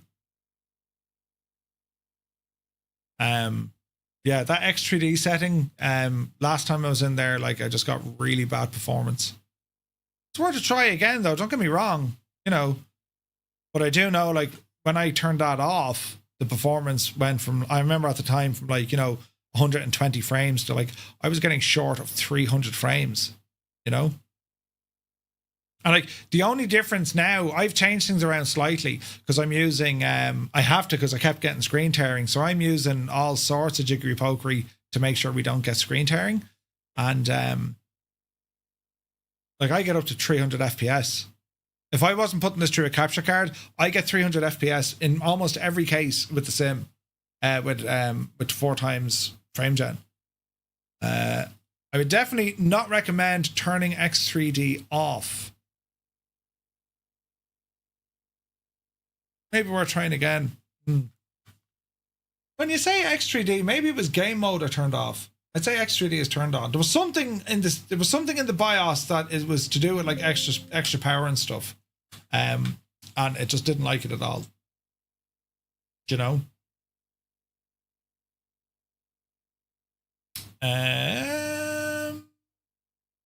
How would I know if those settings are on or off? I won't. Sure, I'd have to go into the BIOS. I'm sure you get like a BIOS report and that'll tell you what's running. What was the setting that turns off the cores, the real cores versus pretend cores? There's a setting for that. It's like game boost or something it's called. That's what I turned off. So everything else should be turned on. And I'm running XMP as well.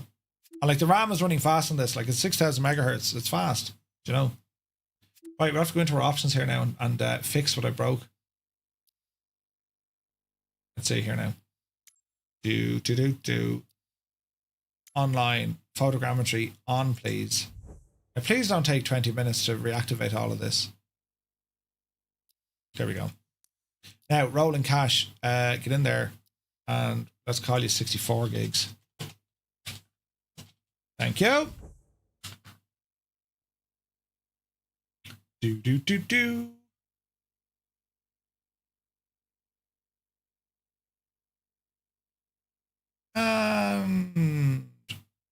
Brilliant. Okay. Graphics. Global. Text resolution is high. Aircraft traffic, that's grand. Road traffic high. You can turn, they'll save you little bits, but as I said, like I have the headroom there. It'd be different if like it'd be different if my CPU was running at 100% all the time. It's not. It just spikes to like 100 and then it like spikes back again. It's so strange, you know, so strange. These boost super hyper settings or whatever they call it, they don't do much. Yeah, they don't do much. But anyway, listen, it'd be grand, lads. As I said, we won't have a eureka moment, but if I do, I'll let you know. Well, you'll hear me. You know, you'll hear me go, Jesus. But anyway, listen, that'll do us for this afternoon. We are back in about 4 hours and 45 minutes when we shall be flying into JFK. Yes, this will be totally fine. Nothing to worry about at all. Don't panic. It'll be grand. Right, lads. Until then, thank you so much for watching. And yeah, I'll catch you in a little bit.